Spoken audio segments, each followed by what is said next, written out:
Parliament today, Monday, September 16th. On the order paper today, we have a couple or a few papers that will be laid by the Prime Minister, 3, and there is one paper to be laid by the Minister of Commerce, Manufacturing, Business Development, Cooperatives and Consumer Affairs.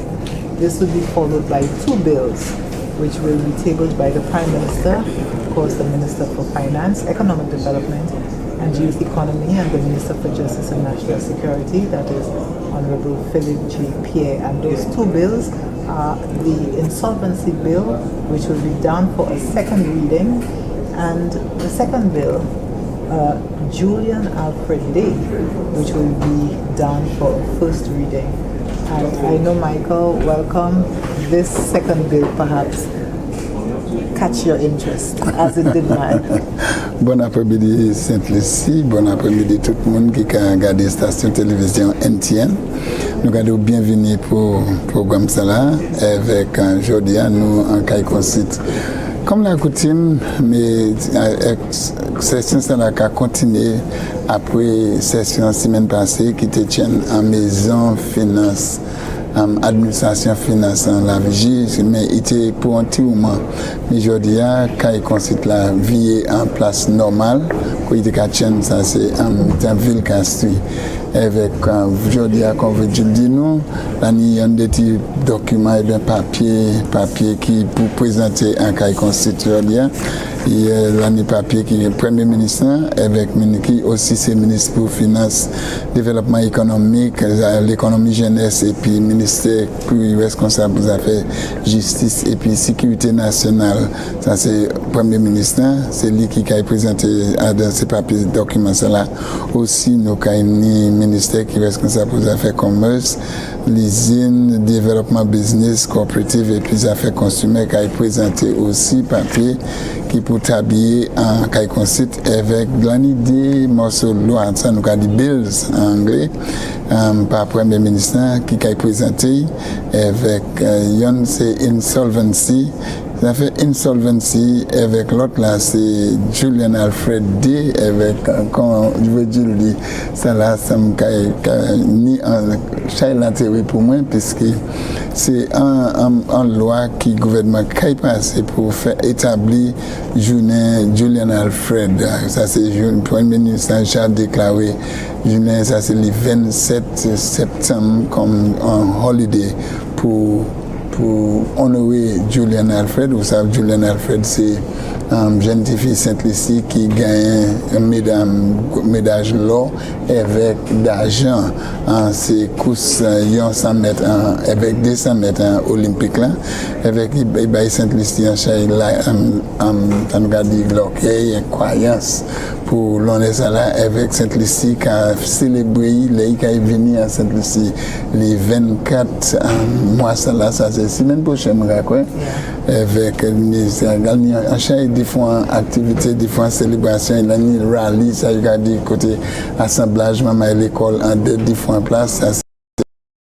Il y en a c'est en souffrier avec l'autre là, en l'autre assemblage, maman à l'école, en la ressource avec mon frère Julian, même le 27 il y a un grand spectacle en bon séjour, ça c'est nous avons dit stade Darren Sammy Cricket Ground avec enfin plusieurs différents moi supposé jouer ça là en rallye et bien spectacle ça là Premier ministre a annoncé différents bagages pour Julian Alfred. Alors c'est plus grosse activité qui a été ici, enfin plus grosse discussion, mais supposé qui a été ici aujourd'hui, avec puisqu'il commence après-midi, c'est pas normalement pour qu'il commence à 2h après-midi, mais vous savez, le lundi, quand il cabinet, ça c'est jour, tous ces membres cabinet là qui viennent ensemble pour discuter.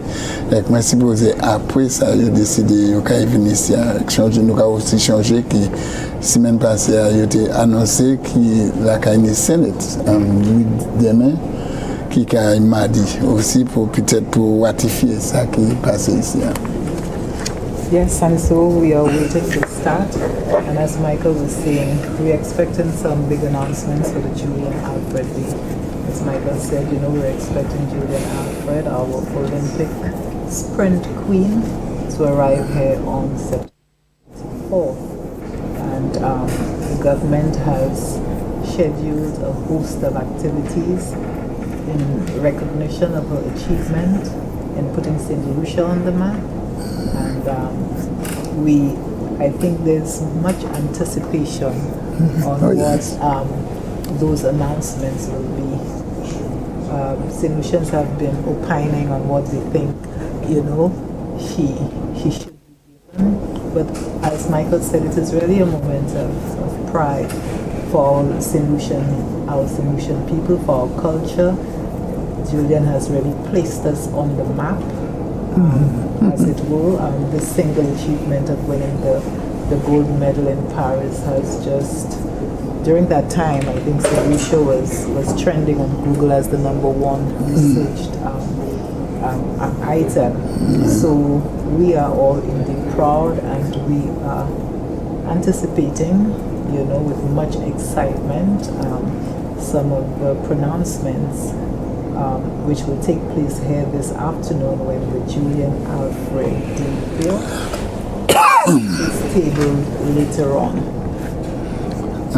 Pour le moment, nous avons regardé ça qui consiste, comme on dit, il était commencé à 2h, mais pour le moment, c'est mon nous qui j'ai assis, préparé pour discuter ces deux billes-là. Nous avons dit c'est le Premier ministre, nous avons là aussi, avec, comme la coutume, avocat gouvernement, toujours boy, pour bailler conseil.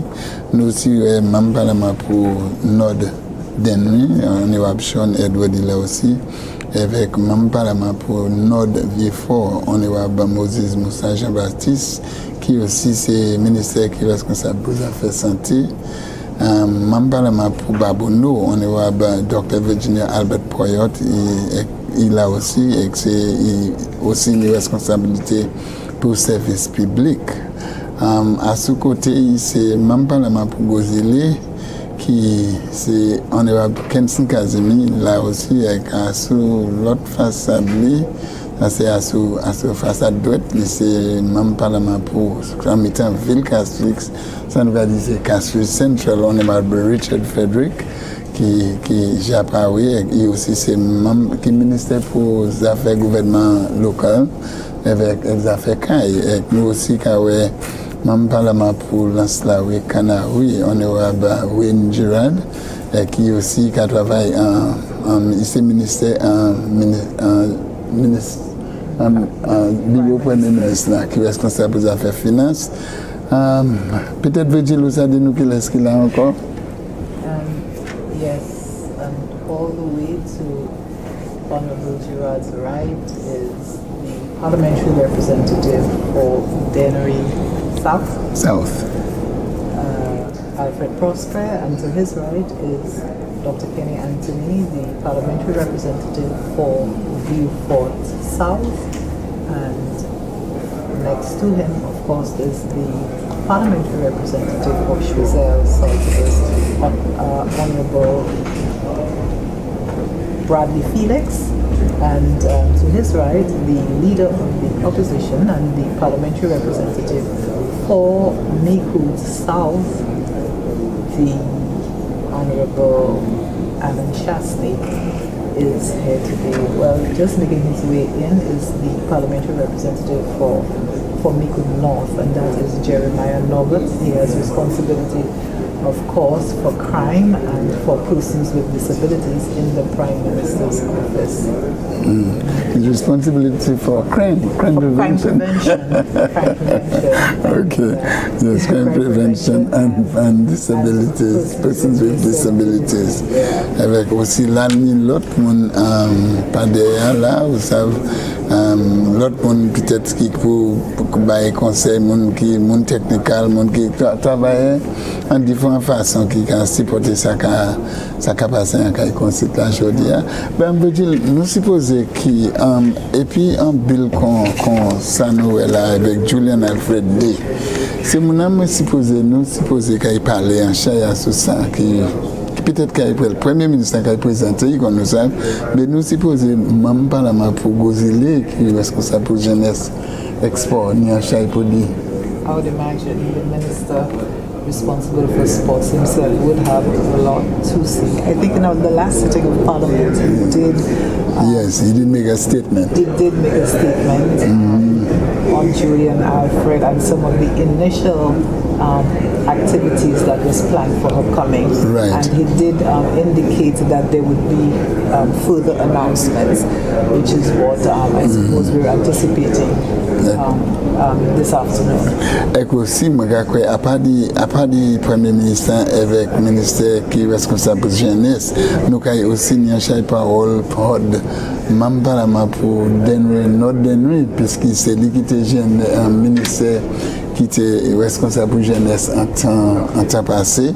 Avec, moi, j'ai dit qu'il constitue assistant cité bail. Il était ministère pour la jeunesse.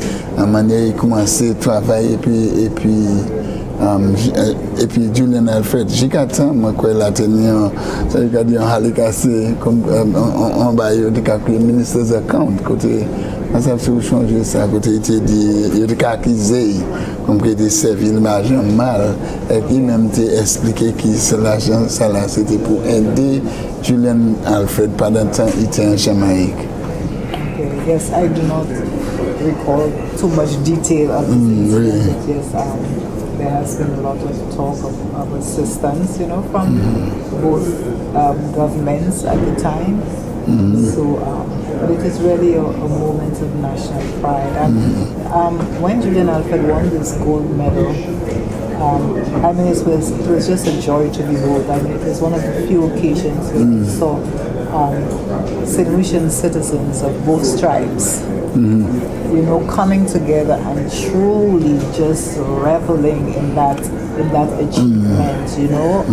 It was a moment where, like I said, solutions, they came together and there was no stripe, there was no color, Oui. and it was really a moment of national pride. So I suppose Julian Alfred, has accomplished a symbol of unity. Yes. Yes. It's She a unifies, symbol yes. of unity, and perhaps has accomplished something that is so rare in our society, when people could truly forget their colors and unite behind, or celebrate behind some achievements and something that brought so much national pride, to our country.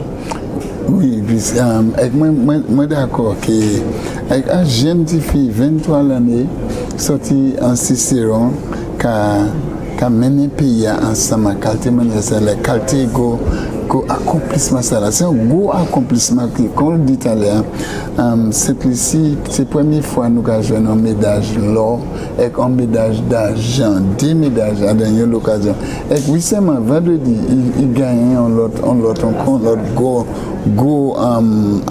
course, ça c'est en Bruxelles, en Europe, avec tout ça qui a montré que en plus que l'unité a mené le pays, mais nous avons vu que l'exemple de la jeunesse, il a servi comme modèle pour toutes ces bagages qui ont fait, ces bagages négatifs qui ont fait. Mais le Premier ministre a crié pour nous servir Julian Alfred comme modèle pour garder qui nous a mené le pays à devant. C'est OK? Absolutely. And I think some of the events that have been announced thus far in terms of the 2 schools rallies, I think this is so fitting for our young people and having to emulate Alfred as a model, because I mean her achievement, she has reached the pinnacle of her success, if you will, because as an athlete, this is it. This is what every athlete dream of. This is what every athlete trained for years, to mount that podium, whether you receive gold, silver or bronze, but to mount that podium, and she had the coveted prize of gold. And then to have the flag. So I think I really am supportive of those two school rallies and have her address the children. As you mentioned, she could be a model that students could emulate. Given so much negativity surrounding what is happening now, and young people, we think that Julian Alfred truly stands as a model for young people in our nation. Some police regardent que j'ai là, ils ont commencé n'importe où, mais quand nous avons parlé à part de Julian Alfred, nous avons parlé de ces différents qui ont tué avec nos ministère qui est responsable des affaires étrangères et qui c'est même Parlement pour la Boui, OG et la Boui. C'est nous avons parlé de honorable Alfred Baptiste, il est là à présent avec nous peut-être petit yon pas yon ganté nous pourquoi même Parlement pour souffrir français nous savons toujours bonnet peut-être qu'il vient de plus tard nous pourquoi oui nous pourquoi l'autre honorable Stephen King avec qui les encore nous va mettre l'année il y a des même c'est pas Dieu quand il va dire en anglais la supposé un certain niveau en forum pour yo chaîne en session avec il semble l'argent ni assez monde pour commencer session avec n'importe où comme sergent et bien police là j'ai fait nous savons nous speaker qui consulte là qui paraît n'importe où la porte là avec nous mais ça c'est bagaille en loi c'est comme qui il a représenté oui, ça c'est la WEN, c'est pas la WEN encore, c'est Wa l'Angleterre. Il a mis les épaules qui a marché, puis ça met tout le temps. Ça veut dire qu'il y a un passage, si Miss Salah nous a créé par présent en dedans, qu'il y a un là. Tout quand nous dit, speaker appel là, mais ça pas là, ça pas ni session, pas ça continuer. Right. That's correct. They have given us the heads up that any moment now that Parliament should be, the proceedings should be starting, but we're seeing a little bit of a discussion there with the Prime Minister and the member for Shrewsbury Saltibus. The clerk also is somewhat involved, so we don't know what is being discussed presently, but it looks like, in any event, it looks like preparations are underway for the start of today's sitting of Parliament. And as we said, they are just, you want to say something, Mike? Non, mon mécanique dit, discussion où parler de, ça c'est honorable Bradley Teni avec le Premier ministre. Et depuis, bon petit moment à présent, nous avons une petite conversation, en conversation entre face à l'opposition, ça c'est chef face à l'opposition, honorable Alain Chasley, et puis Premier ministre en temps passé, honorable Dr. Kenny Anthony, il y a parlé. Mais nous mentionnons ça pour le monde comprendre qui c'est même Parlement, même si il y a un débat, ça ne veut pas dire qu'il n'y a pas de parler, puis il y en a l'autre.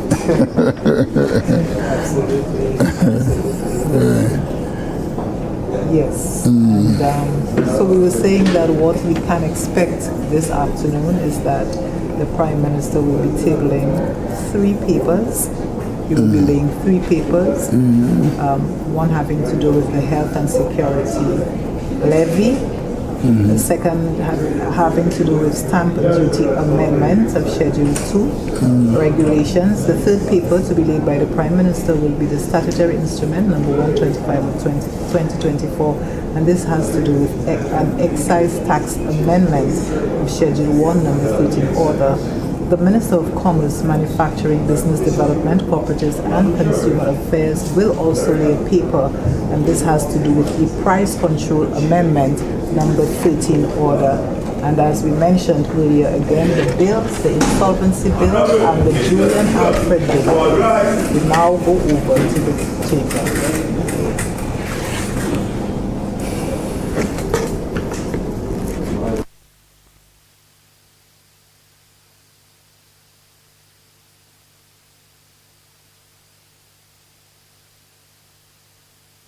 Let us pray. Member for Denry North. Almighty God, by whom alone kings reign and princes decree justice, and from whom alone cometh all counsel, wisdom, and understanding.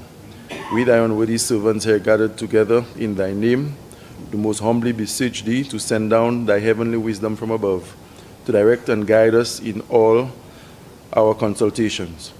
And grant that we, having thy fear always before our eyes, and laying aside all private interests, prejudices, and partial affections, the result of all our counsels may be to the glory of thy blessed name, in maintenance of true religion and justice, the safety, honor, and happiness of the King, the public weal, peace and tranquility of St. Lucia, and the uniting and knitting together of the hearts of all persons and estate within the same, in true Christian love and charity, one towards another, through Jesus Christ our Lord. The grace of our Lord Jesus Christ, and the love of God, and the fellowship of the Holy Ghost be with us all evermore.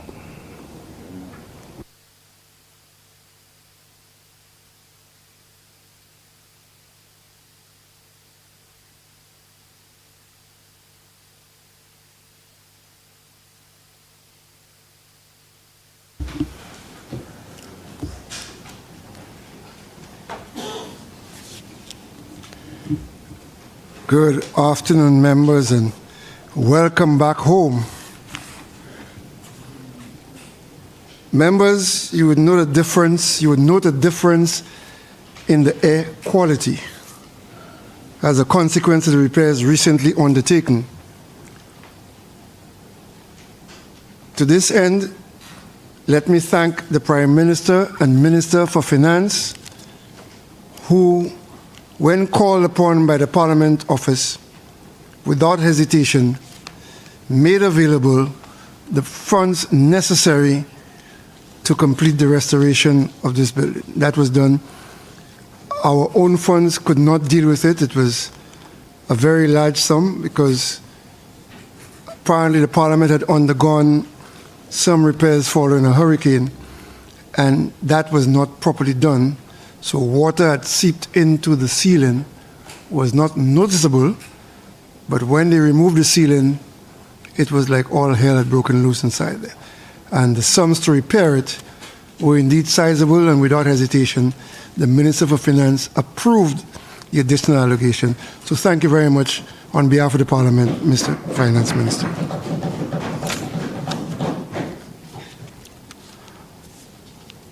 Members, you will have before you the order paper. I just want to announce one change on the order paper, in that the second bill shall be done first as a consequence of the Parliament awaiting an additional page for the Insolvency Bill, which will be presented to you shortly. So rather than hold back the Parliament, we shall do the second bill first. Announcements.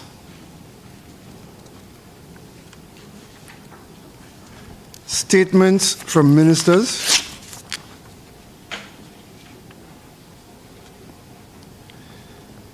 Papers to be laid. Minister for Finance. Mr. Speaker, I beg to lay the following papers standing in my name. Statutory instrument number 108 of 2024, Health and Citizen Security Levy, Variation of Levy Order. Statutory instrument number 123 of 2024, Stamp Duty, Amendment of Schedule number 2, Regulations. Statutory instrument number 125 of 2024, Excise Tax Amendment of Schedule 1, number 13, Order. Who's holding papers for the Minister of Commerce? Minister of Education. Mr. Speaker, I'd like to lay the following paper standing in the name of the Minister for Commerce, Manufacturing, Business Development, Cooperatives, and Consumer Affairs. Statutory Instrument number 124 of 2024, Price Control Amendment number 13, order. Bills, Minister of Finance.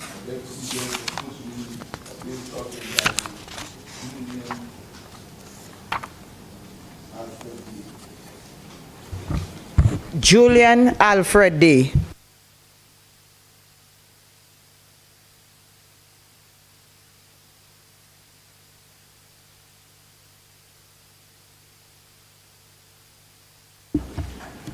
Honorable members, the question is that Standing Order 48-2 be suspended in order to allow the Minister of Finance to proceed with the remaining stages of the bill at this sitting.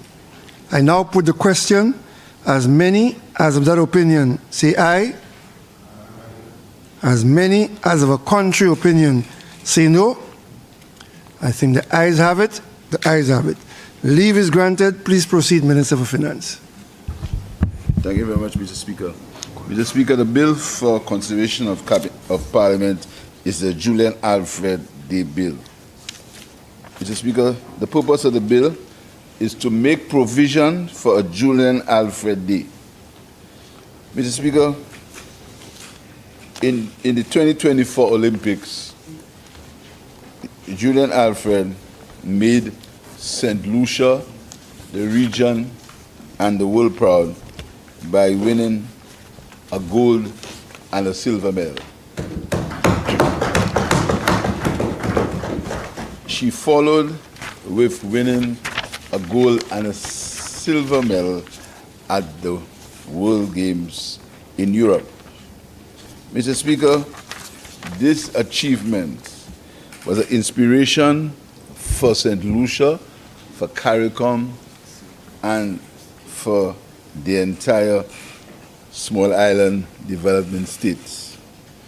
Mr. Speaker, the government of St. Lucia and the people of St. Lucia are very proud.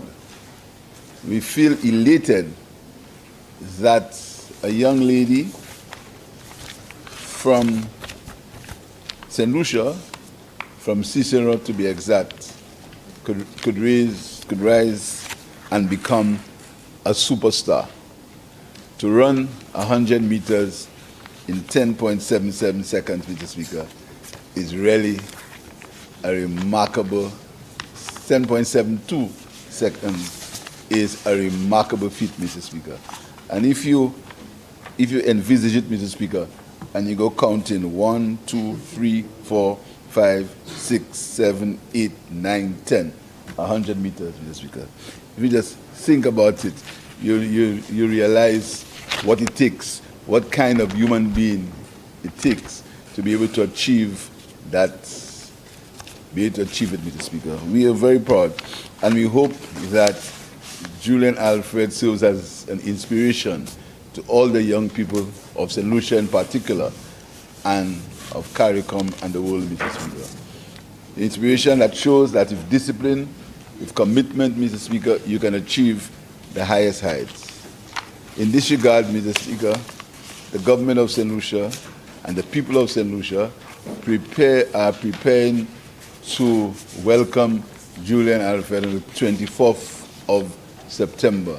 And I want to invite all St. Lucians to, in some way or the other, find some time to join the motorcade or find some time to show some symbol of appreciation for the work of this remarkable young lady, Mr. Speaker.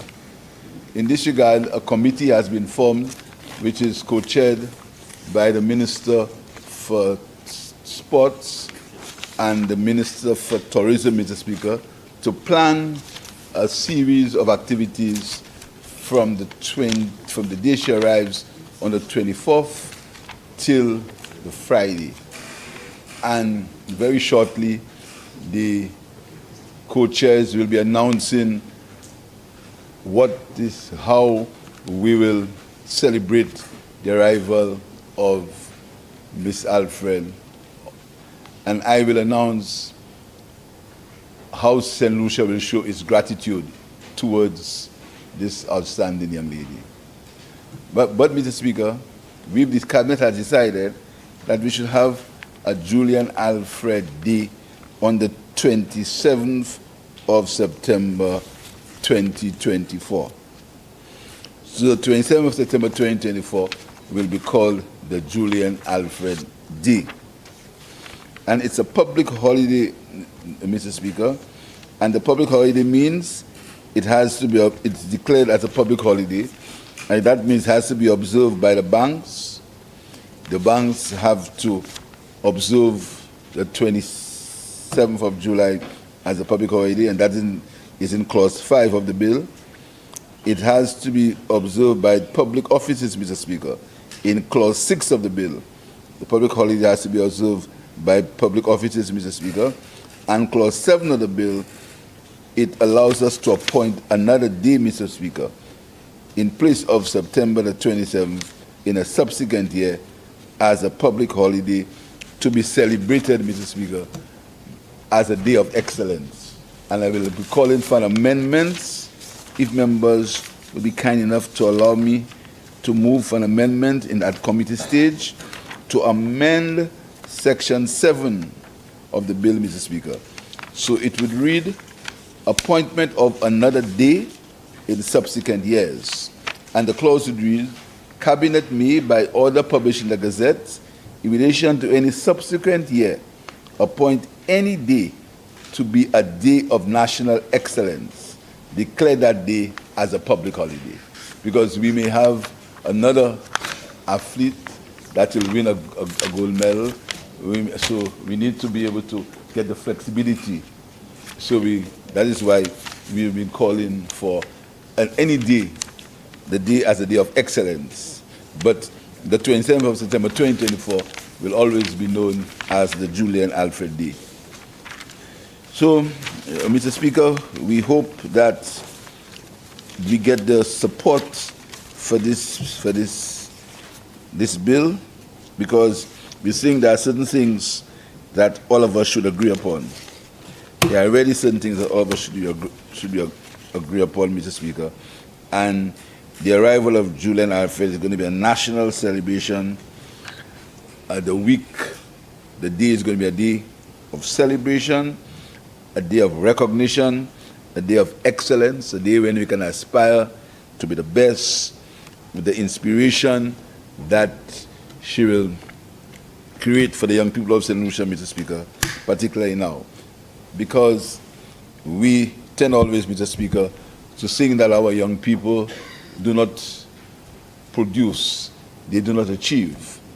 But it's only a small minority, a minority of our young people, Mr. Speaker. But generally, most of our young people want to be like Julian Alfred. Most of our young people want to excel. But Julian Alfred has shown by example that she can excel and reach the highest heights. So, Mr. Speaker, I hope that we get a support to make the 27th of September, the Julian Alfred Day, a public holiday. I thank you, Mr. Speaker. Honourable members, the question is that the Julian Alfred Day bill be read a second time. The member for Swazel Saltivus.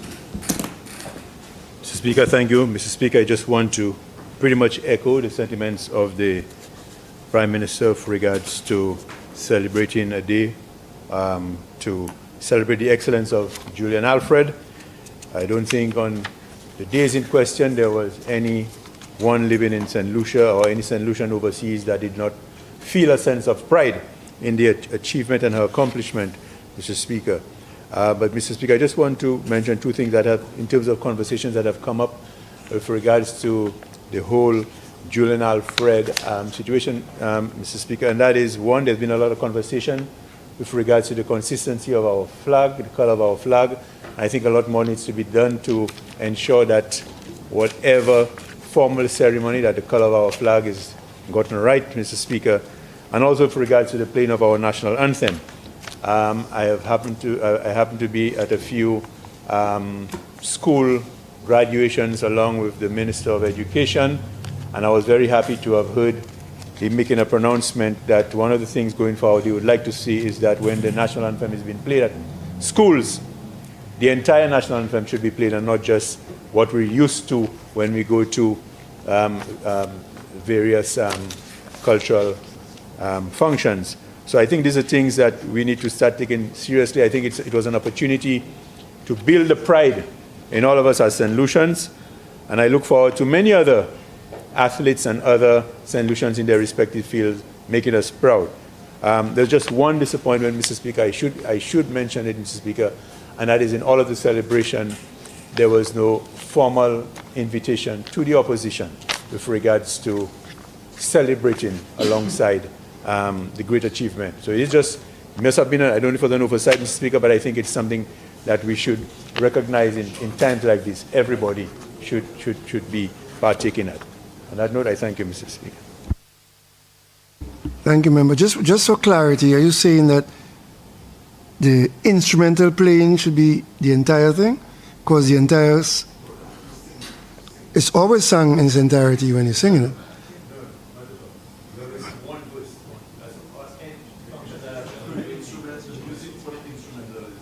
It's one verse.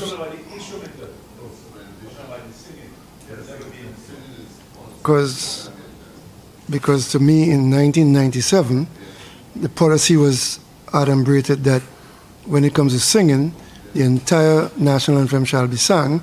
When it comes to playing, only the first verse, because the second and third verse are repetitious. Just want clarity for that, member. Member for Castries Central. I promise not to belabor the point, but Mr. Speaker, I join hands in endorsing this Julian Alfred Day. But as it relates to an invitation, I'm wondering who has received an invitation. Because Richard Frederick, the member for Castries Central, is yet to receive an invitation. And on a number of occasions, I've seen the member from Swazel Saltibus in this August chamber pretend that he stands in isolation from what happens in government.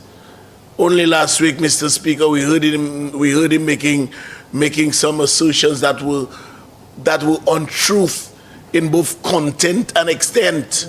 Member for Castries Central. So, in fact, the assertion made at the last sitting was entirely correct, that he was speaking to a specific allocation and said he did not receive the full allocation for that, in that regard. Yeah, you pointed out that he had received full allocation yes, for Mr. others. Speaker, but in a very disingenuous way, did not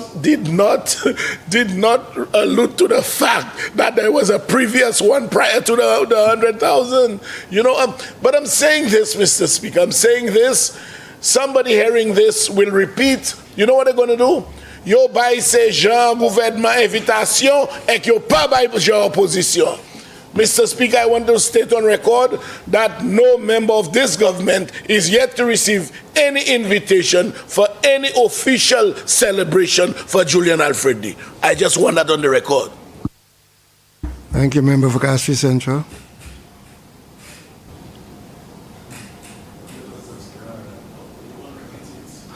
Member for Dennery North. Thank you, Mr. Speaker.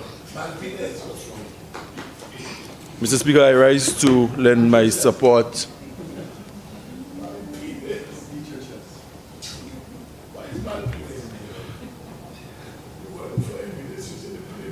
Mr. Speaker, I rise to lend support to the Julian Alfred Day Bill presented moments ago by the Honorable Prime Minister. Mr. Speaker, it would be remiss of me to sit here and allow that bill to go through all of its stages without adding my voice in support. Let me start off by saying that I believe this is historic, Mr. Speaker. This is monumental, this is epic, and this is massive in the context of how our government puts people first. And Mr. Speaker, we should not lose sight of the achievement by Julian Alfred.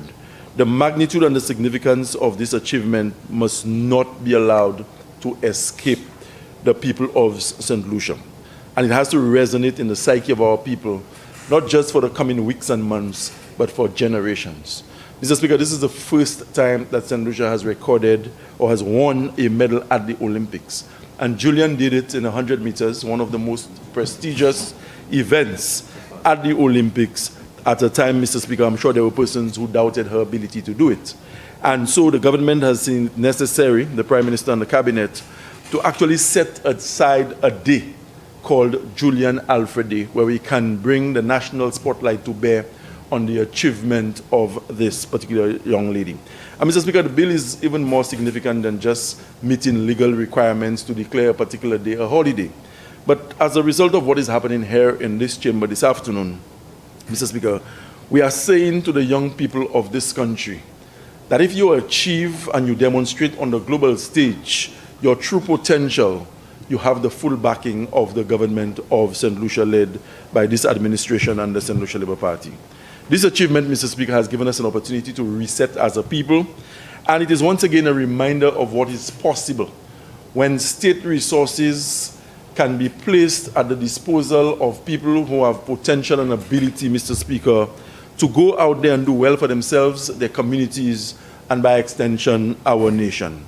And Julian demonstrated once again that smallness of size is not an impediment to what can be achieved by us as a people. And before her, the late Sir Alfred would have demonstrated, Mr. Speaker, with his Nobel Prize, as did Derek Walcott, that notwithstanding we are 248 square miles and with an average population of 170 and a population of approximately 80,000 people, Mr. Speaker, that we are a very rich repository of talent and that we can achieve.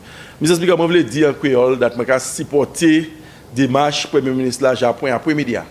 Quand il est venu au Parlement et qu'il a dit qu'il constitue puis Jean cette lycée généralement that il a point le 27 mois septembre l'année ça qu'on en holiday côté whole pays a qu'il venu ensemble pour célébrer ça Julian Alfred fait nous en Olympics en France yon des semaines qui passent. Donc, je crois que ça a une significance, Mr. Speaker, que ça c'était une opportunité les Julian Gay pour mener tout le monde ensemble. Et nous pas ni pour ça, comme dit, c'est un bail qui a fait tous les jours. Mais il a dit nous, that cette ici c'est en place qui n'y a chaque monde qui a talent. Et là au point l'argent gouvernement, et que vous mettez vous investi en jeune monde, là il y a pile bagaille ça fait pour mener l'honneur by koyo, by famille, by community et puis by pays nous entièrement. Ça qui aussi impressive about the 27th of September as a holiday, Mr. Speaker, is that it is not optional.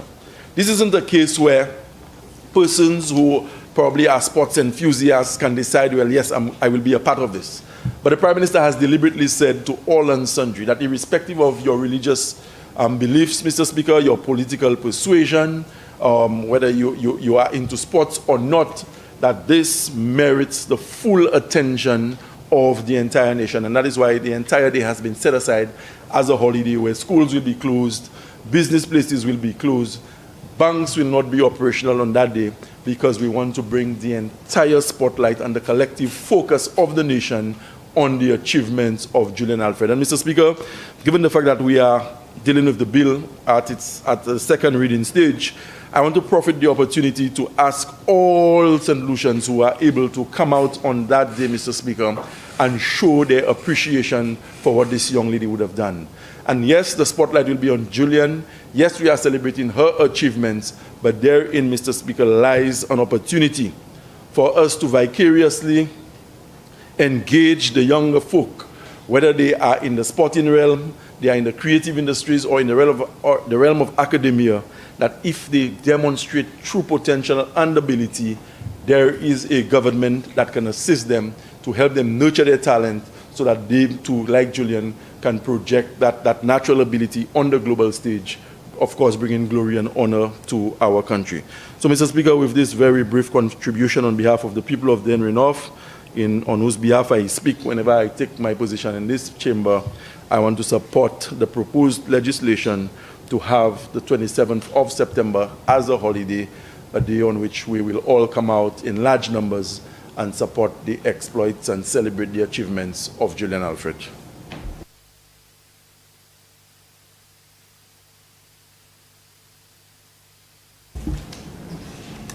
The member for Miku South. Thank you very much, Mr. Speaker. I too want to lend my support to the decision to declare a Julian Alfred Day. I think that this young lady has shown the level of commitment and dedication, not only to her discipline, but also to her country. I, for one, am extremely heartened every time that I hear Julian speak publicly and internationally. One of the things that she always includes is her love of her island and how proud she is to be representing St. Lucia. I think that's a real tribute to her.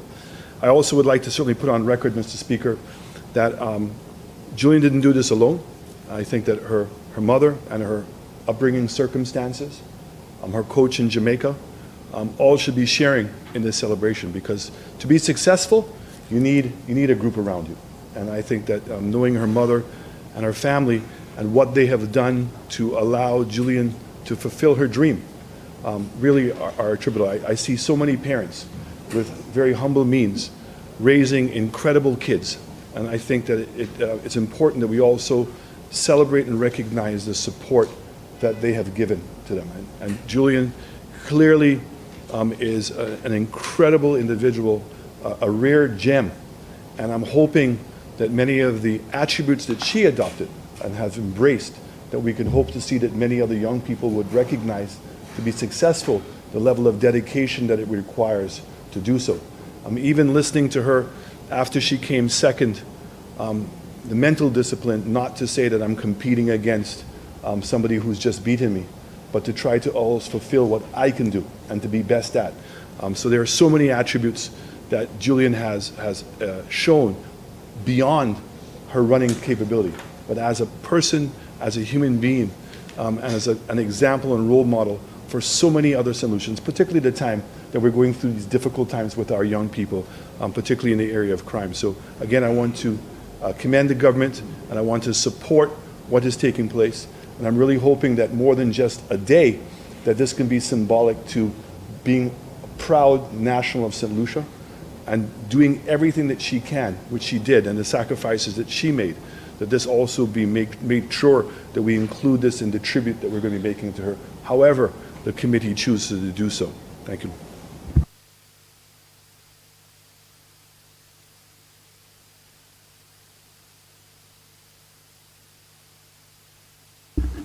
Finance Minister.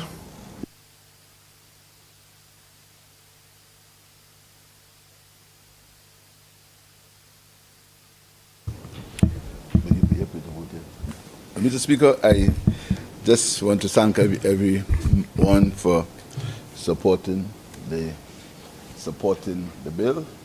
But I hope we can have a very good day and a very enjoyable week starting next week, when she arrives on Tuesday till the end of the week, Mr. Speaker. Mr. Speaker, the program for the activities has not yet been disclosed. As I said, there's a joint committee of the Deputy Prime Minister and the Minister for Tourism will deal with that, and I'm sure they will make the appropriate announcement very soon. I know there are several organizations who are involved in preparation, Mr. Speaker, but I think what I know for sure is a rally will be held on the 27th. That's the holiday. And I think the location is the Dan Sami grounds. There's going to be a big national celebration with local artists, etc., to which the public is invited. There will be no invitation as such. The public is invited, Mr. Speaker. So I'm sure for that. And for the rest of the program, the committee chairpersons will inform the public. Thank you, members, for your support.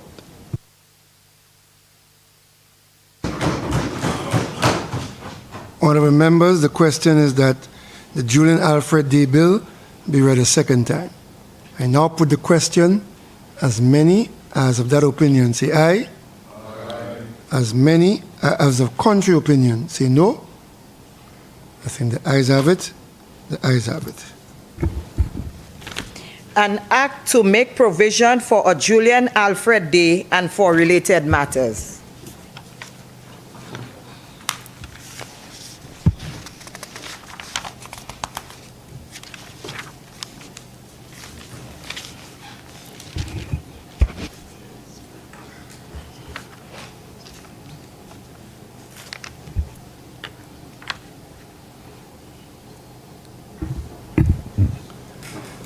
Clause 2. Interpretation. Clause 2 stands part of the bill. Aye. Clause 3. Appointment of Julian Alfred Day. Clause 3 stands part of the bill. Aye. Clause 4. Declaration as public holiday. Clause 4 stands part of the bill. Clause 5. Public holiday to be observed in banks. Clause 5 stands part of the bill. Aye. Clause 6. Public holiday to be observed at public offices. Clause 6 stands part of the bill. Aye. Clause 7. Appointment. Proceed, clerk. Appointment of another day as Julian Alfred Day in subsequent years. Mr. Speaker, I want to suggest an amendment to that clause. The title, Appointment of Another Day in Subsequent Years. Remove Julian Alfred. So appointment of another day, Mr. Speaker, because it may be this year is 27th of September. Next year, if we have another year, if we have another day of excellence, it could be for somebody else. So if we just leave appointment of another day instead of another Julian Alfred Day, because you're only observing it this year as Julian Alfred Day. Okay. Members, the amendment proposed is under the head, remove the words as Julian Alfred Day, excise those words. Now put a question that these words be excised. Yeah. As many as that opinion say aye. Aye. As many of a contrary opinion say no. You have a further amendment? Yeah, further amendment, Mr. Speaker. I want clause 7 to read. I'd be grateful if you agree. Cabinet may, by order published in the Gazette, in relation to any subsequent year, appoint any day to be a day of national excellence and declare that day as a public holiday. That gives us scope to declare any day a public holiday. A day of national excellence. Excellence. And be. Any day to be a national day of excellence. Any day to be a national day of excellence and declare that day as a public holiday. And declare. So you put the day after national? And national.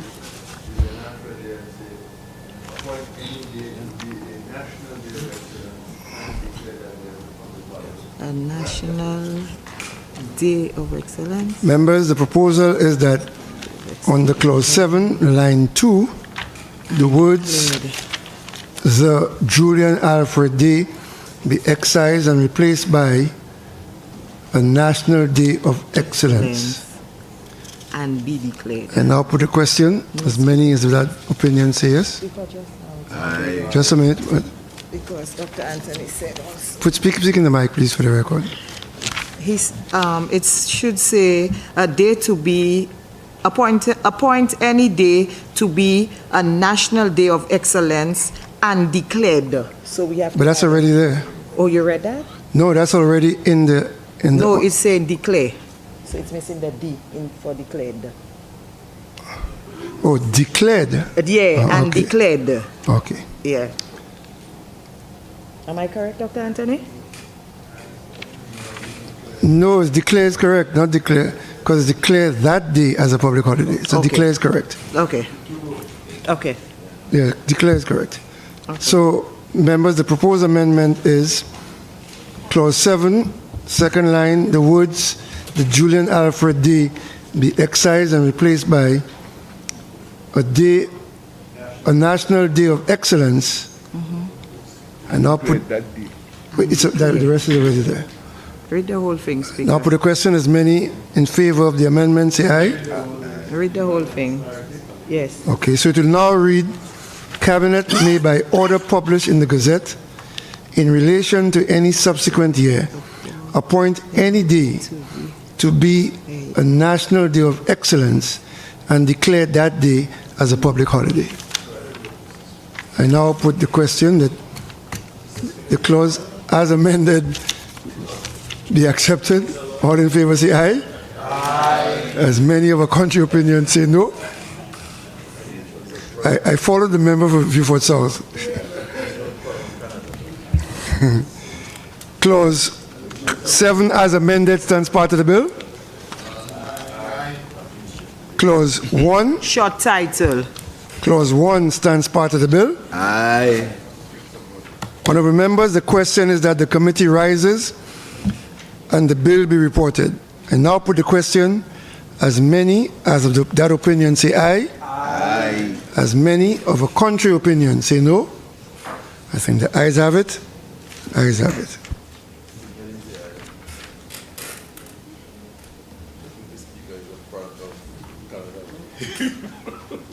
He's not the product of Canada. Indeed. Honorable members, I beg to report that the Julian Alfred Bill went through committee stage with amendments to Clause 7. Minister for Finance. Your microphone, please. The Julian Alfred Day Bill went through committee stage with amendments to Clause 7. I beg to report that the report of the committee be adopted and the bill be read a third time. And passed. Honorable members, the question is that the report of the committee be adopted and that the Julian Alfred Day Bill be read a third time and passed. I now put the question: as many as of that opinion say aye. As many as of a contrary opinion say no. I think the ayes have it. The ayes have it. Be it enacted by the King's Most Excellent Majesty, by and with the advice and consent of the House of Assembly and the Senate of St. Lucia, and by the authority of the same as follows. This act may be cited as the Julian Alfred Day Act 2024. Attorney General.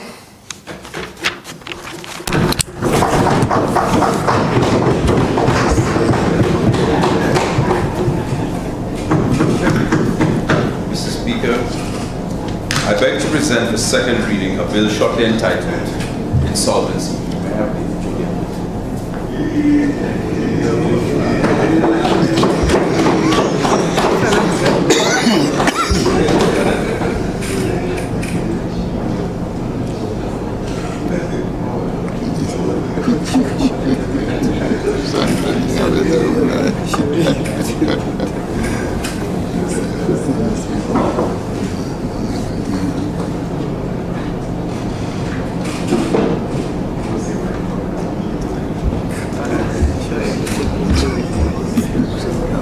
Thank you, Mr. Speaker. Mr. Speaker, the government of St. Lucia has since 2014, under a previous Labour government administration headed by the member for Beaufort South, Dr. Kenny Anthony, engaged in taking steps to address an important law reform referred to as the Insolvency Law. The proposed legislation will have a positive impact on the overall credit environment in St. Lucia. The overall objective of the Insolvency Law Reform Project is to work with businesses as well as individuals who are experiencing financial distress by giving them a chance at reorganizing all their debt so as to meet their financial obligations to their creditors. Mr. Speaker, let us take the example of a farmer whose income has decreased due to the passage of a storm. Through the proposed Office of the Supervisor of Insolvency, he will be able to renegotiate the monthly payment of his loan. Now, during that period of renegotiation, that farmer will not be bothered by any of his creditors. He would have a certain measure of breathing space during the negotiations.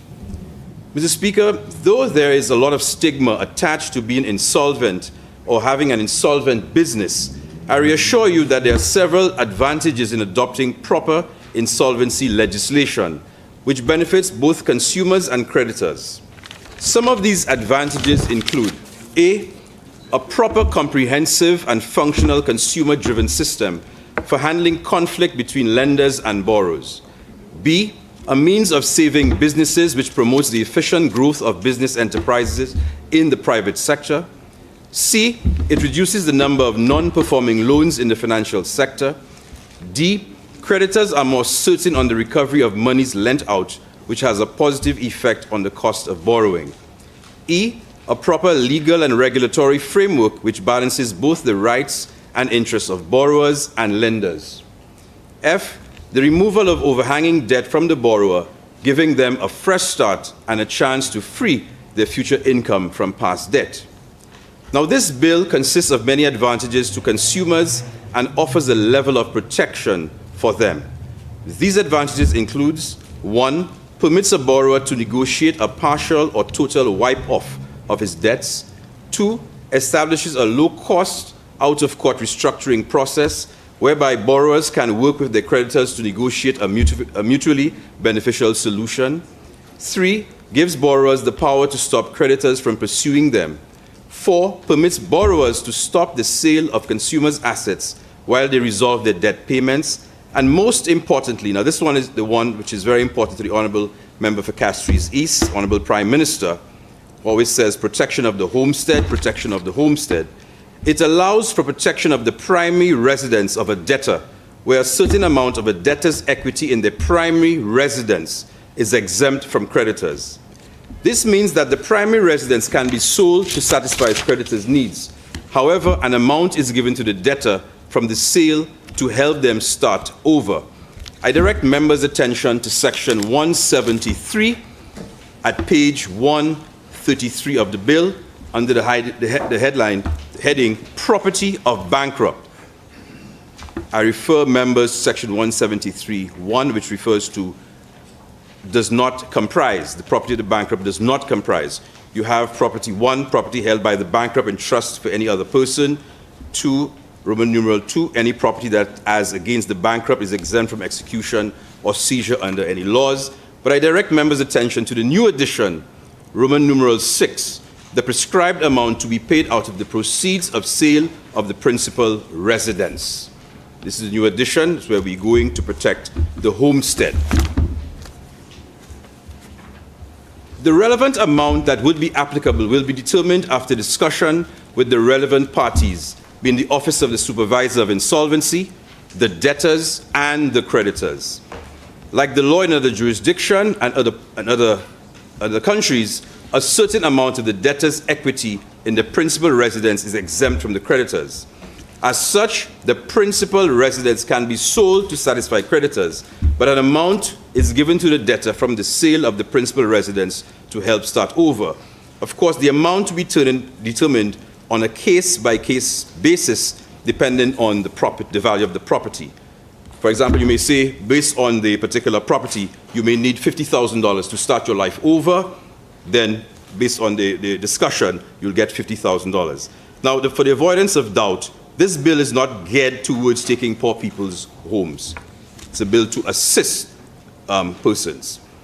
Now, the bill also allows for an additional 6 months, equivalent to 1 year, for debtors with terminal medical conditions to put forward or file their proposal, another important measure for the member of Castries East, in order to benefit from the stay of proceedings granted under the bill. Based on advice from a certified medical practitioner, terminal illness is a disease that cannot be cured or adequately treated and is expected to result in death. Some examples of terminal illness are diseases such as cancer or advanced heart disease.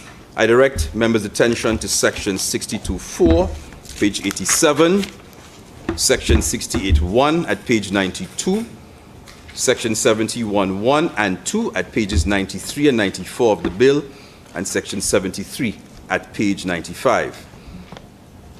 At that section, the prescribed form and the prescribed medical conditions will be outlined in the regulations. At the moment, the laws of St. Lucia offer no debtor protection. If you owe money to your creditors, then your home can be taken, sold, and the proceeds used to pay off creditors. Of course, it's a long-established concept of a free market that if you incur debt, your property is liable for the repayment. It is the basis upon which credit is given.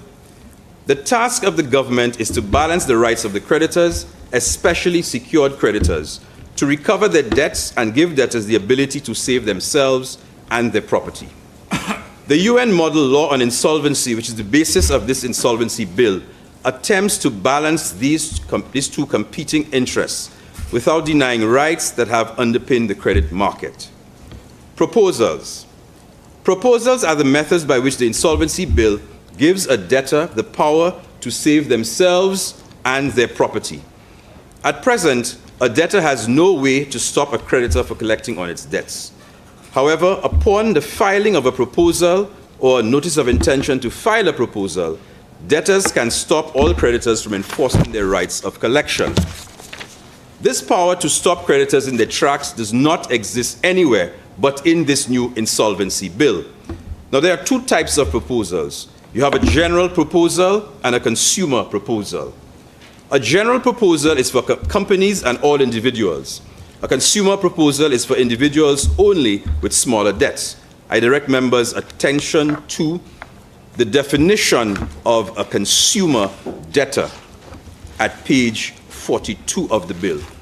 A consumer debtor means an individual who is a bankrupt or an insolvent person, A, whose aggregate debts, excluding debts secured by the principal residence of the individual, are not more than $250,000 or other prescribed amount. The second part, B, which we put in to protect the homestead, is whose debt is secured by the principal residence of the individual, where the total cost of the individual to acquire the principal residence does not exceed the prescribed amount. The prescribed amount will be placed in the regulations to be drafted. We're looking at maybe a figure of about $400,000 if that is acceptable. So both types of proposals follow the same path. First, a debtor files a notice of intention or a proposal. This leads to an automatic stay of all proceedings against a debtor. No creditors can enforce their right of collection. The debtor is given time to work out the terms of their proposal without interference from creditors and with the assistance of a trained professional, being that of the trustee. A successful proposal is one that is accepted by the trustee, creditors, and the court or the supervisor. A successful proposal becomes the next terms of the debtor's obligations to creditors, and all matters of debt collection are at an end. Mr. Speaker, the key difference between a general proposal and a consumer proposal is what happens when a proposal fails. If a general proposal does not exceed, the debtor is declared bankrupt. Their property is taken and the debts paid. If a consumer proposal does not succeed, then nothing happens to the individual. They do not go bankrupt and they do not lose their property. They do lose protection and creditors can enforce their collection rights. However, after 6 months, they can restart the process of a consumer proposal again. 6 months, you go 6 months, nothing happens, you go 6 months. So that is the protection for a consumer debtor, small man, in this context of this new Insolvency Bill. Now, the ability, Mr. Speaker, for debtors to stop collection proceedings and negotiate new terms on debt repayment, including debt reduction or cancellation, is this power the Insolvency Bill gives debtors that they never had before. It attempts to balance the playing field. Starting over, the Insolvency Bill also provides for a new start. A bankruptcy, be it for a company or individual, means the cancellation of nearly all debts. There are exceptions like child support payments and starting over again debt-free. When this happens, the government wants to make sure that individuals have enough to get them started again. Mr. Speaker, the Ministry of Finance, more specifically the National Competitiveness and Productivity Council, has placed a considerable amount of time effort and resources towards the development of this key piece of legislation. Some of the previous work done on this project include: 1, signing of a technical advisory agreement between the World Bank and the government of St. Lucia to provide technical advice required to roll out this project; 2, completion of diagnostic exercise and the ensuing report; 3, establishment of a steering committee by cabinet to provide policy direction and participate in technical discussions. This committee comprised of all key stakeholders who would be affected by the passing of this new legislation. Mr. Speaker, we've also had presentations to the St. Lucia Bar Association, the Bankers Association, the St. Lucia Chamber of Commerce, and Consumer Affairs agencies. News releases on the project, transitional amendment exercise to ensure that the proposed bill is not in conflict with existing law. Mr. Speaker, we recognize the importance of the legislation to the entire citizenry of St. Lucia, and so the government through the NCPC will continue public awareness on this project. And in our midst, we have some members, Ms. Flora and her team. I would like to thank them for their continued work in their presence here today. It is important, Mr. Speaker, that the entire citizens of St. Lucia understand how they can use this legislation to help them get rid of burdensome debts with little cost to them. In the coming weeks and months, the NCPC plans to continue having public service announcements, advertisements, presentations, training exercises, etc., both in the English and Creole language. This is to ensure that we provide the continued knowledge on how this new system will function and the advantages to all parties involved. Mr. Speaker, we are therefore allowing widespread awareness and education. As such, we encourage everyone to pay attention and participate as much as possible in these various awareness activities organized by the NCPC. Of course, this feedback and contribution of the entire populace is critical. When this piece of legislation comes into force, we're encouraging, Mr. Speaker, debtors to engage with their creditors. Do not run away or ignore them. The Insolvency Bill is there to help you and to assist you going forward, Mr. Speaker. Mr. Speaker, I present the Insolvency Bill for deliberation by this Honorable House. I thank you, Mr. Speaker.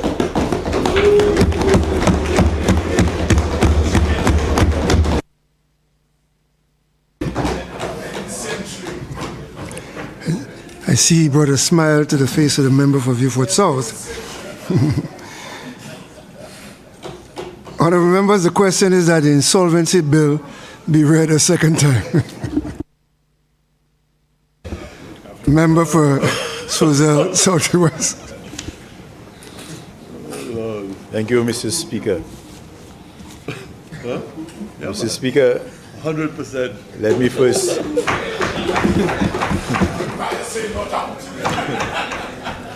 Let me first congratulate the AG on his maiden speech, Mr. Speaker, in the House. Mr. Speaker, the presentation made by the AG really makes this bill, he really makes it appear very simple. I must commend you for that. But it is not as simple as he has portrayed it, Mr. Speaker. As he rightfully indicated, that bill has been around for a little while. I think this is the 4th Prime Minister to have this bill on his desk. So, Mr. Speaker, it has been around for a little while, and for one reason or the other, it has not gone forward. Many reasons have been given for that, Mr. Speaker. Before I go into some of the points that I would like addressed, I must say that the Productivity Council, I believe, have been running an ad for a little while on the whole insolvency issue. And, Mr. Speaker, while I understand what is attempted, I must say the ad is it's a very basic ad to the point where it can be interpreted as false advertising. Because, Mr. Speaker, it is not that simple. I am hoping today that my colleague to my immediate left, as he had indicated at our last sitting of Parliament, would also defend the uniqueness of the the current act that governs this what we're addressing here today, Mr. Speaker. So I'm really hoping that I would get, you know, I would get, you know, that kind of education from my colleague on my immediate left, Mr. Speaker. But Mr. Speaker, we cannot take away from the uniqueness of what we have as it relates to the protection of consumers. I remember at the time when we were being given sort of guidance on the way forward, we were told that St. Lucia has a very unique code. In fact, I think it was termed the Code de Napoleon, or Napoleon. And I was told that there were maybe only two other jurisdictions that have a similar code. And it is very unique in terms of the protection that it benefits to our people, Mr. Speaker. So, Mr. Speaker, one of the questions I would want to put forward to the AG and the Minister of Finance is, who does this bill really benefit? Or, in other words, Mr. Speaker, which master are we going to serve today?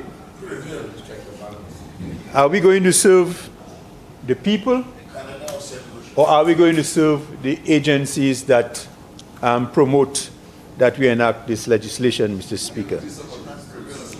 Mr. Speaker, every one of us have our own principles and our own morals, Mr. Speaker. But sometimes we also have a change of perspective based on who we serve, Mr. Speaker. And Mr. Speaker, even sometimes in this House, sometimes when you're in opposition, you oppose something, but when you're in government, on the other side, Mr. Speaker, you support it. So your perception sometimes changes. As Mr. Speaker, it's no secret I spent many years of my life working in a financial institution, and I was gung-ho at the time, Mr. Speaker, that this is a bill that should be enacted to enable the banks to be able to address addressing the delinquency and getting hold of their assets in a more seamless and a quicker pace, Mr. Speaker. But based on the current situation in St. Lucia, it is not that easy. Now that, Mr. Speaker, my perspective have changed because now I look at how things affect people. And I believe that this enactment of this bill, Mr. Speaker, changes the dynamics. Well, that's what should be happening. That's what should be happening. Yes, Mr. Speaker. Mr. Speaker, I remember some people indicating that the reason the Kenny Anthony's administration did not pass the bill at the time because they felt it was suicidal for the results at the polls. I remember in our administration, I remember various agencies coming to us and indicating, if you pass this bill, you will significantly improve your rankings as it relates to ease of doing business. And I remember the cabinet colleagues at the time saying, but it's not about ease of doing business. How will this thing affect the people? In fact, Mr. Speaker, I was very pleased in a conversation at our last Parliament when I heard the Prime Minister indicate to me that one of the areas, and the AG mentioned it, is with regards to protecting the family home. Because that was one of the things the previous Prime Minister, leader of the opposition, insisted that he wanted placed in that bill to ensure that the people were protected, Mr. Speaker. But, Mr. Speaker, I want to just go through some of the clauses in the bill as it relates to certain things that I'm concerned about, Mr. Speaker. First of all, Mr. AG, I very quickly I want to bring to your attention, I guess it can be a change that we can make in committee stage, because you cite the Insolvency Act as 2023, yeah? So that, I guess that would have to change to 2024, okay, because page 38, short title on commencement, it says, the act may be cited as the Insolvency Act 2023. So that, I guess, in committee stage, we can address that, Mr. Speaker.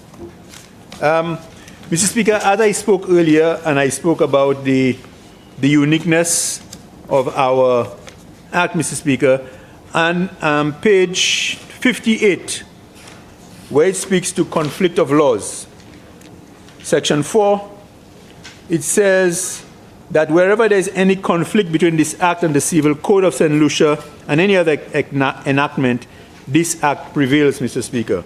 So here goes the Code de Napoleon as it relates to trying to address this, Mr. Speaker.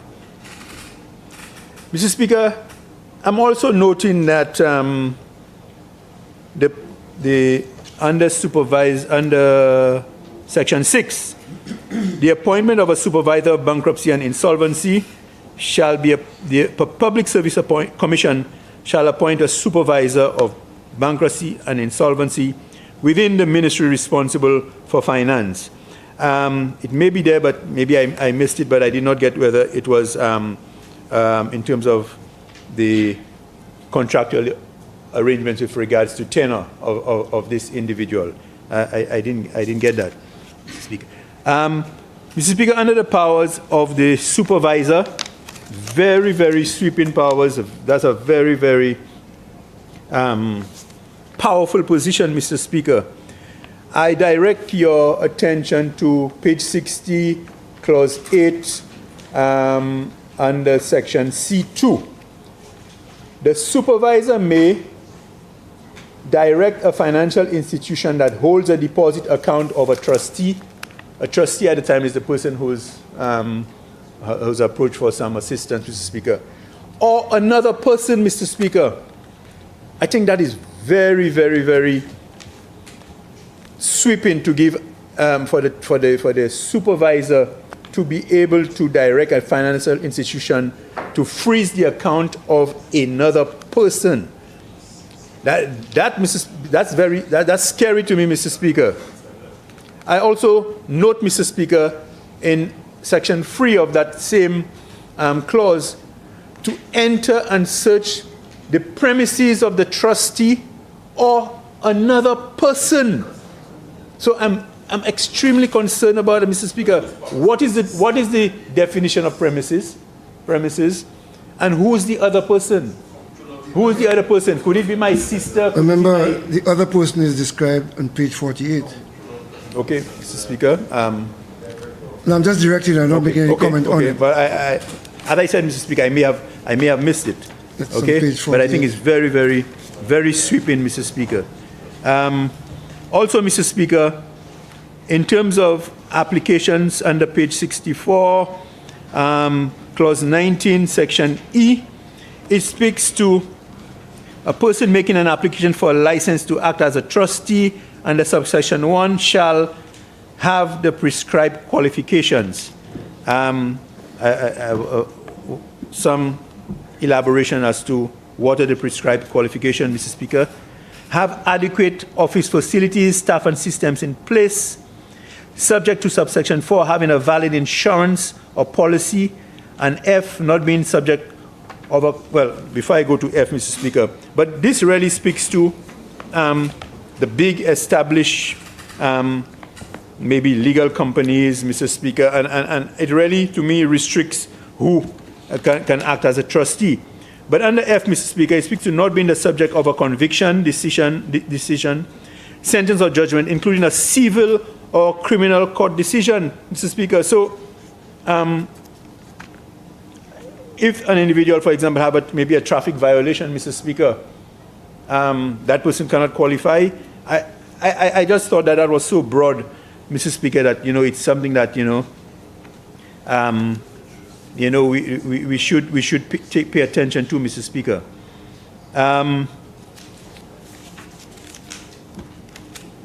Mr. Speaker, at the end of the day, what this current bill is trying to do is to formalize some things that are already happening in the system. For example, an individual who's having difficulty in paying can go to the bank and make certain arrangements. You can formalize that aspect of it, Mr. Speaker. But what this bill is also doing, Mr. Speaker, it is going to make it a lot easier for a financial institution to take hold of your property. And that is the main concern that I have, Mr. Speaker. I know there's a protection. There's a protection for your first home. We agree on that. That is there. But I do believe, Mr. Speaker, we have to be very, very careful as to how this is going to affect the normal person, Mr. Speaker. And so, Mr. Speaker, while the majority obviously will vote for, Mr. Speaker, I do believe there's a lot more conversation should be done in the public space, Mr. Speaker, with regards to this, because as to how this thing can affect, the consumer in St. Lucia, Mr. Speaker, it concerns me. Now, I recognize, Mr. Speaker, that the Prime Minister may be under, some pressure with regards to getting this thing uniform across, the other countries, and maybe we are the only one who have not yet passed it, and he's under some pressure. But at the end of the day, we must always look to what is beneficial to our people, Mr. Speaker, and I believe serious consideration must be given to that. I rest at this point, Mr. Speaker, but I'm sure we'll be hearing a lot more with regards to this particular bill. Thank you.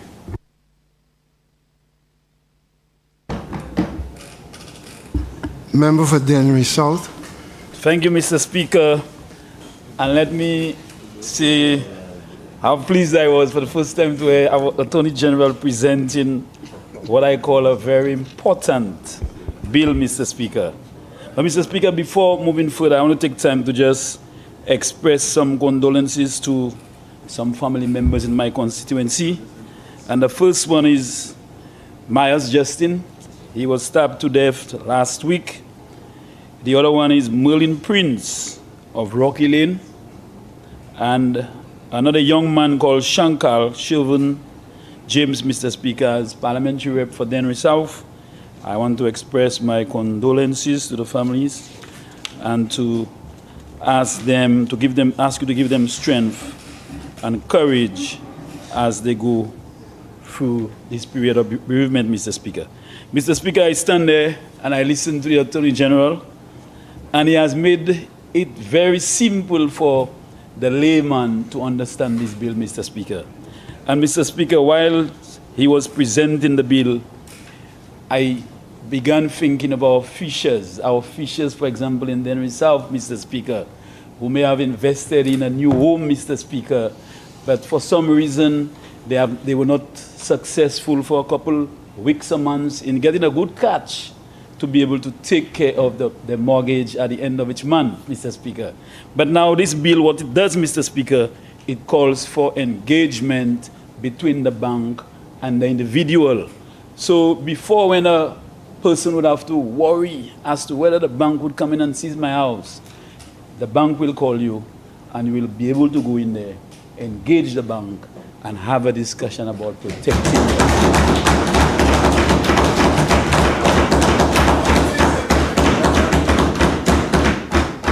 Mr. Speaker, the bill is not about taking poor people's homes, Mr. Speaker. It is about engagement. It is about ensuring that you get that opportunity to speak to the bank. Ek mwen vle di an Creole by tout se moun nan, that bill sa la nou ka pase odia, se pa un bill ki kay point possession of kayou sou pa sa pe bank la pou yon de mwa.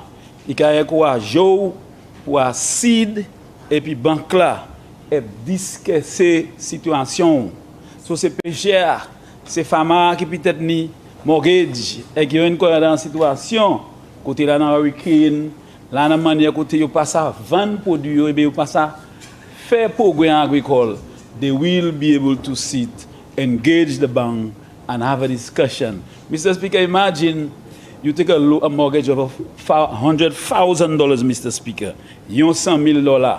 Mais ou japé banque la vie $90,000, Mr. Speaker. Et pour banque la vie ni point caillou. Ça c'est un bagage qui était ça fait avant. Mais bill ça là, ça y créé insolvency bill là, Mr. Speaker, qui a empêché ça fait. So moi voulais as ministre agricole, as parliamentary for Denry South, pour dire manière moi quoi bill ça important pour chaque monde qui a un koyo en situation comme ça. Et nous a dit ça c'est un bagage qui pas qu'à continuer à bill ça là.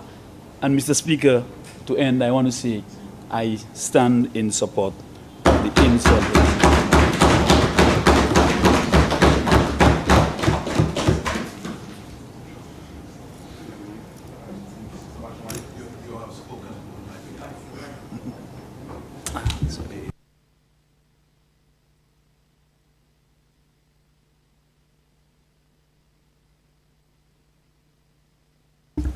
Mr. Attorney General.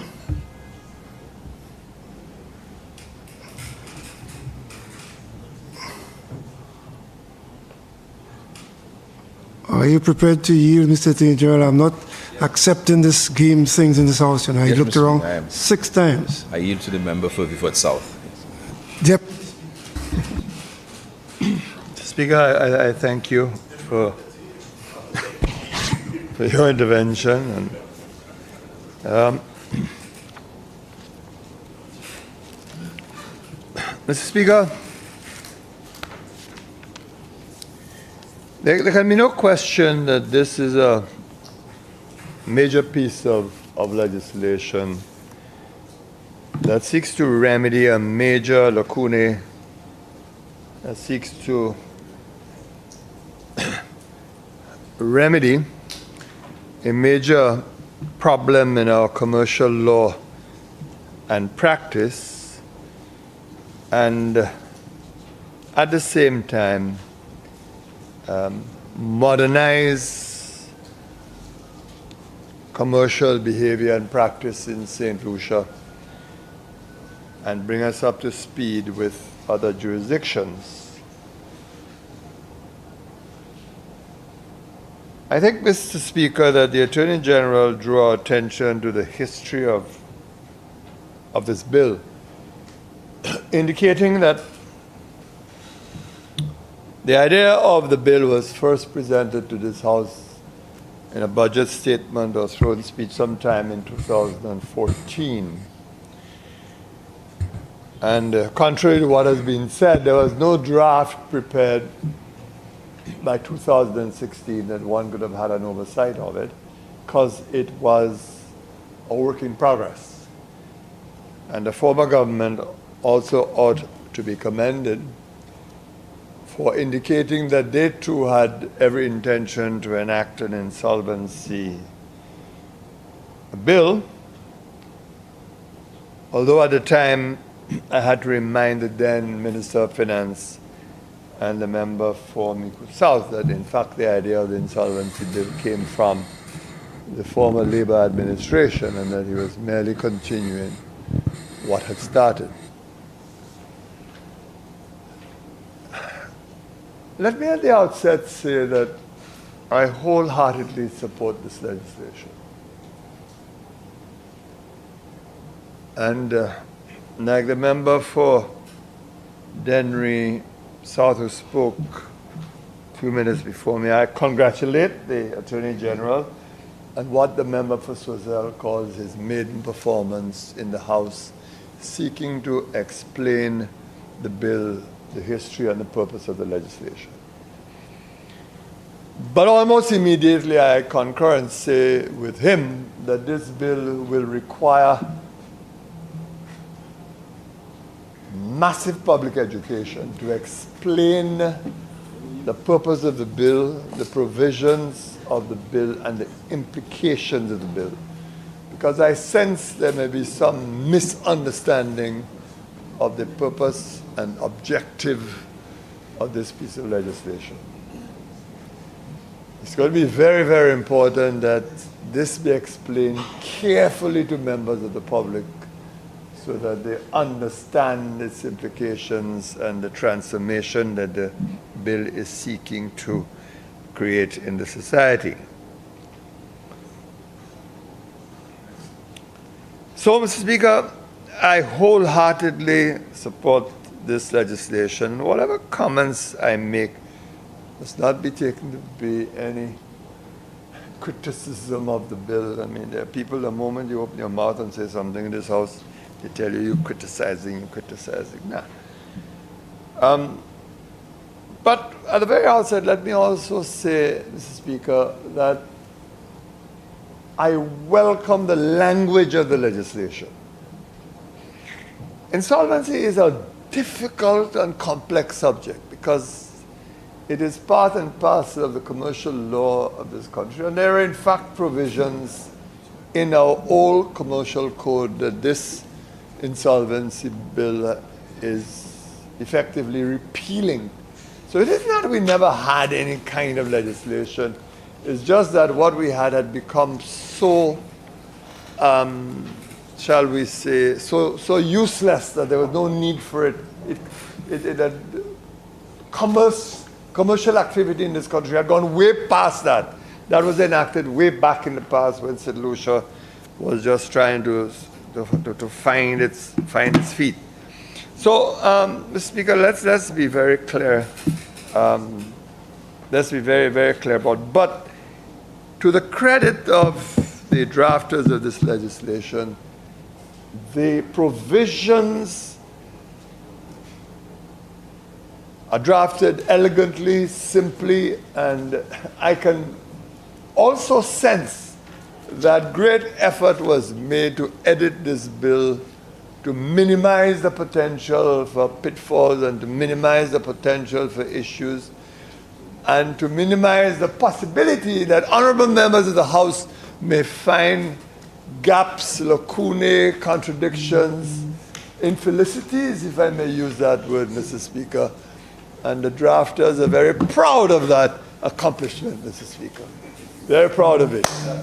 But of course it depends on who they're talking to. And so,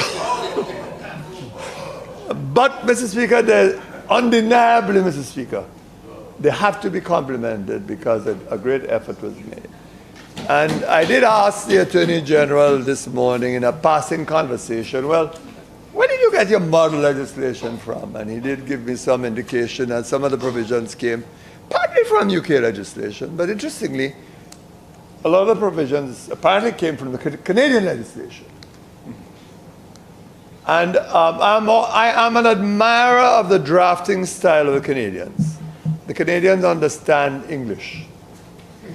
And they draft with a clarity and lucidity that sometimes is beyond comparison. And if you look at even the Companies Act, Mr. Speaker, you will see what I'm talking about. So I just want to say to St. Lucians, complex as this bill may be with, I mean, it's a bill of 274 pages, and I believe 426 provisions. Nevertheless, it is readable if you have the time to do it. And I support that kind of drafting because it is populist drafting. Populist in the sense that you are trying to make the laws accessible to people and that you are avoiding this fasciculus of provisions that are complex, bewildering, meandering, etc. So to some extent, I think a lot of credit has to be given to the drafters. I'm concerned it has taken us 10 years, Mr. Speaker. 10 years for this legislation to make an appearance in Parliament. And, Mr. Speaker, and it really touches on an issue which I have raised from time to time, our ability to get things done, this constant tendency to delay, to procrastination in the system. But be that as it may, the fact is that the legislation is before us. I would imagine, Mr. Speaker, In a couple of years' time, we'll have to come back here and amend this bill. And I noted in passing there's actually a provision that allows the supervisor, I believe it is, to review the act. There's an actual provision that allows the supervisor. I am not happy with how the section is worded, because no supervisor should be reviewing any act. They're qualified to do that. They should be reviewing the experiences with implementing the act. That's a more technical matter, how you review an act in terms of assessing the provisions, etc. But be that as it may, the intent, the understanding is present here that we will have to come back to this over time. Mr. Speaker, a few little issues, minor little issues that I just want to look at very, very, very quickly before I make some other points. The bill is very careful to say that both the trustee as well as the supervisor will be appointed by the Public Service Commission. Very, very clear. If you look at section 6, clause 6 rather, and clause 10 in that regard. I am, to some extent, concerned that the bill is going to be, the legislation is going to be administered by a unit within the Ministry of Finance. Mr. Speaker, I'm not so sure whether the Minister of Finance should really be burdened with administering this legislation, and that unit ought to be placed within the Ministry of Finance. I really don't know, Mr. Speaker. To be honest with you, I would have thought that the appropriate department for the administration of that bill should have been the Office of the Attorney General because of the nature of the process that we are dealing with. But again, Mr. Speaker, it is a matter of judgment. The second observation I would wish to make in that regard, Mr. Speaker, it would have been very good if the qualifications of those two individuals, the supervisor and the trustee, was specified in the legislation. You know, public service commissions can be wayward entities, Mr. Speaker. Can be wayward entities. And in private practice, I have seen enough evidence to see even the Public Service Board of Appeal ignores the very laws of the country by what they choose to give in their decisions. I've had that experience. It's a bewildering experience, Mr. Speaker. And it would have been good if the qualifications of both of these individuals, because the key to the administration of this bill is really to have highly competent technocrats applying this bill. You can't just appoint anybody as a supervisor or anybody as a trustee. In fact, you're looking for a peculiar kind of animal, really. And by that I mean, Mr. Speaker, a person who has some understanding of law, a person who has some understanding of accounting, a person who has some understanding of, finance. And you can't trust an economist with this. They'll cause mayhem. An economist can never understand this. They'll cause mayhem. I'm very serious. No. I'm deadly serious. Who would cause mayhem? Lawyers just cause mayhem as well, says the member for Library. Let me tell you something.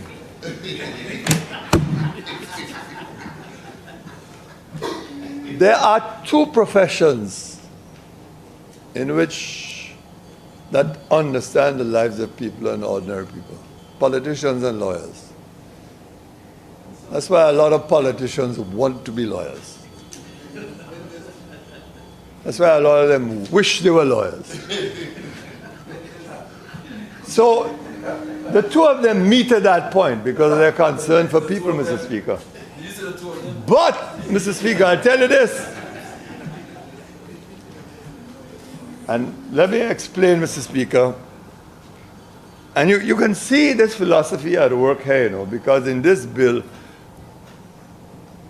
it's obvious that protection for insolvency matters is extended to protect fishers and agriculturalists and so on, etc. But in a particular context of insolvency, and that's where the politicians and the lawyers meet, tending to the needs of people and putting people first and so on. But the politicians have severe limitations. They can't solve many problems at all. And when people want their problems to solve, it's the lawyers they have to come to, Mr. Speaker. And you see, we lawyers, more than anybody else, solve the real problems of people. That's why people can't do without us. We are here in Parliament enacting this piece of legislation. Who knows, we might well be causing a multiplicity of problems to people. That's what we do when we pass legislation sometimes. We cause problems to people.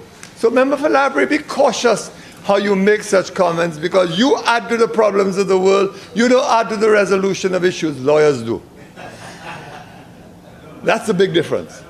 So, I mean, I know you waived your right to speak a while ago, so because you declined. But having said this, Mr. Speaker, I just simply want to say that it would have been good, this bill would have been strengthened if we had these provisions regarding the qualifications for the appointment of those individuals. The second thing that I just want to draw attention to very quickly, Mr. Speaker, sometimes when we draft legislation, we err on the side of caution, and we want to be all things to all men.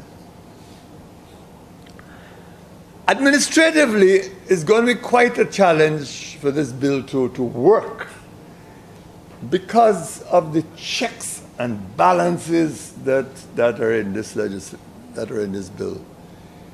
I can't recall seeing a piece of legislation in recent times where there's so many checks and balances.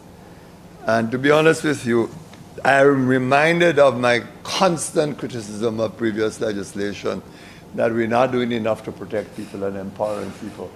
In this instance, we have done, I think, a lot to protect people and to seek to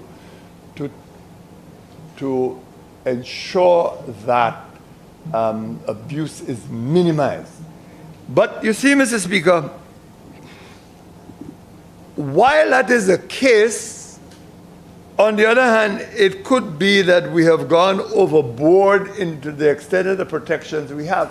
And you just have to look at the amount of protections in this legislation that we concede to an insolvent person. Every step along the way, they have an opportunity to contest, to appeal. And it's a remarkable feature of the legislation, and I certainly applaud it. But at the same time, I'm concerned about whether this could work. Now, Mr. Speaker, the member for Swazel Soldeba says, well, which master did this bill serve? Now, this one coming from him, this was surprising. But he's right that at the outset, that the World Bank routinely criticized St. Lucia for the absence of insolvency legislation. And every time in St. Lucia that our performance in business matters was evaluated, reference was made to the fact that there is no insolvency legislation in St. Lucia. And It is for that reason that the World Bank specifically made funds available to help us to produce this legislation. But the question is, who is going to need it? And then you come to the question posed by the member. The fact of the matter is that the business community badly needs this legislation.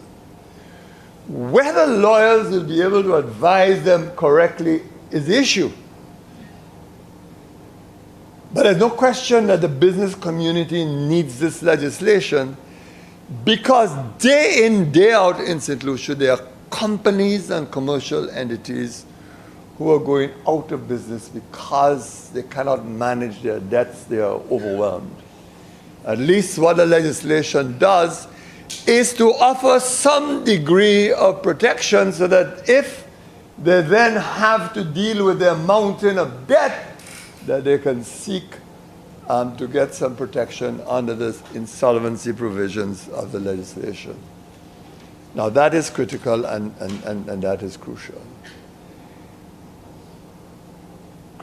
But even more important than this, we do not even have an adequate system of ranking of liabilities, etc. And quite often what lawyers have to do is to go to court to secure a judgment to protect particular interests of individuals. And Mr. Speaker, what this seeks to do is to provide a framework for many of those who would be affected where bankruptcy is looming, insolvency is looming, to get some degree of protection. So that the protection extends not only to the owners of the properties, but also to those who have been clients, the consumers of those properties. And I believe, Mr. Speaker, that helps to answer the question posed by the member for Swazelle, that this, in fact, is a piece of legislation that not only commercial entities, companies, etc., will find useful, but also the consumers who time and time again have to be faced with problems where companies are simply fading away and they have no means of redress, which of course the Companies Act cannot provide. The Companies Act was never designed to provide that kind of protection to clients of companies. So what this does is to resolve that kind of problem, and the issue again will have to be the matter of the administration of the legislation. Mr. Speaker, so this really is legislation for all, and at some point, because I suspect there's some looming confusion between the boundaries of this legislation and the Civil Code, that will have to be explained. That will have to be explained at some point and explained to members of the public very, very carefully, because as I said, I suspect there is some confusion between the boundaries of the legislation of the two. Now, the member for Swazelle also drew attention to Clause 4, which says where a conflict exists between this Act and the Civil Code of St. Lucia and any other act, when this Act prevails. And I think what he's really raising in his mind is how much of this Act touches the Civil Code. It is a matter, Mr. Speaker. Yes, you may want to keep it under scrutiny, and that is why I make the point that it's going to be essential that the boundaries are fully understood. But there's also a little matter of philosophy too, because you're dealing with two acts of Parliament who enjoys equal status because they are both acts of the Parliament of St. Lucia. So when they are of equal status and you don't take the route of repealing or of amending, then you can cause unnecessary issues. But I'm not going to pursue, except to say that I believe in an abundance of caution in these matters sometimes, and where you're going to have provisions that clearly override other legislation, to be careful. And I don't see any harm when you look, let us say at clause 78, for example, stay of proceedings in relation to a director. And this is really an awesome power in clause 78.4, where all of the directors have resigned or have been removed by their shareholders without replacement, a person who manages or supervises the management of the business and affairs of the corporation is deemed to be a director for the purposes of this section. So the person is deemed a director for the purposes of the section.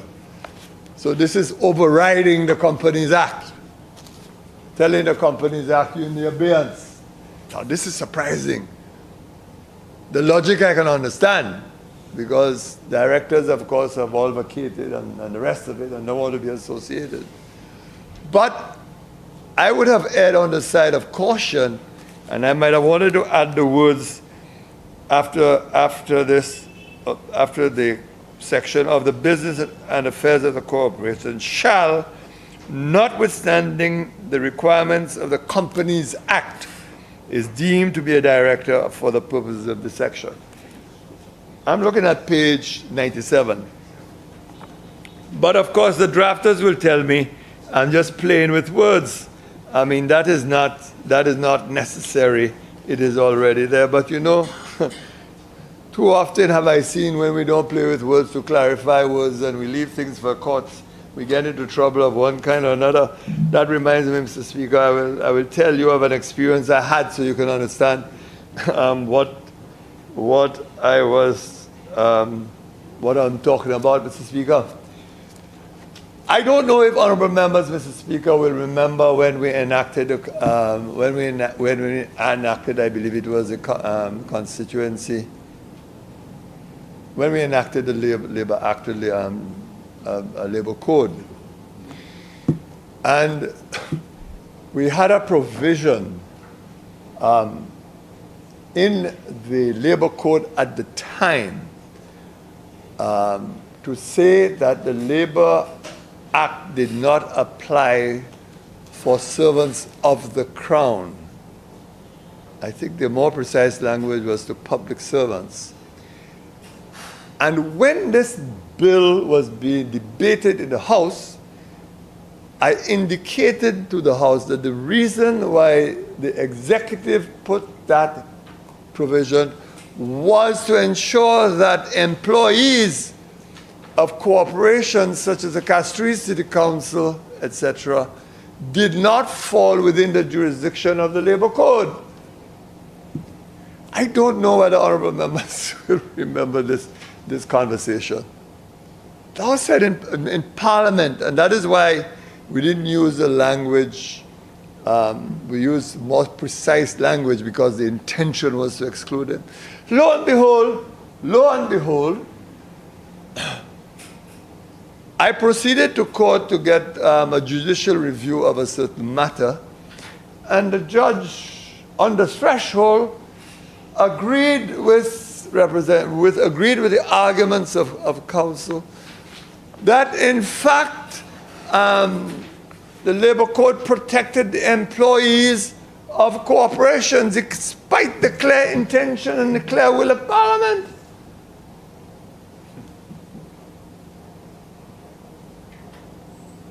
Of course, I did not bring to court what was said in Parliament because, as you know, that's not of any significance. As far as the judge was concerned, is he could not understand, the judge could not understand the difference between who is a public officer and who is an officer of the Crown, a servant of the Crown. Because the fact of the matter is that the persons who were engaged in the Castries City Council were not public officers, they were not appointed by a public service commission. and the intention was to exclude them. But the judge couldn't understand this. I decided not to appeal the argument because in any event, on the merits of the complaint, I knew I would have succeeded. And I didn't want to put the client through any extra difficulty. And lo and behold, when the matter did reach the Labour Commission and Labour Tribunal, judgment was rendered in favor of my client. But I'm just saying that we also have to be very careful because sometimes what we think is the intention of Parliament is construed by a judge in different languages. We should never take risks. Never take risks in Parliament to believe that judges are on the same page with us. Because judges have their own motives and their own tools of interpretation sometimes. So we have to be exceedingly careful on these matters. Which brings me to another minor point on the administration of estates. And I had to laugh at this one, Mr. Speaker. And I'm talking about Clause 287, which has a requirement of publication in newspapers. It says, a notice in the prescribed form must, as soon as possible, after the bankruptcy or not later than 5 days before the first meeting of creditors, be published by the trustee in a newspaper of general circulation in St. Lucia. I'm looking at clause, it's on page 159, I'm looking at clause 208, subclause 7.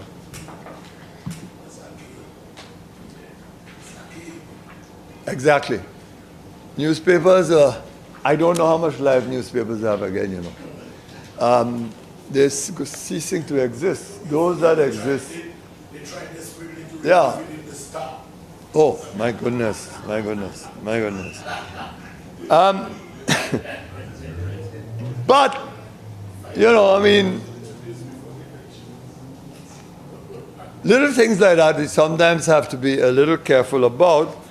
And I wondered whether we can just add the words or in the National Gazette or whatever for notices of publication, because it's like, you see, the Gazette has some permanence to it, because a lot of people don't know that the Gazette is actually constitutionally protected because of the references to its existence in one way or another.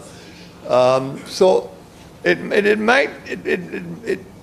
are little things that we need to be a little careful about. Now, Mr. Speaker,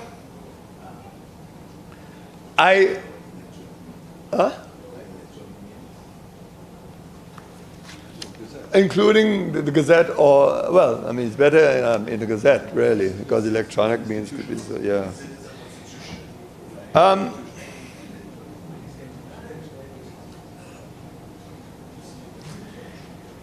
As I said, Mr. Speaker, I want to compliment the elaborate proposals to protect individuals, as I spoke about consumers who would have access, the efforts to protect the matrimonial property.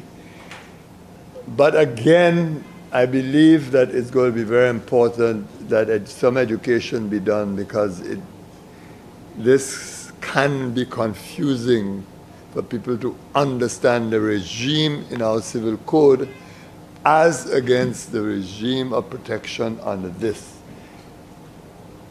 If you look at clause 181, and I know the Attorney General had drawn our attention to another clause. I'm actually supporting what he said, but drawing attention to clause 181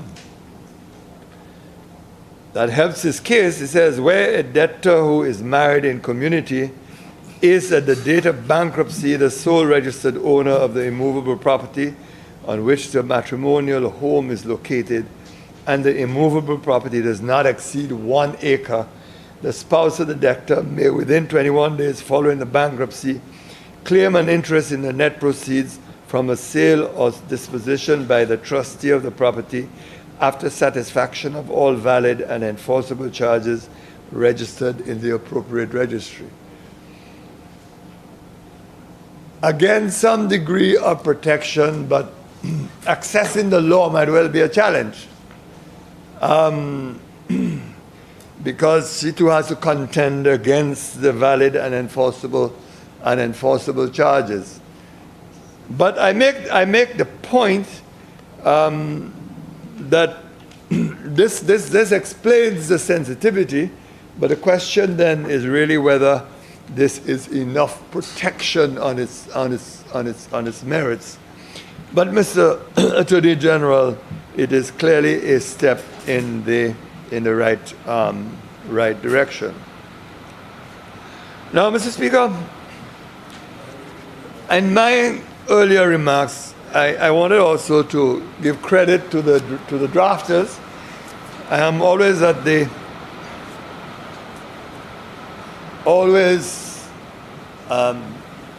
criticizing the drafters, sometimes explicitly or sometimes implicitly. Most of the times they ignore me. They ignore me. I don't know about every day, but sometimes I will meet them in court. I'll have to meet them in court sometimes on some occasions when they don't hear. But what I will tell you, Mr. Speaker, is this. There has been a very deliberate attempt in this legislation, and this is what I commend, to recognize the status of the laws of St. Lucia and who we are, to go back to what fascinates the member for Swazelle, this concept of legal identity and what legal identity means. And I'm going to take him under my wings in the next few weeks and give him some literature to read so that he has a better grasp of this concept of legal identity, to understand how it shapes who we are and what we are, and what a profound it can have on your outlook, your general, not just your general demeanor, but how you think and who you choose to follow. So I will take you under my wings in that regard, and we can have a discussion. But, Mr. Speaker, if you look at the very section I'm quoting, they speak of immovable property. Same clause 181, Mr. Speaker. And I have seen other sections another section where they speak of servitudes. In other words, the language of our law, rather than seeking to import English law without understanding the applicability and the value of English law. So, Mr. Speaker, I want to applaud these efforts, but it is not enough to do this just once in this. You have to do it all the time. All the time. It must be done with every piece of legislation to respect and honor the legal traditions of this country. And you all don't understand why legal identity is important. We go and praise everything else about who we are and what we are, but we don't understand that there's a legal culture underpinning us. That is why we are different. And why we have to applaud and praise differences. And when we speak of excellence, it has to be about all things and not just some things. And so, Mr. Speaker, they deserve recognition in this regard. Mr. Speaker, this really is a major piece of legislation. As I said, there are little provisions I would quarrel with here and there and have issues with. But it's a major step. I mean, I don't even know whether the member for Denry South even understand the depth and breadth of this, because you see, those hotels who operate in St. Lucia and then close their doors and go under, or for one reason or the other, they decide to cease operations, and people get wind of what is happening and can't get protection, it means that your persons involved in products of agriculture and products of the sea get some degree of protection. If you look, Mr. Speaker, for example, to grasp what I'm getting at, if you look at clause, I think it is clause 2, and page 49, Mr. Speaker. And this is where the drafters made a little slip up, but never mind. I mean, if you look at products of agriculture, Mr. Speaker, it's on page 49. It says the range of products that are brought into the mix that will allow for protection of that the member for Denry South was talking about. Products of agriculture includes vegetables, fruits, grain. Now, I ain't too sure what kind of grain they mean. Hay, H-A-Y, hay, hay. But then, I don't know whether they're talking about, and the member for Beaufort North is smiling, I don't know whether they mean the grass that is cut and roll up and they call hay. But you see what happens when you take in indiscriminate definitions of roots and all other direct products of the soil. So grain, hay, roots. And then it goes on to say, and listen to this definition. Products of agriculture include honey, livestock, whether alive or dead. Dairy products, eggs, and all other indirect products of the soil. Now, we may laugh, but I'm going to show you the overcaution. The fact that they have been so cautious in this legislation. I mean, what they're really talking about are the egg producers, you know. So, you know, when they go, egg producers go and sell things to the supermarkets and so on, and they don't pay them, and to the hotels, and they don't pay them. You know, there are some hotels in this country that have bad habits, exceedingly bad habits. So they take produce from farmers and they don't pay them for months, and they cry all kind of cry.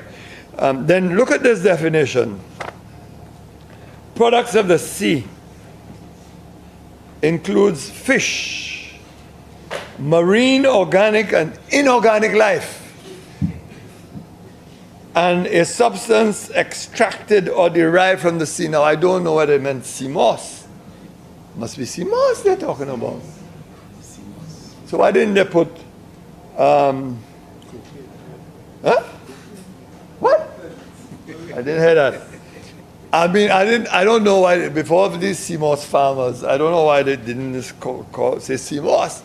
That would have been an interesting answer. But again, it is the intent for me that matters, not the play with words. Although I would not have included some of these words, but it is the intents. And if you look at property, how property is defined, money, goods, shows in action, accounts, receivables, inventory, equipment, intellectual property, land, and description of property, very, very, very, very, very, very, very wide. So, Mr. Speaker, I simply want to take the opportunity to give credit to the drafters of this legislation. My own training may have led me in different directions than some of the provisions, etc. But I particularly respect the fact that they were sensitive to our law and they made a determined effort. I have no hesitation in indicating my support for the legislation, even if I may have referred to a few infelicities and a few matters. I must confess, however, that I am very concerned about the provisions regarding the appointment of both the supervisor as well as the trustee, and that there should be an empowering subsection to say that the executive shall set the terms and conditions. This executive shall set the qualifications required for these posts. Now, just the final word, Mr. Speaker. You asked me then, why will I insist on that? I'll tell you why, Mr. Speaker. I'll tell you why. I gave you an example a while ago of what we think in Parliament may not be what a judge thinks. And what we intend to enact may not be what a judge feels we have enacted. Because the judge will give one interpretation or his own interpretation of what we have done, even if we express words to the contrary.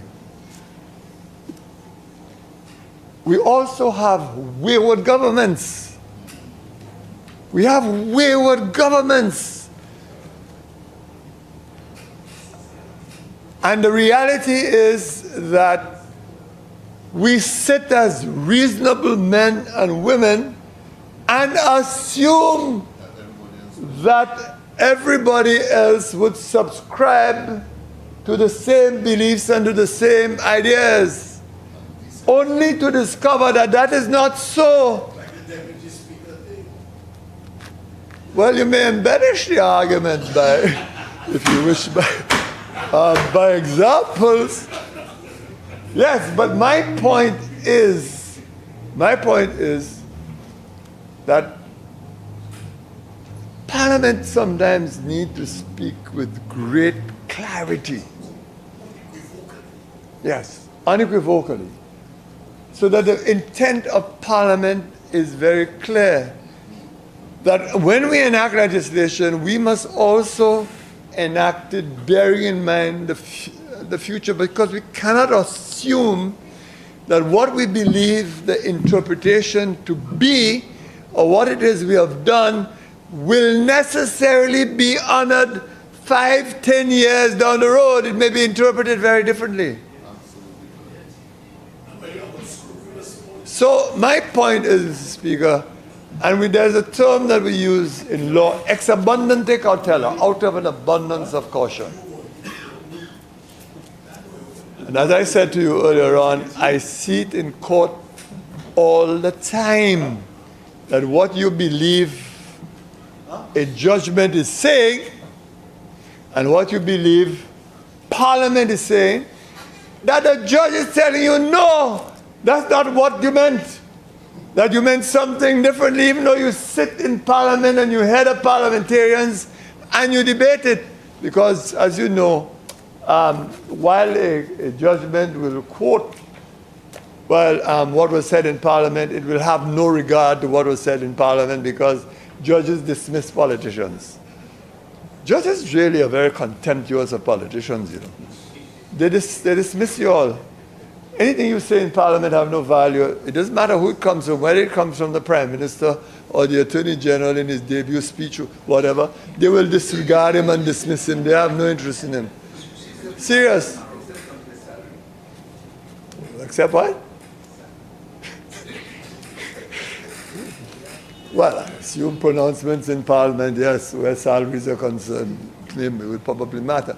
But my point is that it is best to err on the side of caution. Don't take chances with judges. Never take chances with judges. Member for Library. That's all it was. Because you say one thing, they'll tell you that's not what you meant at all. You meant something very different, and your colleagues may have misunderstood what you were saying, but that is really what you meant. Yeah. So, but if he's in flight, it's worse. It is worse. So, Mr. Speaker, just these little minor things, but I wouldn't want to repeat myself and to say 10 years, this is taken, 10 years too late, but nevertheless, it fills a major gap in our commercial law, and I do believe that the business community, the commercial community, will be very pleased by this legislation. And it's one of those major pieces of legislation that we'll have to keep under constant review to see how it is absolutely put into into practice. And I just simply underscore it all by saying, in a different way to what a member from Swaziland was trying to say when he was talking about the immense powers of the supervisor and the trustee, precisely because of the extraordinary powers assigned to them, we need provisions regarding their qualifications to hold the post. You cannot appoint ordinary mortals to handle those responsibilities. Mr. Speaker, I say no more, and I thank you for your patience in hearing me out.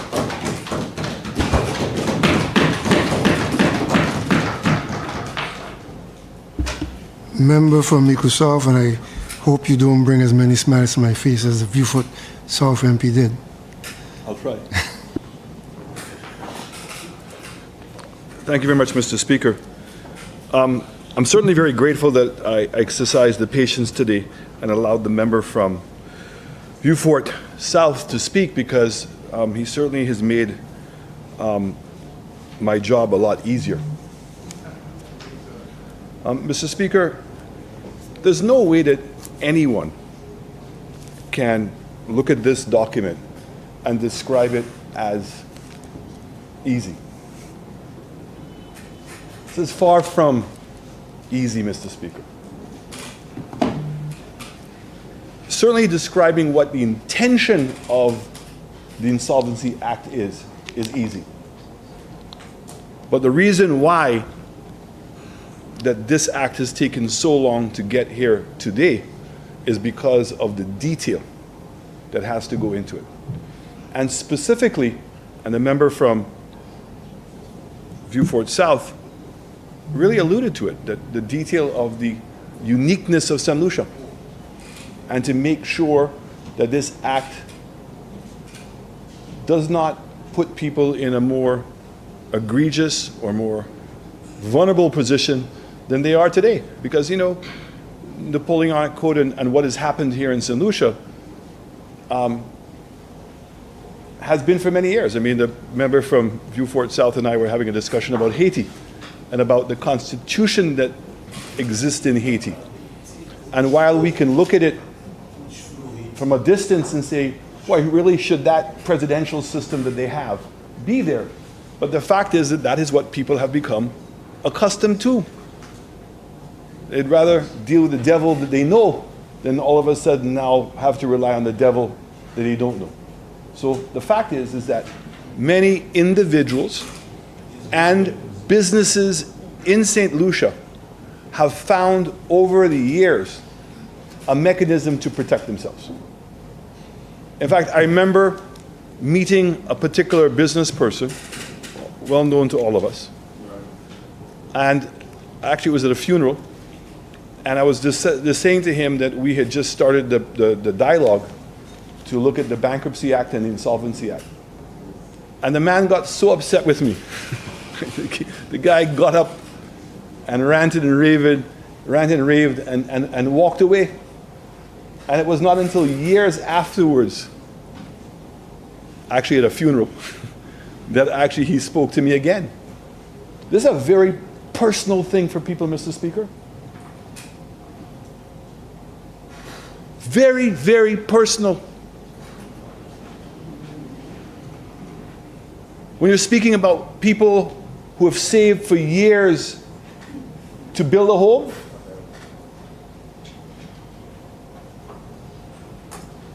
and the possibility of having to declare bankruptcy and then dealing with insolvency.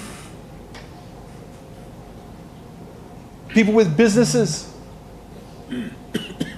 small businesses, and it's not the size of the business, it's the relative importance of that business to their own life. So that's why I applaud both governments for taking their time in trying to understand those intricacies, those delicate points. And the fact is, let's not run away from it. We want to take credit as to who started this. None of us started it. We had a system. This was being imposed upon us. We were being forced to bring it out. Yes, because we had to harmonize within the OECS. even though none of the other OECS countries have the Napoleonic Code. That made St. Lucia uniquely different. But because of our association, we're being asked to conform. This ridiculous report that used to be here, I have zero regard for the report of ease of doing business. St. Lucia has been the top of the ease of doing business. Member from Soufrière Francis Jacques, how many decades now? Can we point to any investor who's come to St. Lucia because of the ease of doing business report? It's about the cost of doing business, not the ease of doing business. So I'm very happy that the World Bank has foregone that and decided to move away in a different direction. But you know, for many years, exactly what the member was just saying, that every time there was an ease of doing business report, one of the things that's missing was our insolvency and bankruptcy, the two of them. The reality is that the economy has grown. And this has become a very costly exercise for the banks and for businesses attempting to recover monies that are owed to them and to individuals. And it's the banks who have been complaining the most for the longest period of time as to how this has increased their cost of operations. And some people have gone as far as to say the reason why the interest rate is where it is because the banks have not found a mechanism to swiftly deal with non-performing loans, whether it be on a personal basis or whether it be on a corporate basis, Mr. Speaker. So let's not pretend that this is easy. And I want to say exactly what the member from Vieux-Fort South said, is that the observations, the opinions, the input of the opposition is not to fight this. This is necessary, but what we should not happen to us is that we feel compelled in any way to approve it in a mechanism, a method that is being imposed by other people who are not sensitive to our particular issues. And let us not be scared to be different, because sometimes in being different and being successful in those negotiations, that we actually may be a trendsetter. So let me give an example, Mr. Speaker. Grenada. Grenada was a trendsetter. That when the Grenada as a country went into bankruptcy, which they did, when they renegotiated the terms, they included a climate resilience clause. And what was that clause?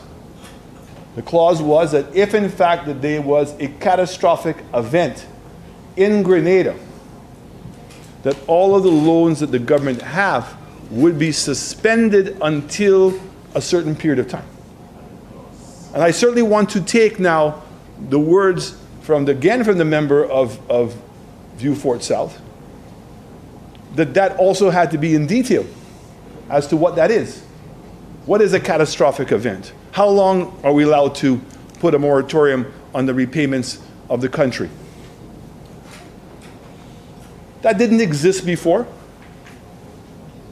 but now it's becoming standard language in every government loan that we negotiate. Every loan. We now have the climate thing, the loan you've just taken with the Saudis, climate. All the different loans, the World Bank, IMF, CDB, all the loans now include a climate clause.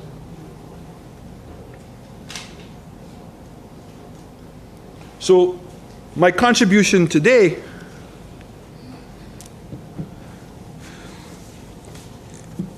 is in understanding the history of this, that this is attempting to create a legal mechanism to facilitate the banks and also facilitate companies and individuals who have been unfortunately caught up in bankruptcy. And consumers. And consumers, individuals, yeah. Because the fact is that you have too many people who cannot get rid of a debt and staying on the books of the bank because the bank is living in some hopes that they're going to get repaid, and then it's preventing that individual from getting a loan elsewhere. So it means that they have to go through their wife, they have to go through another family member, they have to go through another person and involve them in their business in order to be able to continue in business because they cannot do it in their own name.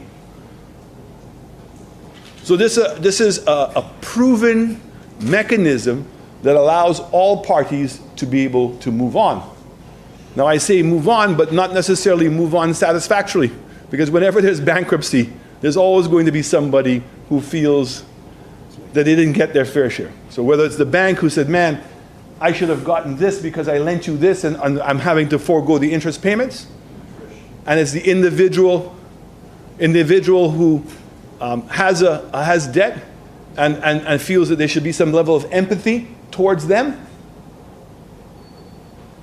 and feel that the court is too harsh and the business is too harsh and they should give a little man a break. So there's not going to be ever a satisfactory outcome of what this is. But I take the words of the member from Vieux-Fort South. I wish that we had listened to those words when it came to the CIP legislation, because it's the lack of the detail in the CIP legislation, Mr. Speaker, that's creating the chaos we have today. And when we talk about getting into the detail of a qualifications of a security person, tells you the level of detail that ought to be in an act and provisions of the act and the danger that it poses when we don't do that. And he's reminded us is that we may think of things being a particular way, but the courts are going to interpret it differently. So the detail matters. So what's the detail? The genesis of a fundamental change in this, which I think, I'm not 100% sure, but I certainly know when we discussed it in cabinet, primary residence was top of mind. Because I know if a person has multiple houses, they have to identify one house as their primary residence, Mr. Speaker. So if you're going to speculate on buying real estate and you lose, then the bank should be able to move. But there becomes a limit where we say fundamentally, hey, if we are as a government, and I believe that we share that we want every St. Lucian to own a home. I have to believe that we all aspire for that. And that we're going to do everything that we can to get persons with money, give them access to land, and for them to own a home. And after going through all of that effort, I don't believe the same people here would turn around and make it that they can lose that home easily. I welcomed the addition of the I think was mentioned, it was a where is it? It is no, terminal illness. You know, so I live in a family, we live in a home, we're depending on multiple incomes. Somebody dies of terminal illness. But Mr. Speaker, I don't think what we've written here is sufficient. I don't think that we should leave it to the interpretation of the judge as to what, or the supervisor, or the trustee, as to what should happen to somebody or family that has had a terminal illness and a loss of a primary contributor. What do we mean by that? So yes, we identify that as a problem, but are we just going to leave it? I mean, when you read sections 174, Mr. Speaker,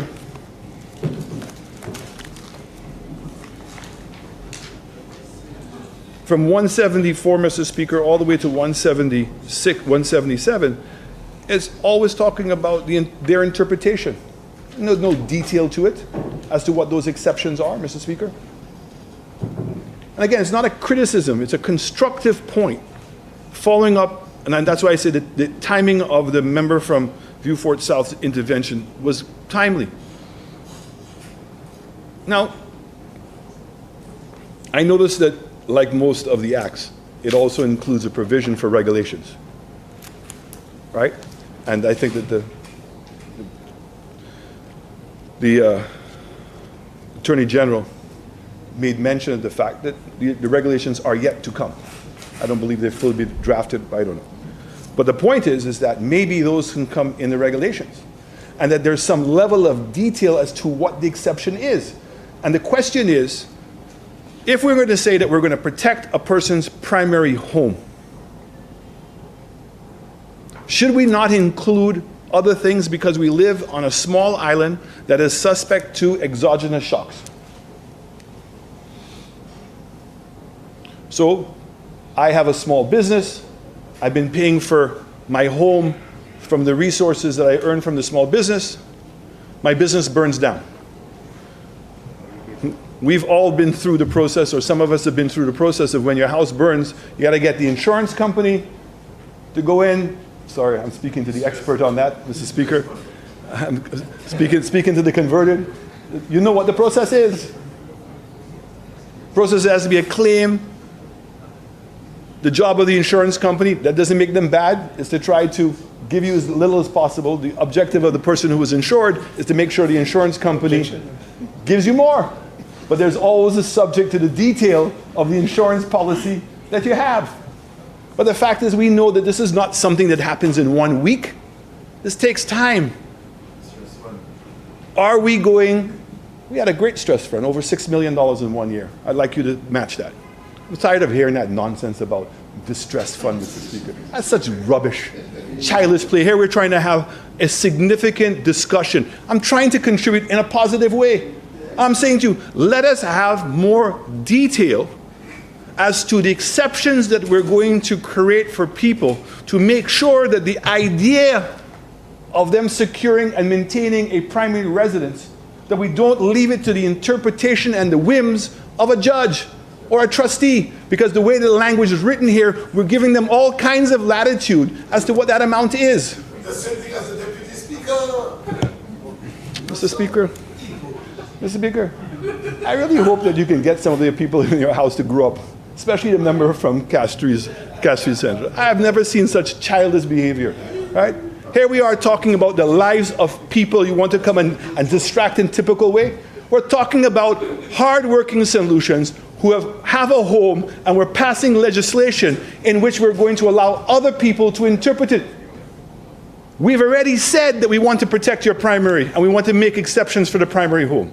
We've said that we're going to accept terminal illness, but there are other things there. Hurricane, fire. What are the other things that we can put in to make sure that the court recognizes that those are acceptable and compulsory things they must consider? And more importantly, how is it and who is going to make the determination how much of a moratorium they're going to get, if any? Because as I said, the people in St. Lucia have figured out through the Napoleonic Code how to protect themselves. The same business person that I was talking about had a business. I think the business has been in receivership for over 15 years. And he's still holding control of it. You know the gentleman. Right? And I'm not going to go there. Okay? It's the principle, not the person. The principle. The fact is that many people have learned how to play the banks, how to protect their own asset. And if we're going to introduce something, and we generally are here to represent all the persons in our constituencies, and let's take the advice of the member from Vieux-Fort South. Do not leave it to the interpretation of individuals who we don't know who they are. Don't leave it to the future interpretation of judges who this may come up afterwards and put their own interpretation. The way to avoid that is to be lucidly clear that we want person's primary home to be protected. And we don't want it to be that when there is a catastrophic event, an external shock, So when we talk about COVID, luckily, my administration negotiated with the banks for a moratorium on everybody. How is it that the persons who would have been laid off the day after on April 1st when everything was shut down? What was going to happen? What was going to happen? Where would they have gone? And the panic it would have caused. So let us understand that if it happened with COVID, if it happened with Hurricane Thomas, where people's businesses, without their influence, it wasn't their fault. I see the member from Labrie. I can't imagine how many times he has to go as the Minister of Foreign Affairs, Mr. Speaker, and ask for those exceptions for us as a state. And the reasoning for those exceptions also apply here because we are an overly export-dependent economy. And many businesses and people's income might be affected. We're not even talking about a person who has been paying a mortgage for 20 years, Mr. Speaker. Because of, let's say, blacklisting with the Europeans, the business that they were involved in gets shut down overnight. And all of a sudden they can't pay their mortgage. Should they be penalized? And I would say to you that even the idea, and I agree with the Attorney General, even if we say that we want, when the asset is sold, that they get some money, they're still losing the house. And it's not their fault. And should they be given a period of time for recovery? So I'm not asking for every exception in the world. All I'm saying to you is, if somebody has been paying their mortgage because of something that's an exogenous shock, some kind of external, which is beyond their control, they don't have the ability to pack it up and moving. In fact, what's going on right now is getting more and more difficult, Mr. Speaker, for anybody to move. I see what the UK has done. So the fact is that we ought to make sure that there's more details in this, Mr. Speaker, to provide the provisions of protection. And let me add another element to this, Mr. Speaker. By now passing the Insolvency Act, banks and other persons may be more anxious for people to go into insolvency and to declare bankruptcy in order to get the matters resolved even quicker. Because now there's a mechanism for that to happen. And if that is the case, even more so, people's businesses and homes and assets can become more vulnerable. And that's why I believe strongly that if we want every solution to have a home, we want solutions to feel proud and to be part of our economy, then what we should do is make sure that the exceptions are covered, so they're not left alone. Can't be that they lose their home.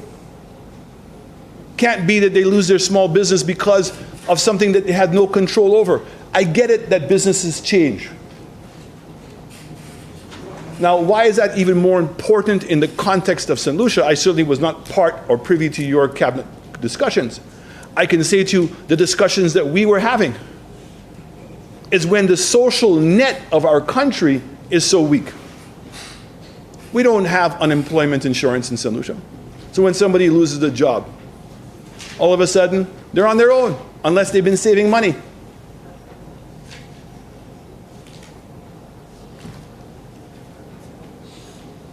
So even more so, there has to be some language written into this to make up for the fact so far that we don't have those provisions and that some of these things don't take an immediate effect. Because I'm telling you, once the banks know that this is passed, the amount of time that they were giving people before, they're going to put even more pressure on because they're saying, hey, there's a solution to this problem. because that's how they're going to think. And they have every right to think that way because they have other persons that they have to report to. But we must, I think, in creating a unique St. Lucia solution, is be cognizant of the fact that we don't have unemployment insurance. We don't have a robust social program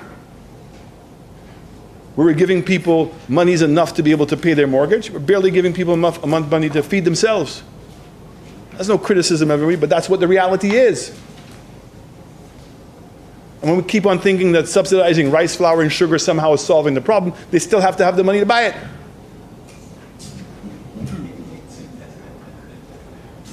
Well, in case of St. Lucia, we've resolved that problem by making sure there is no rice, flour, and sugar. Right? But, Mr. Speaker, I'm really hoping that this administration will take heed to what the member from Vieux-Fort South has said. Also to take in the best value what the member from Choiseul has said as a former banker.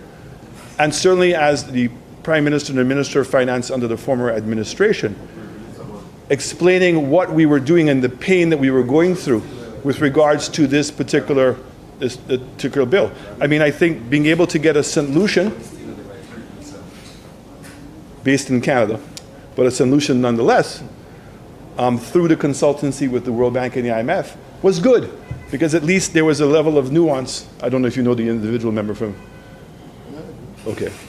So I think that that was a good move, but I still think that there are aspects of this bill which should be more embedded. And as I said, I could not say it, Mr. Speaker, as well and as articulate as the member from Vieux-Fort South. Detail. Detail, detail, detail. And I'm seeing so many pieces of legislation and so many things that are being rushed through which do not have that level of detail and are going to get this country and the reputation of our country in serious trouble. But in this particular case, it's going to be the individuals who are suffering. Because as I said, they're very acquainted to what the current system is. So the advice that was given by the member from Choiseul, which is that we need a substantially more robust education system about the introduction of this so that people are not going to find themselves marginalized, where persons can possibly get, I hope, more opinions and not just the opinions of their own lawyer. But we are going to have a difficult time, and there are a lot of hardships that can be caused by the lack of detail in this particular thing. It's well-meaning. Unfortunately for us, the day has to come. The opposition supports this, but the opposition puts the caveat that when we're going to be doing the regulations, that every effort should be made to provide advice to the courts and everyone else about what do we mean by protecting the primary homeowner. Because that's very, very important. And we all have those persons in our constituency. We all know persons with small businesses in our constituency. And if this is left unchecked, it would impose a hardship on those persons and those small businesses, to the likes of which we will all be feeling, and we may find ourselves having to come back to the House and doing something retroactively. Thank you very much, Mr. Speaker.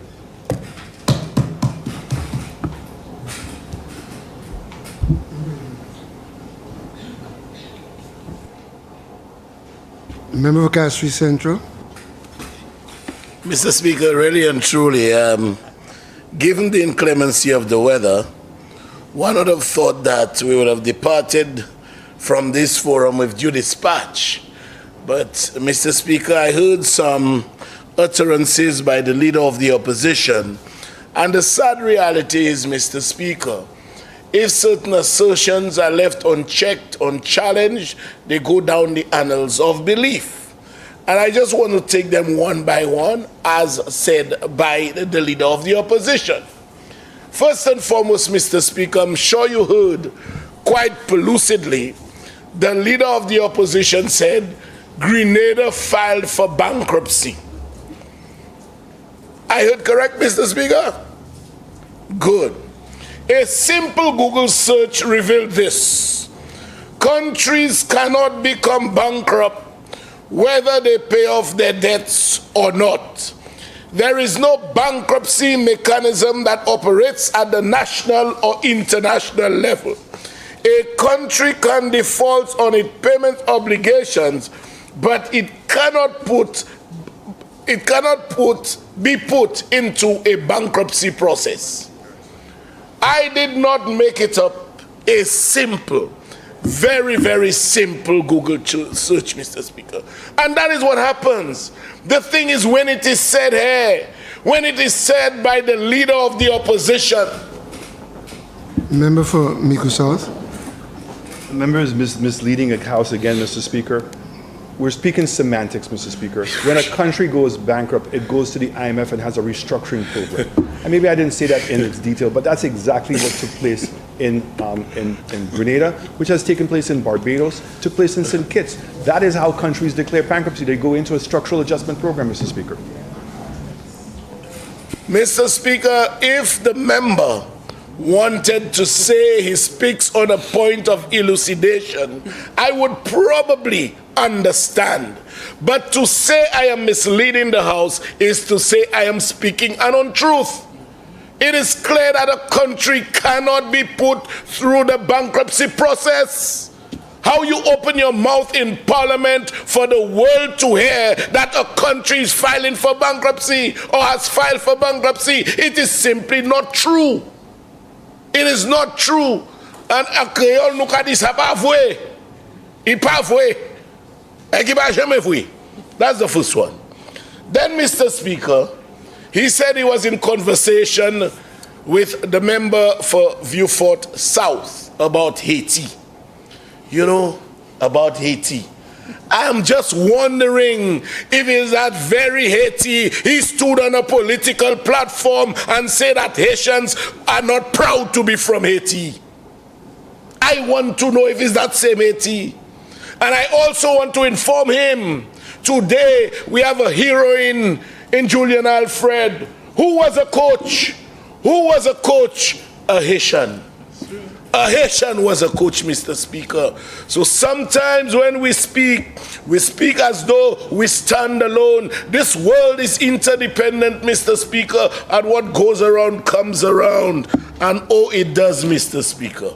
Before I go to the CIP legislation, he speaks about interpretation of law. And I'm happy he can bring that in up here, Mr. Speaker, because it is this very leader of the opposition who at the time was Prime Minister, for 5 years never appointed a deputy speaker, interpreted the Constitution in his own fashion and said that for the 5 years it was not convenient for him to appoint a deputy speaker. Member for Mico South. Yeah, Mr. Speaker, very serious. I'm going to ask the member to withdraw that statement because it is grossly inadequate. He knows what the interpretation... Member for Cassie Central, just a minute. He knows what the interpretation of the Constitution is. It is at the convenience of the House. It's not the responsibility of the member, the leader, or anybody else individually to appoint the Speaker of the House, the Deputy Speaker of the House. It is for the House, and it requires the majority of the House to be able to do so. So, Mr. Speaker, he needs to withdraw that because that's an absolutely inaccurate statement. Member for Cassie. Thank you very much, Mr. Speaker. I will repeat. The Constitution speaks to the appointment of a deputy speaker, and it says the House shall appoint as soon as it is convenient. He did not appoint for 5 years and said up to now it's not convenient. Again, Mr. Speaker, on a point of order, the member was going very well. That is for the House at their convenience. What's the point of order, Mr. Speaker? The point of order is, again, you're misleading the House. You're suggesting that it was the leader who did not appoint it. It's for the House to appoint, Mr. Speaker, not for the leader. Member, maybe on this point, the leader of the opposition is correct. You may wish to say his administration as opposed to him. His administration led by him. Very well, Mr. Speaker. Mr. Speaker, let him deny that one. Member from Mico South. Mr. Speaker, again, I'm so sorry to belabor the point, but it has nothing to do with my administration. My administration are members of the House, but the House is an entirety group. In fact, anybody who was a cabinet member, as you know, cannot be the Deputy Speaker of the House. The only persons that were available who qualified were the members of the opposition, and none of them wanted to be the Deputy Speaker of the House, and that's fine. That's the responsibility of the House. Member from Miku South. Mr. Speaker, I will not go down that path. Member of Castries, please. Member from Miku South, you cannot have it both ways. Exactly. You cannot argue about interpretation and want to take offense about his interpretation. That's correct. That's correct. No, but he has interpreted it based on precedent and convention. And convention that. On convention. May I just refer? The Constitution is merely the skeleton. It's its usage that puts flesh onto those bones. You see, Mr. Proceed, Speaker. member. Mr. Speaker, let me just say this. The Constitution envisage a cadre of honorable men and Member women for Castries in Central. this Parliament. Member for Castries Central. Yes. I rule that you are in order. Just proceed, please. Yes, that's what I'm saying. So just to belabor that point a little, Mr. Speaker, in terms of the Constitution is the bare bones. I am saying the Constitution envisaged a cadre of honorable men and women around this table. Around this table. One thing you cannot legislate on, Mr. Speaker, is integrity. You cannot legislate integrity and honor. You can legislate everything else, but when you enter the political arena, you are expected to do what has always been done and is known as the norm. That is it, Mr. Speaker. And I'll come to the 4 prime ministers that the member from Sozel referred to earlier. But another indication, Mr. Speaker, the Constitution is clear, and again I'm going to interpretation, that there must be a sitting of Parliament within 30 days after a general election. Am I wrong? Definitely not.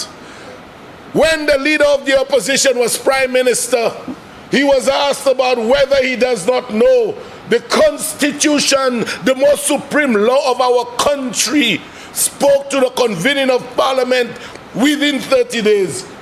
You know what his answer was, Mr. Speaker? That the Constitution did not dictate sanctions for non-adherence. That is why I'm telling you, you can legislate, but you cannot legislate integrity. You cannot legislate compliance. When people enter this political arena, they are expected to behave in a certain way. And today, all of a sudden, you know about interpretation.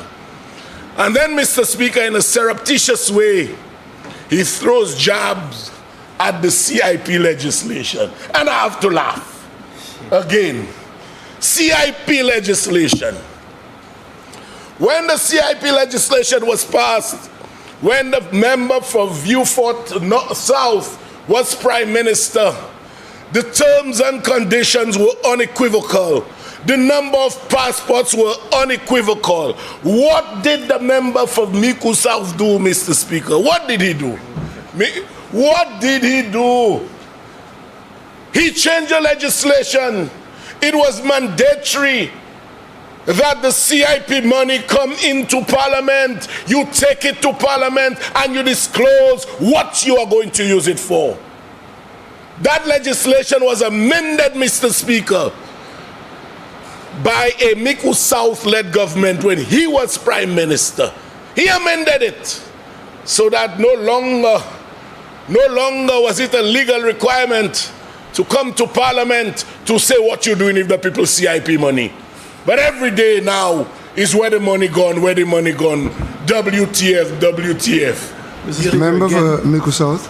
The member is completely misleading the House. Where's the legislation? The money came into an economic fund that was established by the former government. And that economic fund was there. Until the economic fund was formed, the money was coming into the consolidated account. It is their government, Mr. Speaker, what's the point of order? Amended the act to allow that any expenditure from the economic fund could be made simply by the approval of cabinet. So they're the ones who've made that fundamental change. All the regulations were there to know where the money was going. But remember, what exactly are you objecting to that he said? Because the member is saying that we change the legislation to allow the money to go anywhere. The money I never said that. Economic I never said that, Mr. Speaker. He never said that. He I said, never said that. member from Miku South, you can't be judge, jury, and executioner. That's what he always is. I rule. Let me repeat. Member for Castries Central, calm down. There is a presiding officer. So member for Miku South, your objection cannot be sustained because you've not dealt with what he said. Please proceed, member. Mr. Speaker, let me just reiterate. I said that the legislation was in place when the member for Vieux-Fort South was Prime Minister and leader of the country. Quite rightly, Mr. Speaker, to maintain transparency and accountability, all CIP funds were to be deposited in an economic fund. When the member for Miku South was Prime Minister, and let me add, and the expenditure therefrom had to be debated in Parliament. So the expenditure from the economic fund had to be approved by Parliament. As Prime Minister, then, in his deed, I wish St. Lucians will never put us through again. But when he was Prime Minister, the legislation was amended to remove parliamentary approval for expenditure. That's what I said. Mr. Speaker, again, on a point of member order. from Miku South, you must wait for me to call you. My apologies. You can't just stand up and object. Please proceed, member from Miku South. I can't. Yes, please proceed. Thank you, Mr. Speaker. There has been no amendment to any piece of legislation, not requiring it to get parliamentary approval, Mr. Speaker. As I indicated, because the economic fund did not exist, the monies came through the consolidated account. All the monies go into the economic fund. If the member really wants to provide clarity, how come in the 3 years since his administration, there's been no income statements or audited statements of the economic fund? South now. In fact, when I came into the member the from economic Miku fund South only began, Mr. Speaker. Member for Castries Central. Member for Castries Central, you may put on your mic and continue. I turned all the mics off. Mr. Speaker, if any one of us were to check the legislation as existed then, it speaks to the money shall go to an economic fund which is hereby established. That's what the law said. The law said it shall go into an economic fund, which means the establishment was contemporaneous with the passage of the legislation. How can you say there was no economic fund? The law clearly said it. The economic fund is hereby established. You see, Mr. Speaker, numbers don't lie, neither do literature, existing literature. And all of these I can make available at a different forum, Mr. Speaker. I can. Now, as it relates, Mr. Speaker, to the number, the establishment of an escrow account, Mr. Speaker. The law made it clear that the escrow account had to have been established in St. Lucia. What did the DSH agreement contain? He signed it, the two of them signed it. They know what it contained. That there shall be an escrow account established anywhere to which we have no access, and in which the passport money shall be deposited overseas. I lie? I'm not lying. I'm not lying. So don't talk about CIP legislation. You all were the ones that amended CIP legislation to suit yourselves. Huh? You all amended it to suit yourselves. Up to now, Mr. Speaker, I don't know, and I will not speculate. I'm not here to speculate. I don't know if T.O. King sold passports pursuant to that agreement. I don't know. I don't know where that foreign account was established? I don't know.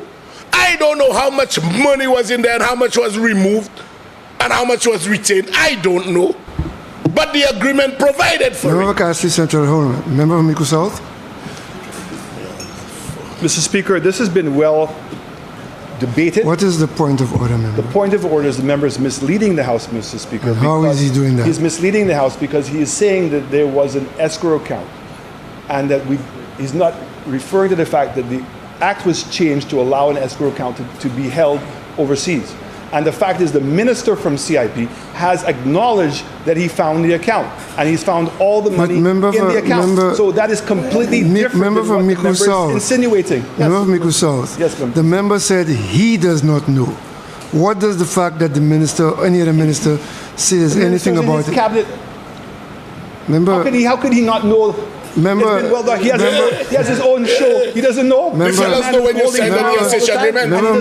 Spider said he never know you signed the DSH. Member from Mico South. So this is becoming a house of Member from speculation. Mico South. I'm not going to debate with you. I'm allowing you all the latitude, but when I speak, you don't. Please proceed, Member for Castle. Thank you very much, Mr. Speaker. I'm saying I am not speculating. But the DSH agreement signed by those two members opposite here today, Mr. Speaker, the member for Mico South and Swazel, they signed an agreement permitting, one, the establishment of an escrow account in a foreign country. Two, that the proceeds of passport sales can be deposited therein. Three, that the government and its agents had no access to those monies. And four, only Tioa King and his agents could have withdrawn from that account. Now, I am saying, Mr. Speaker, I don't know if passports were sold. I don't know if money went into that account. I don't know if there was money left, but I'm saying the two of them created the avenue to make it happen. That's what I'm saying, as a fact. And today they'll stand up and ask you, where the funds? Where the funds?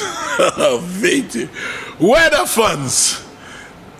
You know, now, Mr. Speaker,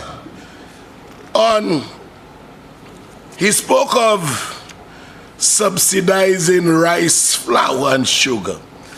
Mr. Speaker, you know, every time the leader of the opposition opens his mouth, he takes a position that is politically conducive, but it is not the voice echoed by the majority of St. Lucians.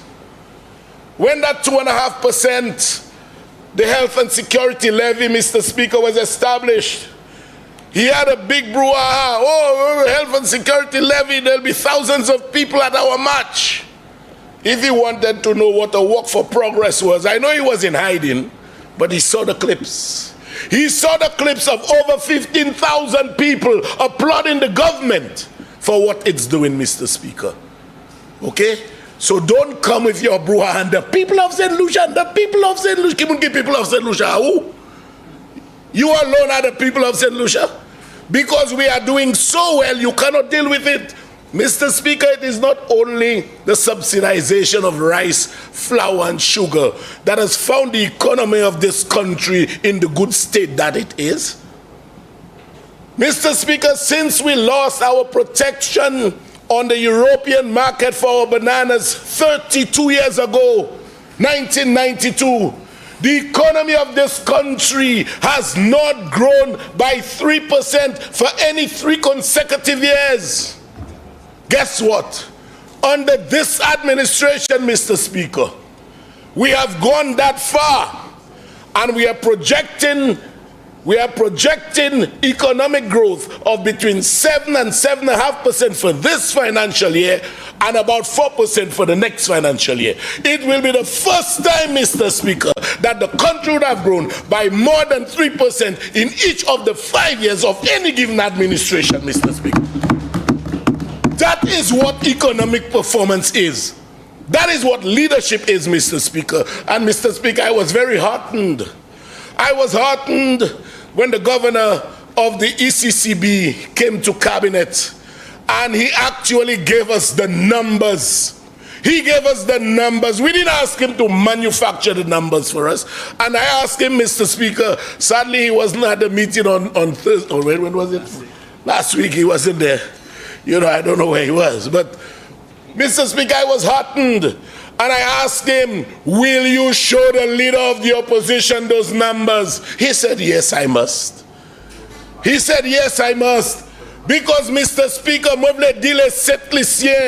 in 2016, when the Labour Party left government, your debt to GDP was one of the lowest in the history of this country. When we came back in 2021, it was one of the highest in the history of this country. Poor management. Very poor management. And the graphs and the numbers are there. They are there. So we can go all the brouhaha. The statistics are there. And I could tell you the governor of the ECCB intimated, Mr. Speaker, that the country is in good shape. Very, very good shape, Mr. Speaker. I don't have the graph with me. I didn't think it was necessary that I would be coming here and then I would hear about subsidy on rice, flour, and sugar. Unemployment, the lowest in history on record. NIC, the most collections ever last year, ever. And that is directly related to the unemployment, Mr. Speaker. So when you hear them talk, Mr. Speaker, when you hear them talk, and then they talk about healthcare and this and that, I want you all to give this Prime Minister a round of applause for me because he has made the greatest allocation to the Ministry of Health ever in this country, Mr. Speaker. The biggest, as soon as the UWP came in 2016, they cut the allocation to health. Tell me I lie. I have the books. Numbers don't lie. Numbers don't lie. We can say all what we want, Mr. Speaker, but the records are there. The records are there. The records are there, Mr. Speaker. So sometimes, Mr. Speaker, you know, you listen to them and you ask, wait, if there was a disease called autism, all of them get it, Mr. Speaker. All of them get it, Mr. Speaker. Now, over to the member for Swazel. You know, who these days, Mr. Speaker? Honestly, I saw a gentleman in the honorable member for Swazel. I saw a man who I believe stood by the principle of honesty, but his disingenuity, Mr. Speaker, and his ability to be repetitious with untruths, Mr. Speaker, really seemed to bamboozle me, Mr. Speaker. Because, you know, I'll deal with him another time. I will deal with you another time, not now, but it really, I was taken aback and I'm still taken aback by you. You have an allocation, you overspend it. You overspend your allocation and then say you don't get all of it. But I'll deal with that another time, Mr. Speaker. Mr. Speaker, legislation is not supposed to, and I think the member for Viewfort South echoed the same. My light's on. Member for Swazel, sorry. Thank you, Mr. Speaker. Mr. Speaker, the member again is misleading the House. He indicated that I got an allocation for $100,000 that I overspent. Mr. Speaker, I will say it again. I have not received the full allocation that was granted to me from June last year. The records are there. How much have you received? Okay. From June last year. Member, please, just a minute. When a member is on his feet, a point of order, you should not interrupt, member. Proceed. From June last year, a letter was written to me, providing me for $100,000 for National Housing Assistance. Mr. Speaker, the member has taken significant umbrage to that, to the point where the member has hurled several insults at me, not just in the House, but outside of the House, Mr. Speaker. Okay? Mr. Speaker, the member... But what is the point of order? The point of order, Mr. Speaker, is the member has just indicated that I have overspent on the $100,000 that was given to me. Yes. That's what he has just said. I have not received Did he say that, or did he say the allocation? Sorry, Mr. Speaker. Did he say the money you received or the allocation? He said I have overspent. Yes. On the allocation or the monies received? Allocation. Mr. Speaker, I can tell you to date, I have not received 100,000. Remember, but there is a difference between an allocation and the amount you have received. That's the point I'm trying to make. And I've not received. Yes, but he never said you received. He said you were given an allocation. But you can overspend that allocation even before receiving the money, no? That's correct. I can overspend the allocation, Mr. Speaker? Even before receiving the money, Mr. no? Speaker, how can I overspend if he has not given it to me? You can spend from other sources hoping to get it back. No, Mr. Speaker, that's not the case. No, but the point is an allocation is different from monies received. Do you agree with that? No, I didn't work with that, yes. An allocation? If you are allocated, so for example, monies... No, I want to be very clear with it. 7,000. Monies have been allocated to Parliament, which we had not received, which is why the Minister of Finance had to make some monies available to us because our allocation was not yet in hand. Right. So monies received are different to the allocation ascribed to you. I have not received different or otherwise, Mr. Speaker. Okay? All right. And I want him to show otherwise. Mr. Speaker, I will not belabor the point. I will not belabor the point.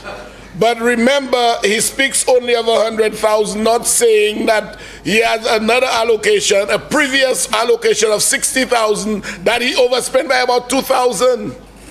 He had a previous one of 60,000. Remember, he be specific to what he said. Okay. He related to the 100,000. Yes. Stick to the 100,000. Yeah, but let me deal with that, Mr. Speaker. But you know, every time I look, Mr. Speaker, to my frontal left, I have to say, such a good soul. Such a good soul. Because for the member for Swazel to overtly admit, he admitted 100,000, but it is 160,000 and was overspent. Hold on. In addition, he admitted in Parliament that the member for Castries Eastern Prime Minister gives him $100,000 every quarter for CDP. Mr. Speaker, we have been in office for 3 years. Let's just say 3 years. That's how many is 3 4 is 12. He has received at least 1.2 million on the CDP and 160,000 on the housing. What? Jesus. You know, Mr. Speaker, that is what the member for Castries East is doing for the opposition.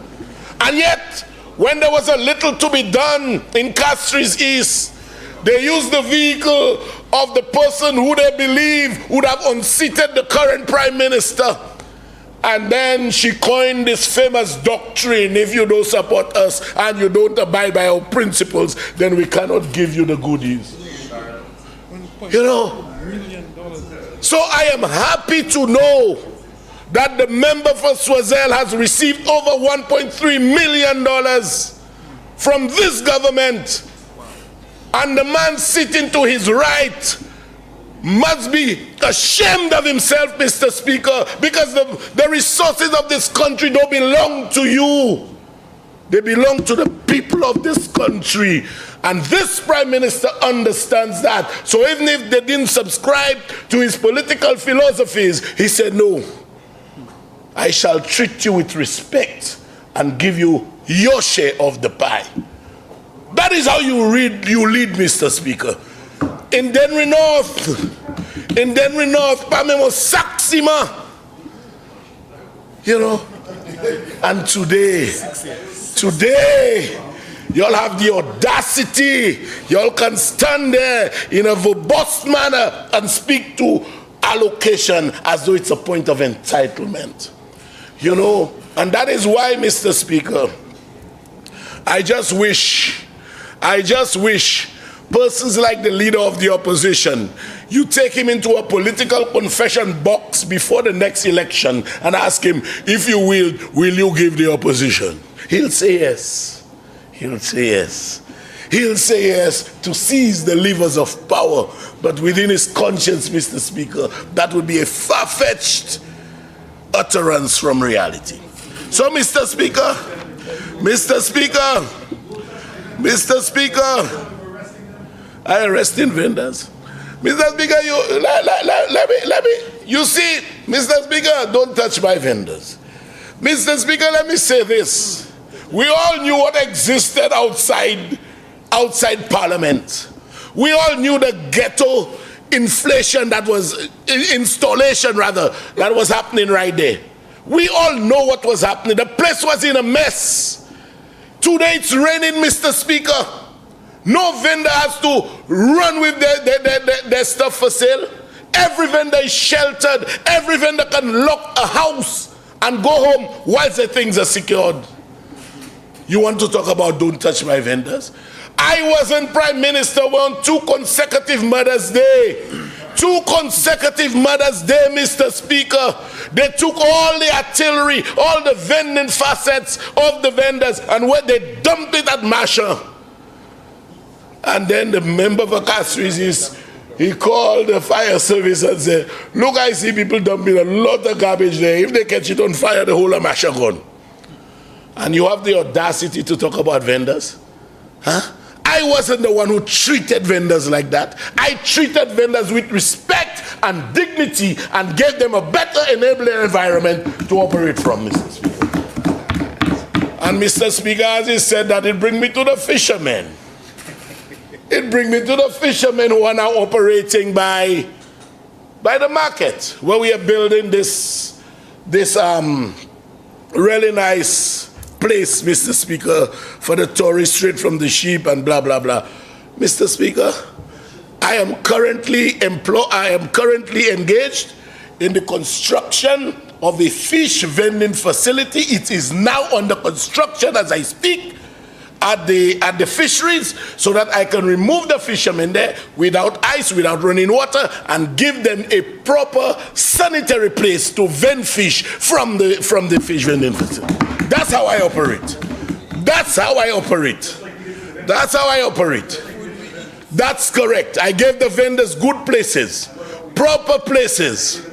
Yes, I know you did, Mr. Speaker. I know you did. That's why, they had this conference at Kokopam. And then they say, who's Kokopam? I'm not there. But, you're bringing me to it now. You're bringing me to it now. How many offices are we renting from companies in which the leader of the opposition has an interest? Remember now, that's a bridge too far. Let's get back to the Yeah, I will. Insolvency Act. I will. Endless companies, Mr. Speaker.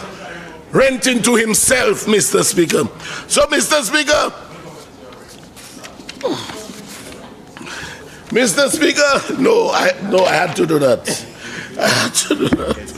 Mr. Speaker, how can you be insolvent and the Insolvency Act applies to you when you as Prime Minister renting offices from government to yourself? How can you become insolvent? That Insolvency Act cannot apply to you. 13 offices, 13.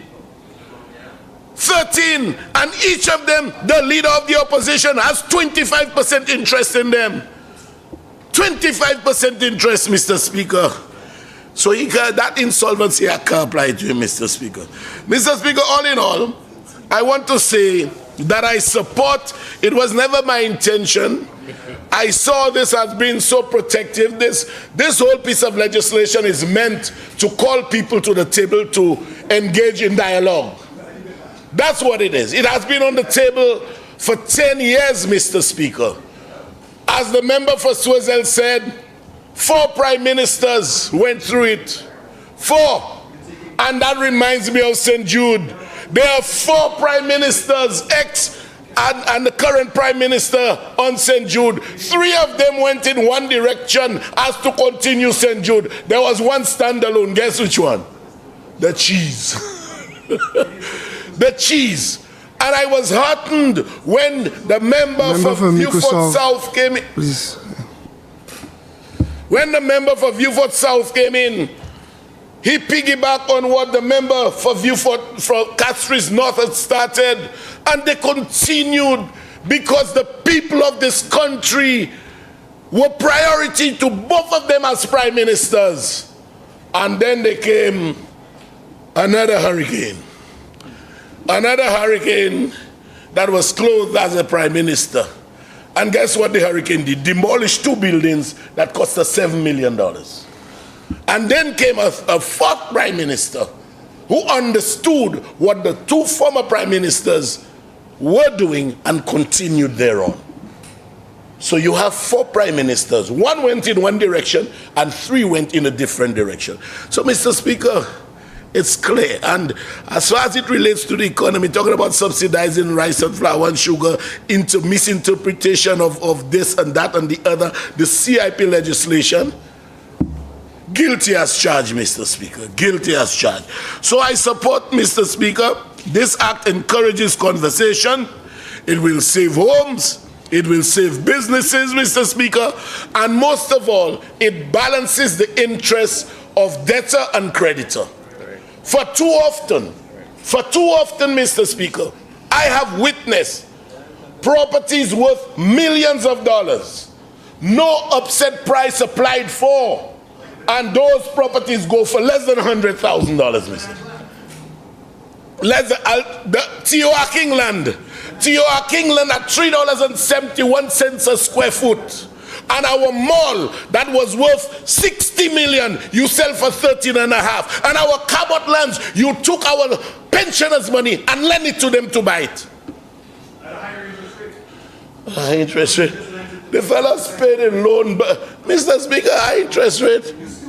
The guys paid a loan in less than 4 months.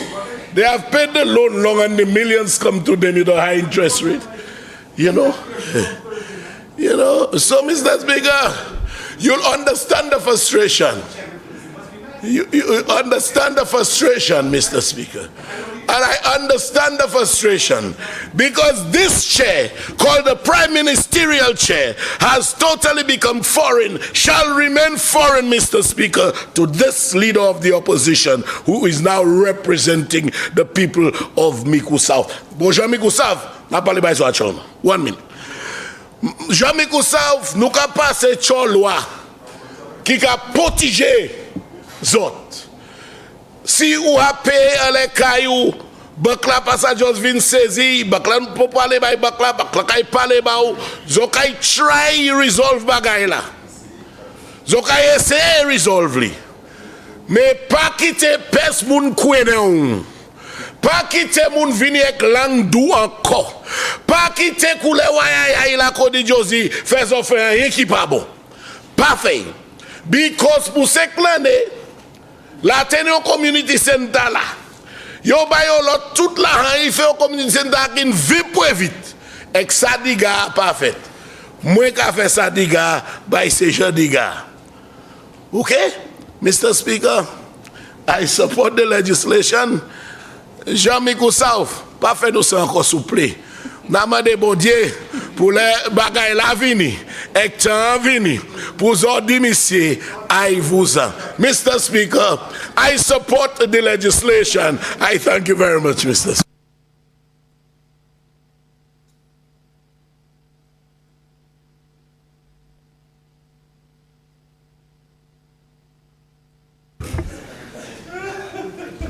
Member for Castries East. Thank you very much, Mr. Speaker. Mr. Speaker, from 2014, Mr. Speaker, as the Attorney General said, we've been trying to pass insolvency legislation, insolvency of bankruptcy legislation, Mr. Speaker. And it took a lot of discussion, Mr. Speaker, because truth is we are being pressured by international financial institutions to remodel and re-engineer the rules that govern us, Mr. Speaker. And truth is, we have, on several occasions, have had to have what is called conditions precedent to receive funding from international organizations, Mr. Speaker. But, Mr. Speaker, the problem is when we come to this honorable house, we say one thing And when we go out, we see a completely different thing, Mr. Speaker. Mr. Speaker, we passed a health and security levy, and we said clearly it was to raise revenue, Mr. Speaker. The health and security levy, at its best, will raise $33 million. At its best, $43 million. It has only raised, when we passed it, the last fiscal year, $8 million. The expenses on health and security is $243 million and climbing. The health and security levy, Mr. Speaker, we said it very clearly that it was a measure to raise revenue because the country, in its budget, and we said so several times in the budget, we'd gone for 2 public policy loans.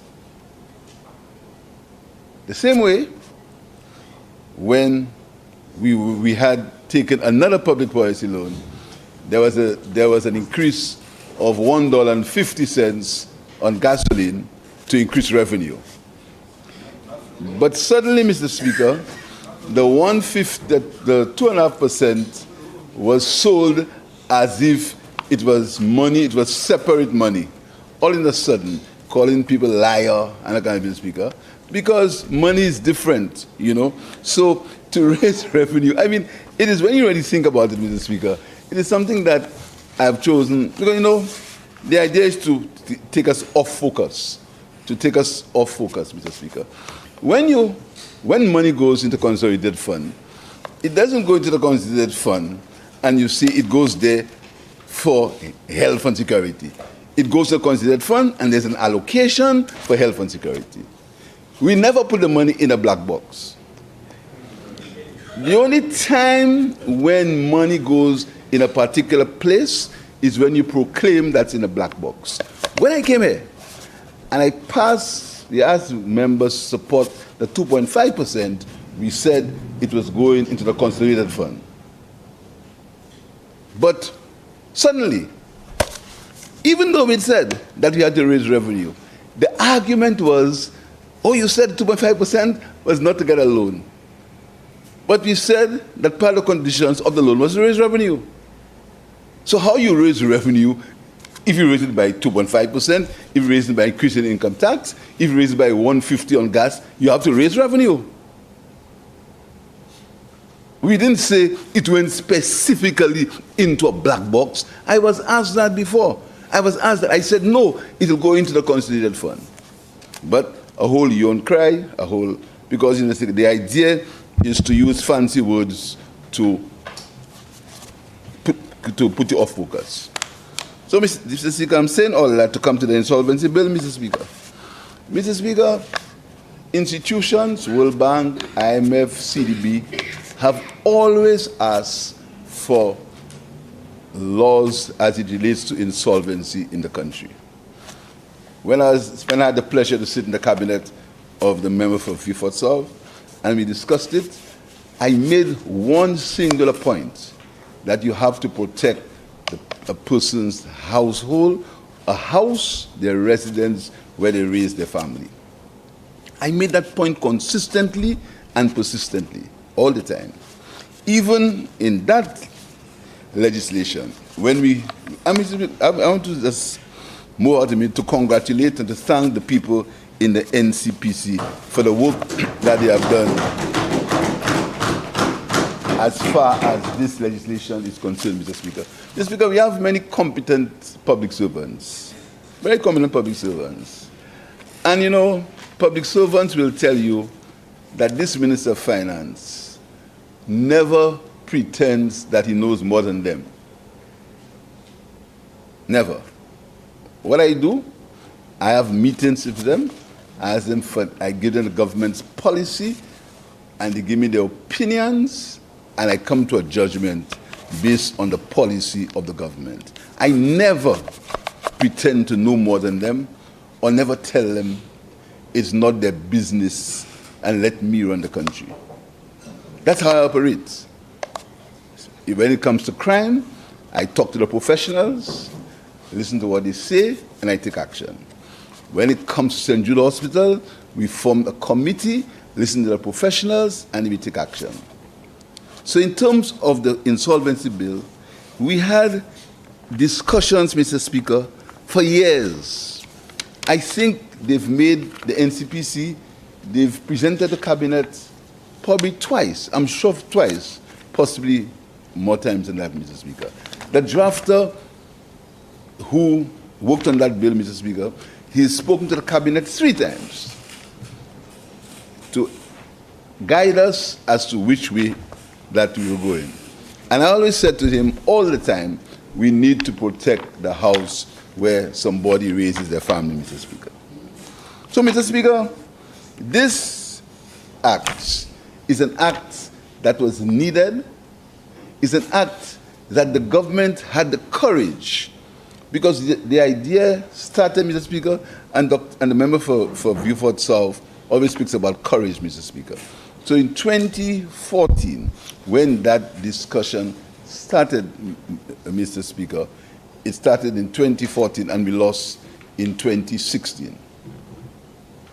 And these years must be put in proper context, Mr. Speaker.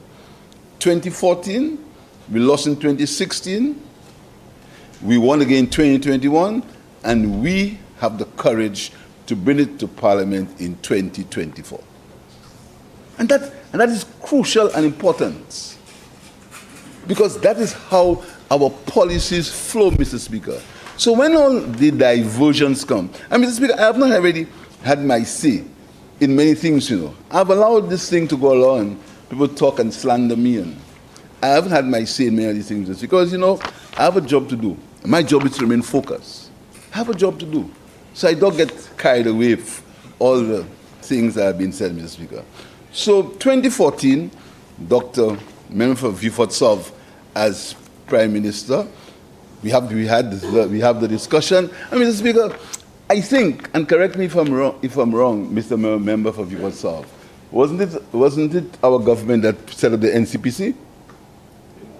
Yeah, our government, yeah. Under the guidance of a contractor, Mr. Reno. Yeah. Because the idea, and you know,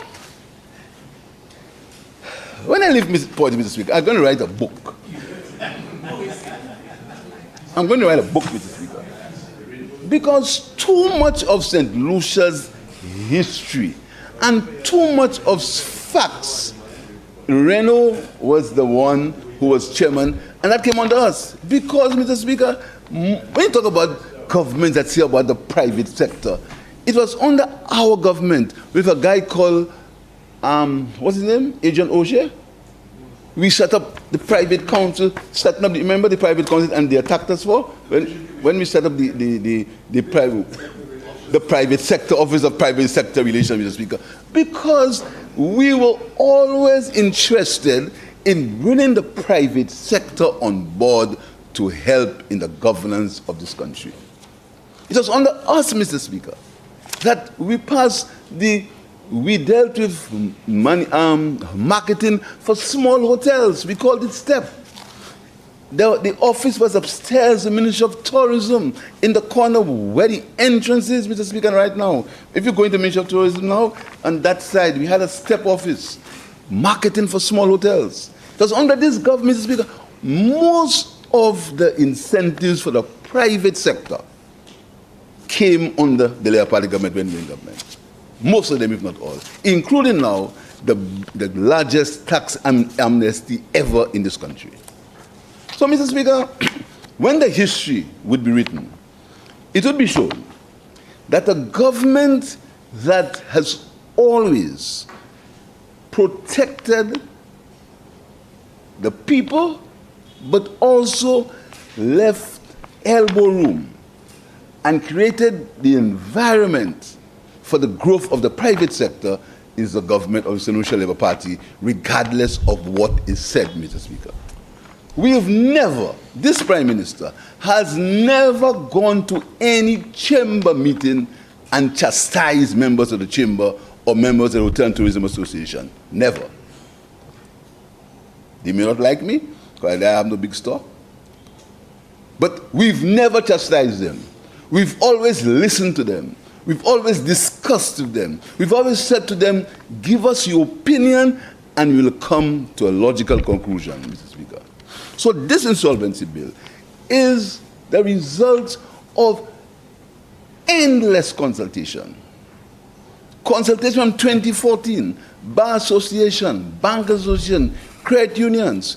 We spoke to everybody, Mr. Speaker. The World Bank helped to fund it. The CDB, only last week they were here asking about where are we, Mr. Speaker. So, fact is, truth is, if we need to progress and if we need to continue to get funding from these organizations, we have to modernize our legislative agenda. And part of modernizing our legislative agenda is things like the credit reporting bill, the insolvency bill, the revision of the Banking Act. That is part of the revision of our private public sector relations, Mr. Speaker. So this is part of that revision. Talking about countries, Mr. Speaker, we speak about countries. In terms of where we are, where countries are concerned, it is called the Multi-Vulnerability Index, the MVI. And only last month, the United Nations recognized that you could not judge these islands as regular countries because of the impact of hurricanes and climate events on these islands. So there's a new measure, apart from national income, called the Multi-Vulnerability Index. So what the leader of the opposition was referring to, as far as hurricanes are concerned, all these were taken into consideration, not only by the force majeure, but by the Multi-Vulnerability Index that will be used to measure the vulnerability of these islands. So when you negotiate loans, these loans should be negotiated using MVI as a measure instead of national income. So all these things have been taken into consideration, Mr. Speaker. But more specifically, Mr. Speaker, the insolvency bill, Mr. Speaker. Mr. Speaker,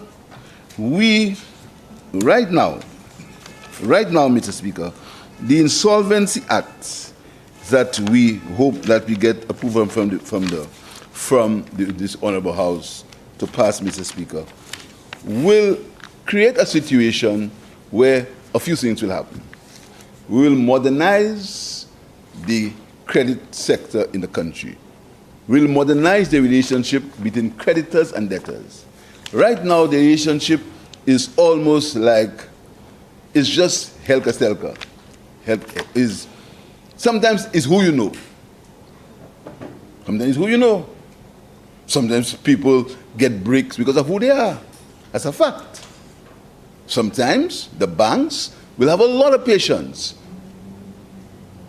because of who the person is.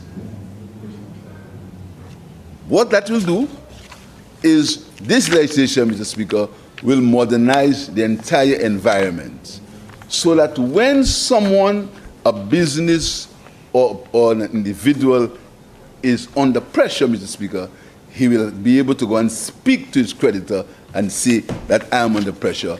Let us talk to each other in the form of a consumer proposal, Mr. Speaker. But there are two types of consumer proposals, a general proposal and a consumer proposal, Mr. Speaker. And the consumer proposal is the proposal that will deal with what I want to call regular people. That is, people who owe $400,000 and less on their homes, and people who have debts of less than $250,000. These are going to be handled on the consumer proposal, Mr. Speaker. And that is where the protection comes. In that if you owe the bank $400,000 or less on your primary residence, where you raise your family, Mr. Speaker, then you can enter into a consumer proposal with the bank, and you can speak to the bank, and they can, together, you can come to a solution or help find a solution to save your $400,000 house or less. Very important. Extremely important, Mr. Speaker. Because what we dealt with, we're dealing with the regular civil servant who borrows $500,000 to build his house, who borrows $600,000 to build his house, and he's paid $100,000, and he's left $400,000 less to pay, and he runs into difficulty. So we've added to that the fact that if you have a medical problem, because many people have sudden medical problems, Mr. Speaker. You've lost your job, so we've added that as a special condition of protection in that Insolvency Act. Completely different to if there is COVID or if there's a hurricane. Completely different. Completely different. The whole world changed after COVID. The entire world changed. The entire world changed after COVID. Every country made adjustments for COVID. Completely different. Two different things. What's important is we are saying to people, and we are saying to the creditors, let us talk together, one to each other, and come up with solutions. And in terms of the $400,000 for your house and the medical expenses, it will be almost impossible to get your house taken away from you. Almost impossible, Mr. Speaker. And that is why there is so much detail in this loan, Mr. Speaker. Almost impossible. Almost impossible. And further, if, Mr. Speaker, you owe more than $400,000, and then you get your house sold by the bank, this law is saying that the bank will have to give you some money back so you can start your life again. Again, extremely important. And that takes into consideration the regular circumstance and not the extraordinary circumstance of a hurricane or COVID, etc. It's a circumstance where you've lost your house, so you say to the bank, in this arrangement, that the bank, if they've sold your house, they'll give you something back so you can start your life again, Mr. Speaker, based on where were you. And that is what the member Senator Castro was saying. He said that several times properties that were owned, that worth $100,000 were sold for nothing, and the consumer got nothing back. What's happening now is that the bank sells that house, the law will say that they must give you something back when that house is sold.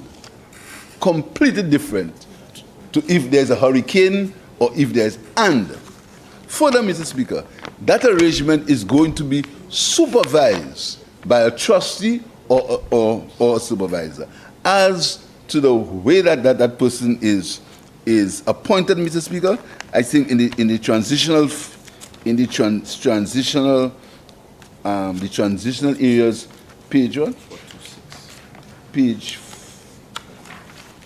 It is clear, Mr. Speaker, on page 268 of the Acts, it is clear as to how these people are. 268, Mr. Speaker, you will see how these people are appointed, etc., Mr. Speaker, and what qualifications they must have.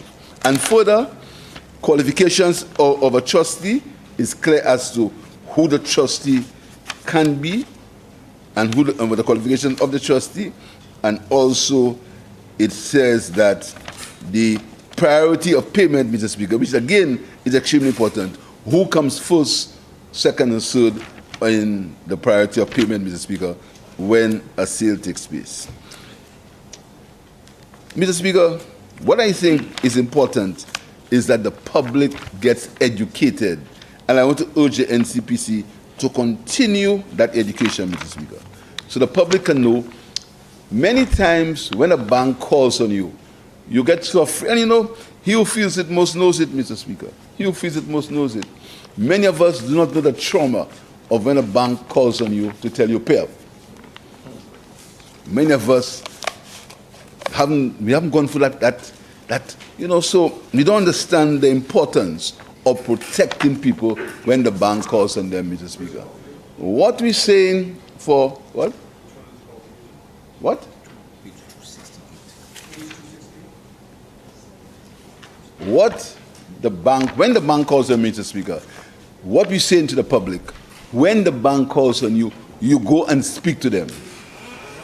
And we want to amend the law to say the bank must give you 21 days when they call you to go speak to them.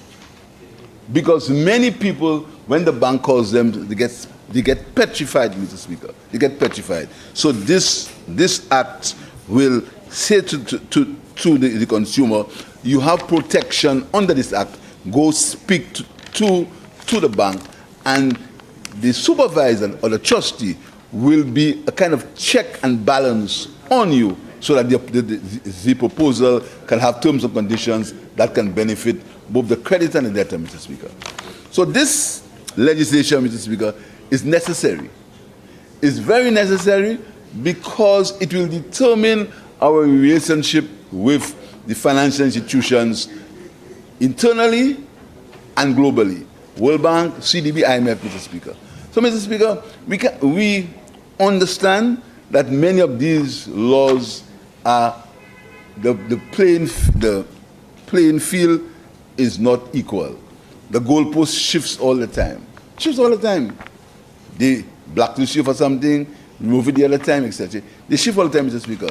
So what's important is when we are making utterances that will go in the public domain, we must be less selfish, we must be less self-centered, we must be less take my toys and go, and understand how our words can impact negatively on the international situation. Because we are small countries, very small countries. We are mini states, Mr. Speaker. And these larger countries, these larger institutions, they have almost a grip on us. And it's irresponsible when we make statements that we know will hurt the country. We know very well these statements will hurt the country, but we make them because we believe that these statements will give us political gain, true or false. And Mr. Speaker, and you know, I know the business of opposition is not easy. I've been there. And when I was there, it wasn't easy at all. And it wasn't easy not because you were not in government, you know. It wasn't because of the way they treated you, Mr. Speaker. That's why it was, Mr. Speaker. I remember being said in this honorable house, I was sitting right there. Look at you. So long in politics, what you have to show. I remember that. And I carried that as a badge of honor. You understand, Mr. Speaker? So, Mr. Speaker, so I think that right now, where we are in this world, if we intend to, if we have good intentions for this country, we should understand that not all politics is local. Local politics has international repercussions, Mr. Speaker. And I know countries where governments had to put US dollars in planes and carry it to Miami to pay the debt. I know these countries. Mr. Speaker. So that is why it is very important that we don't respond. You say something, I say something. You do this, I say that. And I'm not getting involved in that. Because I have a high ideal. The ideal is not about me becoming prime minister. This prime minister job is a temporary job. You here one day, you're not there. And every day I say as prime minister, I remember I will not be prime minister all my life. And I behave like that. Because this job wasn't given to me by my father. It was given to me by the people of Cashews East and the support of the people in this house. So I will never deliberately say anything or do anything because I'm not prime minister to bring or join with anybody whose personal purpose is to derail this country. because I'm not Prime Minister. Never. Because, Mr. Speaker, when I go, and when all of us go, the country will remain and the country will have to be governed. Have to be administered when all of us leave, Mr. Speaker. So, Mr. Speaker, I want to thank the Attorney General and again to thank the people of the NCPC, because this is legislation that shows courage, is legislation that shows commitment, is legislation that shows that the government has the guts, the fortitude to make a change in something that needed to be changed for a long time. That was recognized in 2014 by the member for Beaufort South. And right now, it's come full circle. And it's a government that he had the honor to lead. We are the ones who are going to be passing that legislation, Mr. Speaker. And I'm very proud of the men and women in this cabinet who had the fortitude and the guts to stand up and say, we have to pass it. But whilst we pass it, we have to protect the consumer. We have to protect the house, the home of the individual, Mr. Speaker. Mr. Speaker, the education of this bill has just begun. There are going to be changes in the regulations. We're going to have some very firm regulations, Mr. Speaker. Regulations, very concise regulations, so that everyone can know what percentage of the money they'll get back, what is the description of illness. We're going to ensure that in the regulations we strengthen the clauses of this bill so we can have clarity as to what the creditor can accept, as to what the debtor can accept, Mr. Speaker. So, Mr. Speaker, I want to say to honorable members that the member for Choiseul, I think the most important part of his contribution is we haven't heard the last of that bill. And he knows what he's talking about. Because he knows what is said here is not going to be what is said outside. And what is said here is not how it's going to be translated outside, Mr. Speaker. Because outside is to get votes, outside is to slander, outside is to misinform, outside is to have cheap shots, Mr. Speaker. So that's the most important, and I'm very happy that he said so, because he just reinforced what I was saying for the whole day. I told my colleagues to wait and see. I told them wait and see. Because, Mr. Speaker, it's a matter of not being able to help yourself. Mr. Speaker, just before I go, one thing. Do you know, Mr. Speaker, and that's all I'm going to say, every passport in this country is given by the Immigration Department. You know what? I just want to tell the public that every passport in this country is given by the Immigration Department. Every passport. There is not one passport in this country that's not given by the Immigration Department. So everybody, every immigration officer in the building at Cox knows how many passports were issued in this country. Not a secret. Not a secret. Every passport. When the Commissioner of Police gave her review, the Assistant Commissioner sending passports to police in the country, she said clearly, the Commissioner of Police, and if you go back and play the tape, you'll hear what she said. But you will believe that there is some way they just give passports, 56,000 passports, and Mr. Speaker, Mr. Speaker, I sit down and I hear this thing. I see big men and women repeat these things, Mr. Speaker. And you know what I say? I pray for forgiveness for these people. I seriously. Because, every passport in this country is given the Immigration Department. Every passport. They haven't got no quota of passports That is, look, you give this. Every passport, there is, and before passport is issued, you get a citizenship certificate. And then you can get your NIC money, your NIC number. That's the process. So the NIC, so if there were 56,000 passports, how many NIC numbers they would have?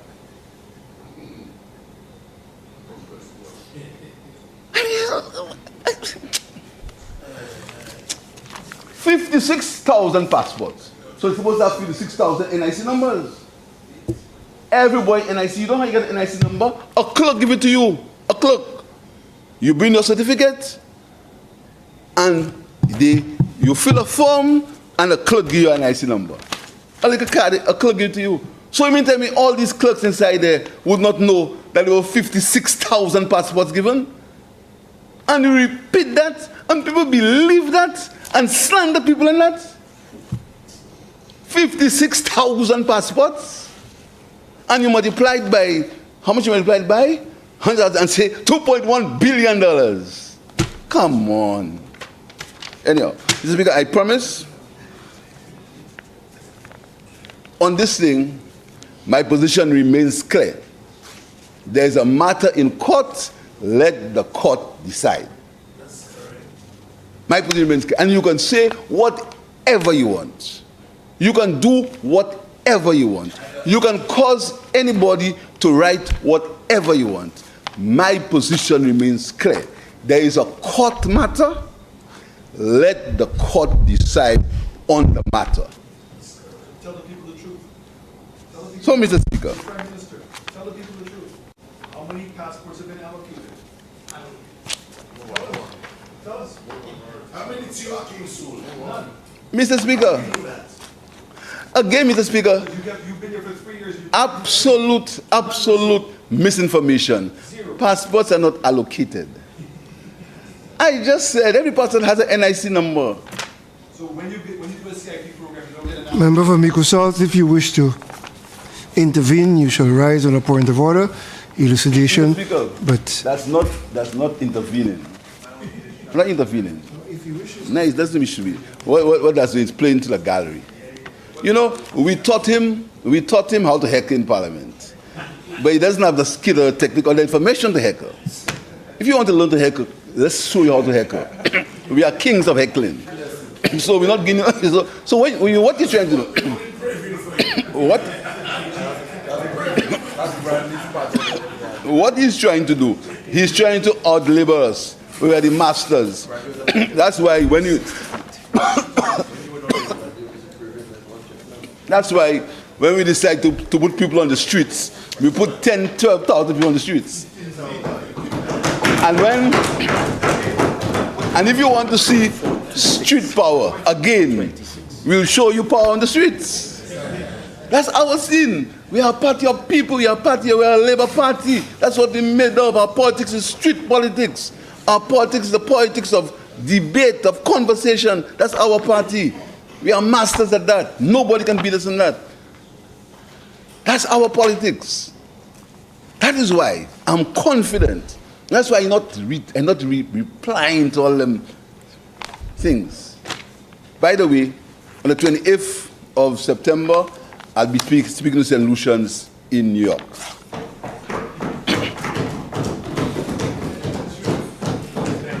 Huh? The Saturday. You have to speak next week. On the 29th, I'll be speaking to St. Lucians in New York with the speaker. Huh? Yeah, you come in? They didn't invite you, I invite you. I invite you now. Huh?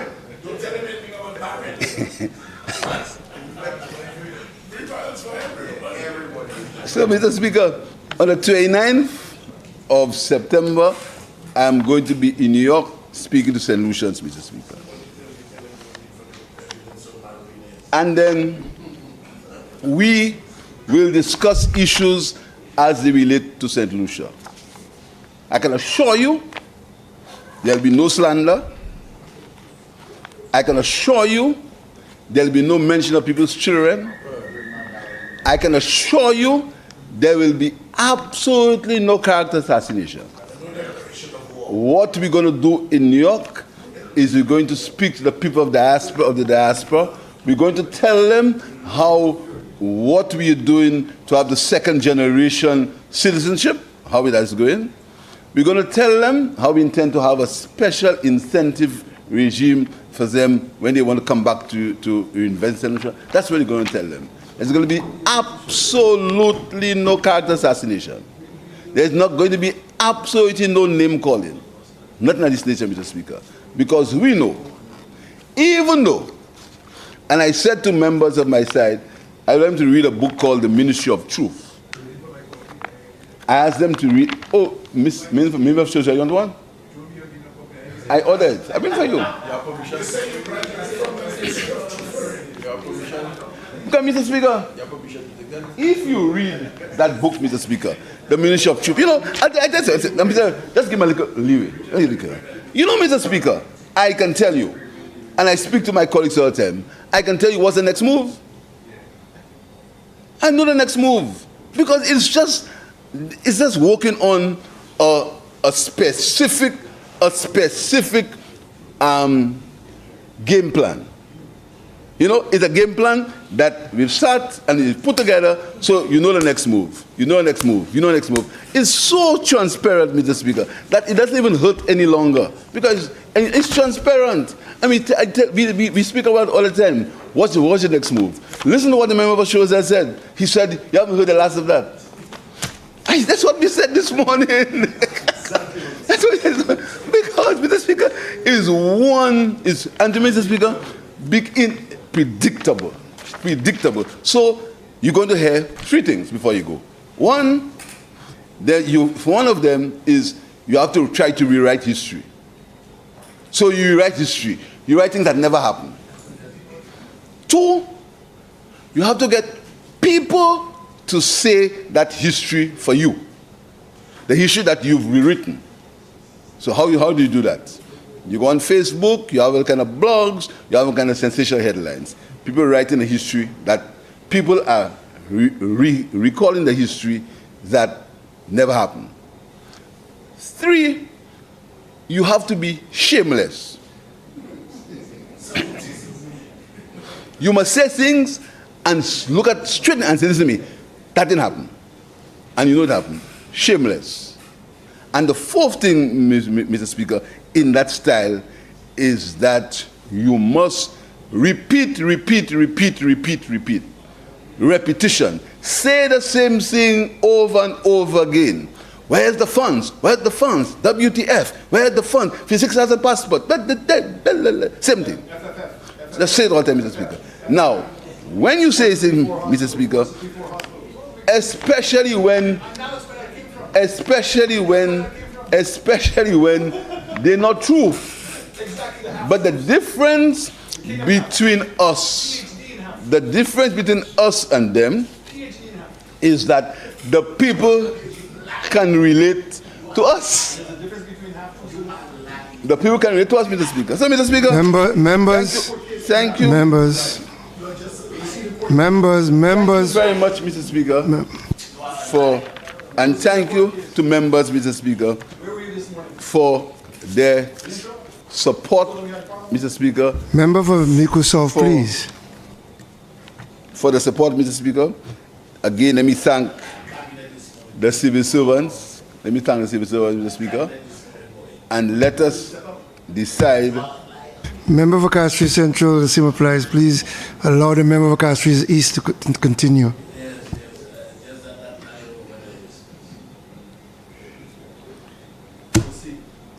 Thank members, Mr. Speaker, for supporting this bill. Thank the civil servants for their hard work. And I hope that the creditors and the debtors understand that we are in this thing together. The government will maintain its oversight to ensure that the debtor, particularly the small man, gets his fair chance to restart his life if and when a calamity comes. I thank you, Mr. Speaker.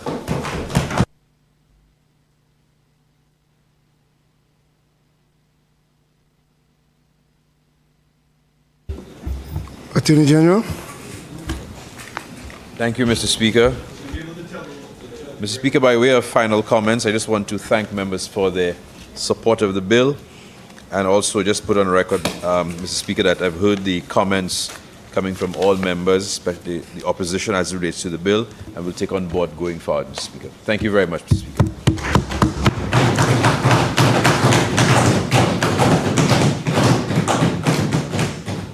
Honourable members, the question is that the Insolvency Bill be read a second time. I now put the question. As many as of that opinion say aye. Aye. As many as of a contrary opinion say no. I think the ayes have it. The ayes have it.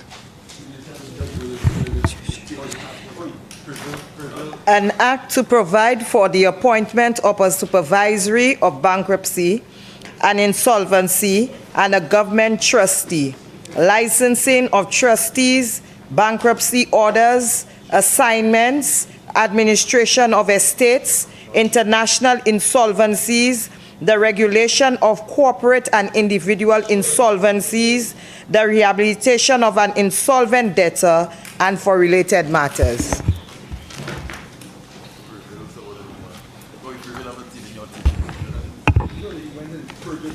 Oh, man.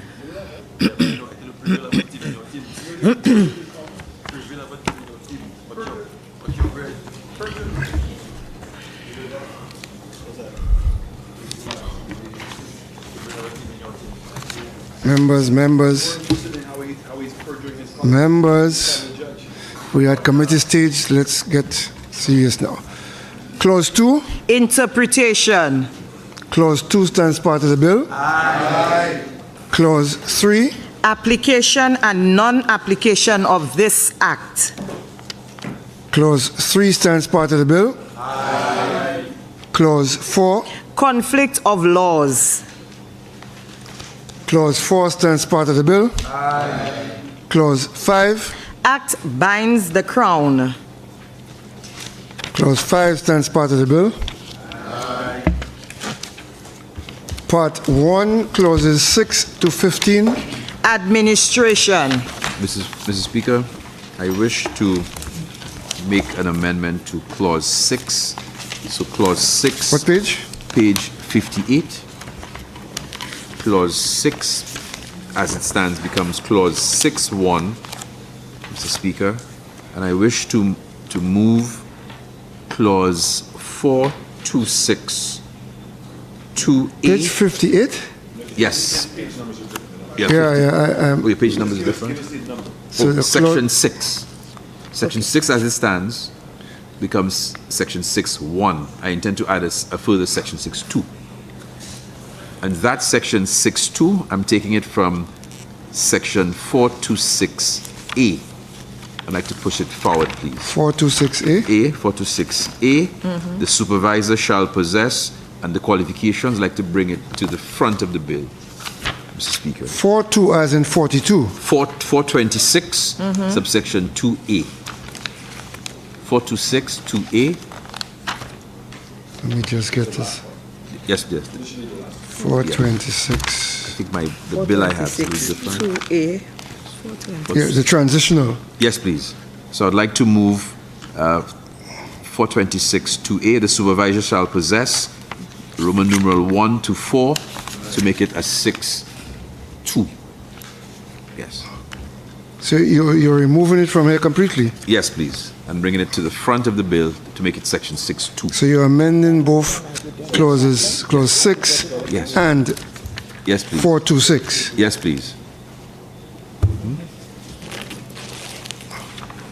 And that's one change. For clause 10, I'd like to do a similar amendment to make clause 10 as it stands, clause 10.1. Clause 10. 10.1. Create a new clause 10.2 and move section 426 2B, which refers to the government trustee, as section 6.2. Sorry, section 10.2. My apologies. Okay. Section 10.2. The government trustee shall possess, and these qualifications, that will become section 10.2.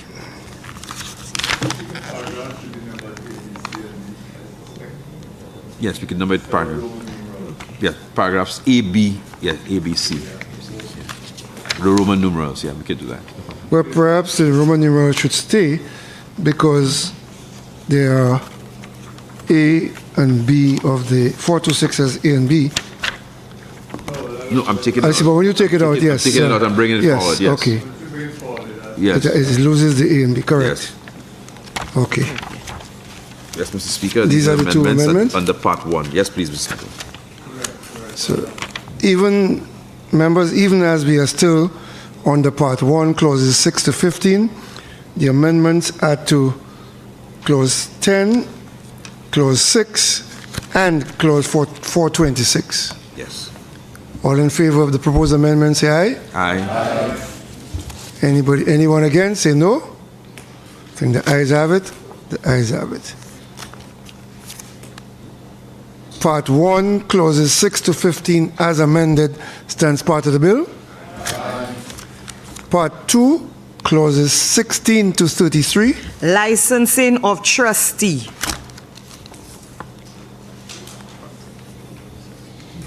You have any amendments, sir? No. Part 2, clauses 16 to 33 stands part of the bill. Aye. Part 3, clauses 34 to 55. Assignment and bankruptcy order. Part 3, clauses 34 to 55 stands part of the bill. Aye.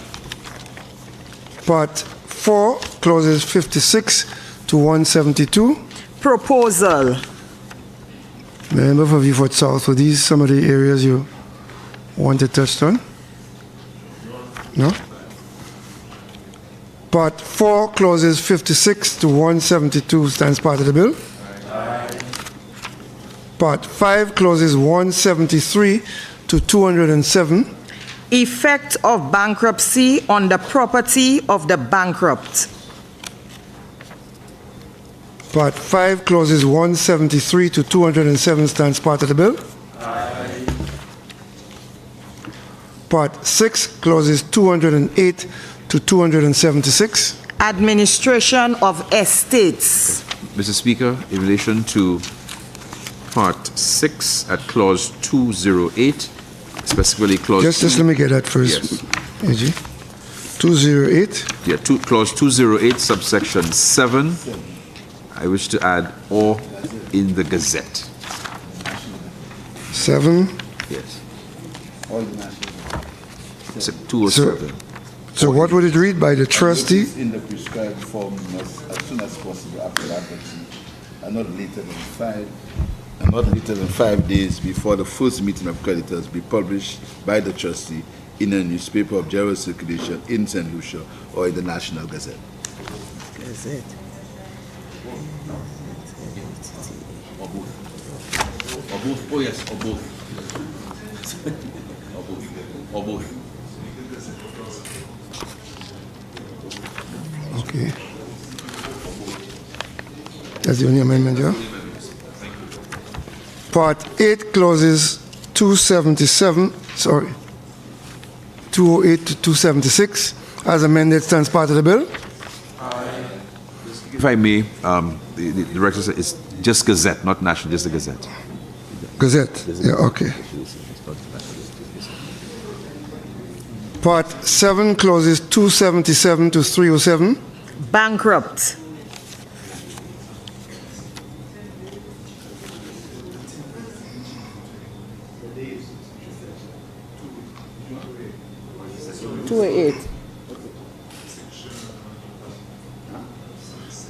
But you wish to return to 208? What subsection? The one you just... Yes, Mr. Speaker. 208, Mr. Speaker. 208, section 1B. Within 10 days of the appointment of a trustee, we want to increase that to 30 days. 1 month. 30 days. Within 10 days after the date.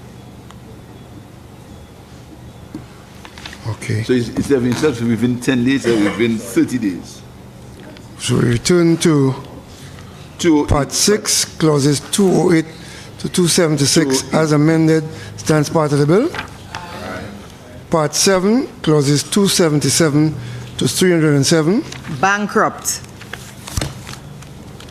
Part 7, clauses 277 to 307 stands part of the bill. Part 8, clauses 308 to 352. Trustee. Part 8, clauses 308 to 352 stands part of the bill.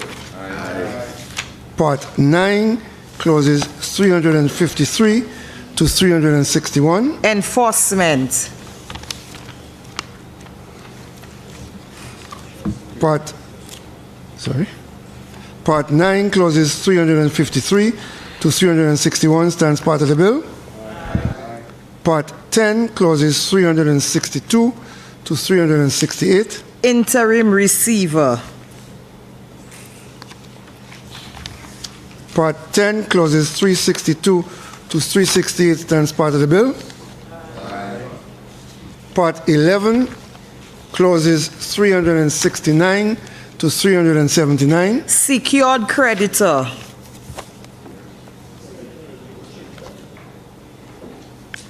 Part 11, clauses 369 to 379 stands part of the bill. Part 12, clauses 380 to 397. Court and procedure. Part 12, clauses 380 to 397 stands part of the bill. Part 13, clauses 398 to 414. International insolvencies. Part 13, clauses 398 to 414 stands part of the bill.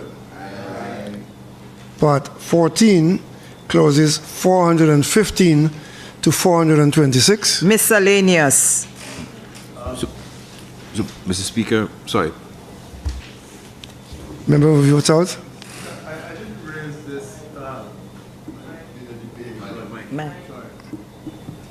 Bring it I down. didn't raise this in the debate, but maybe Dr. this is a Anthony, good excuse me. opportunity to Bring do down so. the mic, please. Yeah.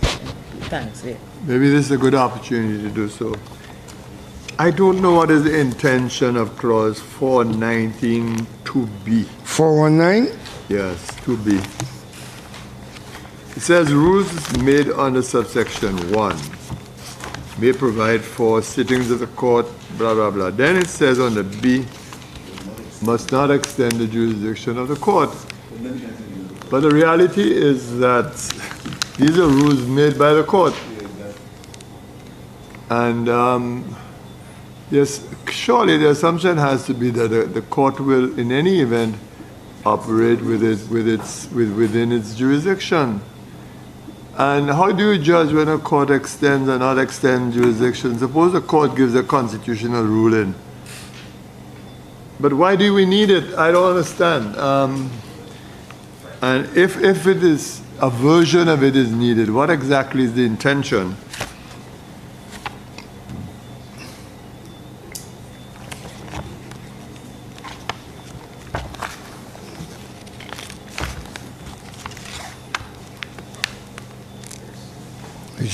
Yes.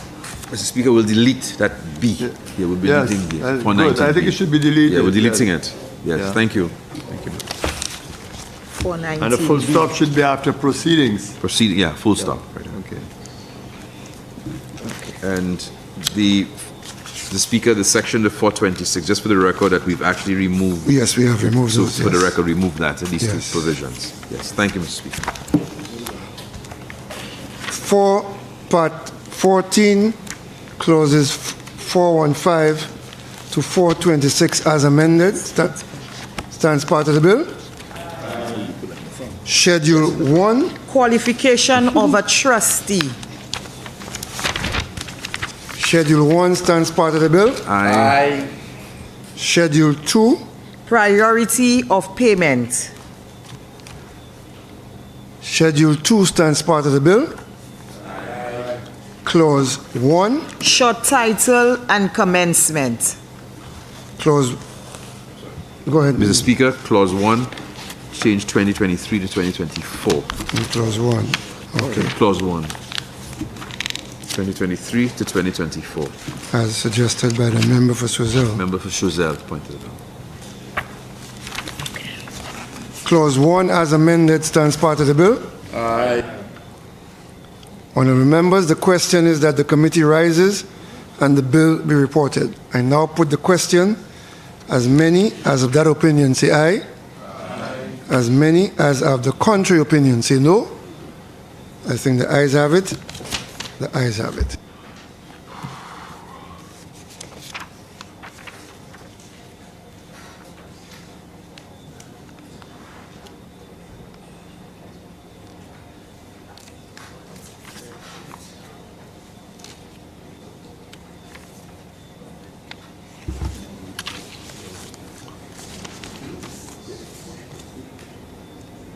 Members, I beg to report that the Insolvency Bill went through committee stage with amendments to Clause 1, to Clause 1, and Part 1, Part 6, Part 11, and Part 14. Attorney General. Mr. Speaker, I move that the report of the committee be adopted and the bill be read a third time and passed. Honourable members, the question is that the report of the committee be adopted and that the Insolvency Bill be read a third time and passed. I now put the question.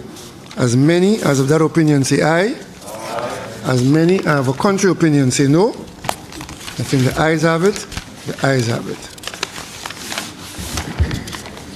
Be it enacted by the King's Most Excellent Majesty, by and with the advice and consent of the House of Assembly and the Senate of St. Lucia, and by the authority of the same as follows. This act may be cited as the Insolvency Act 2024.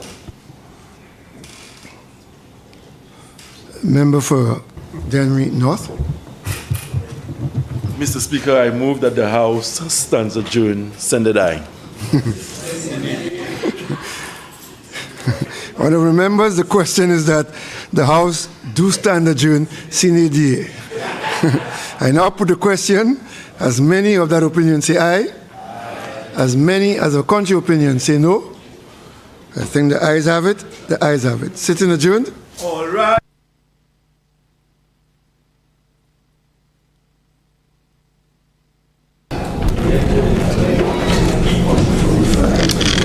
Bien, nous avons venu au bout de session qui constate aujourd'hui. C'était une session qui commençait au 3 heures, comme ça, 3 heures après-midi, avec c'est pas tellement tité pour discuter. C'est une loi insolvency avec un autre bill Julian Alfred. Ça c'est journée Julian Alfred pour déclarer en journée pour honorer avec célébrer Julian Alfred. Mais ça qui prend chaque discussion, je veux dire, c'était ça, il y a une loi insolvency.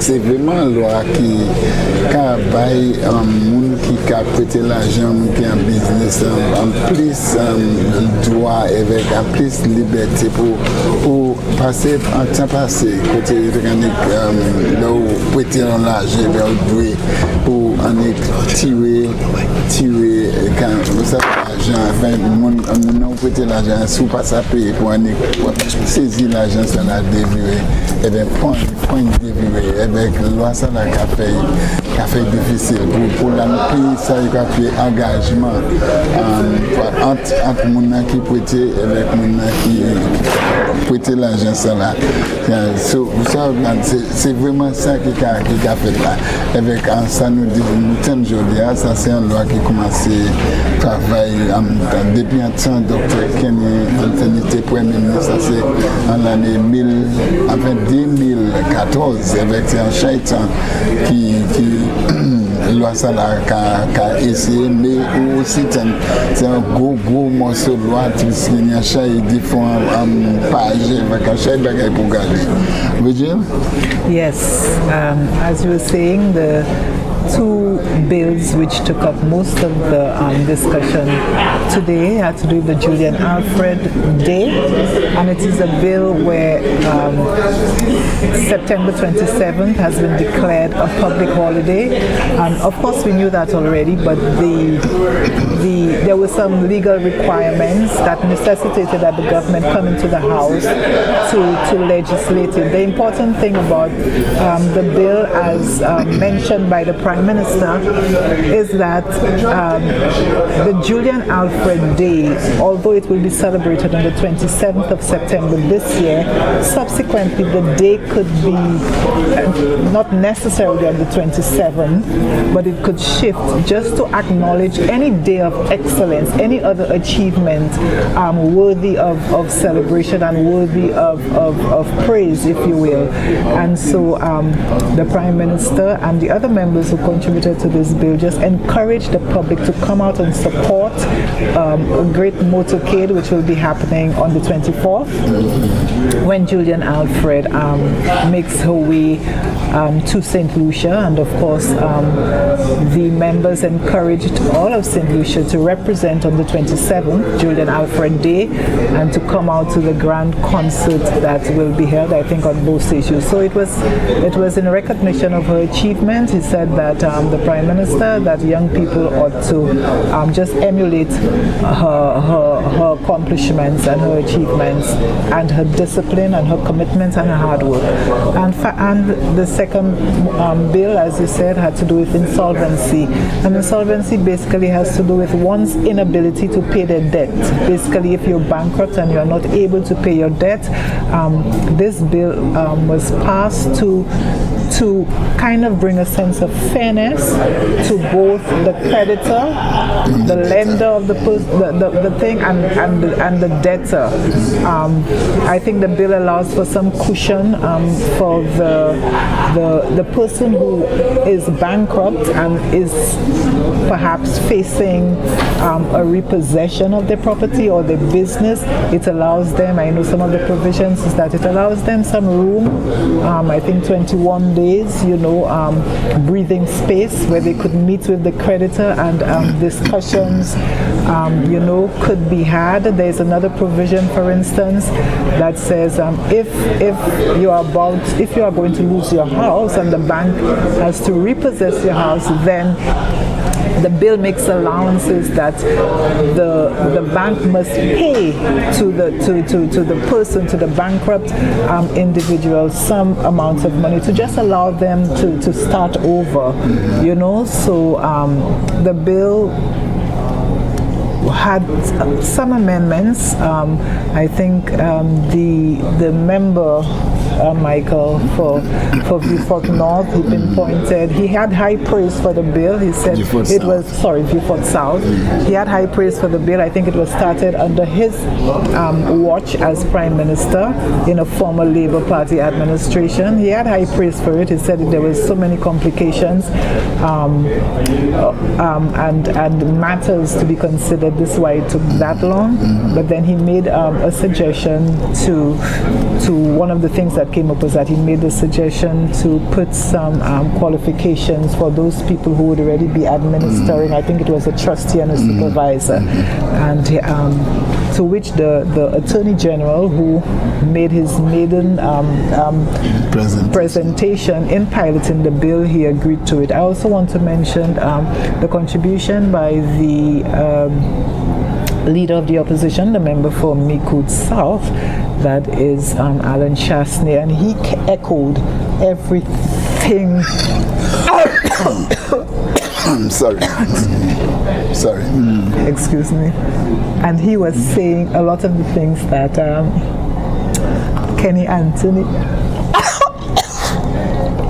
Oui, ça veut dire c'est que nous tenons présence chef façade opposition qui était enfin il parlait à ce bill insolvency nous a dit avec vraiment il parle directement après membre parlement pour soulever force, ça c'est honorable Dr. Kenny Anthony qui dit en chat, il parlait en chat à ce ça qui était motivé et qu'il y en a c'est que Dr. Kenny Anthony dit que bill ça là qui viré enfin c'est un travail qui continue avec un chat d'effort avec membre parlement pour vivre fort soulever fort, ça c'est pas possible fort, c'est sous micro aussi répéter ça Dr. Kenny Anthony dit avec et supporter ça Dr. Kenny Anthony dit en chat ça Dr. Kenny Anthony dit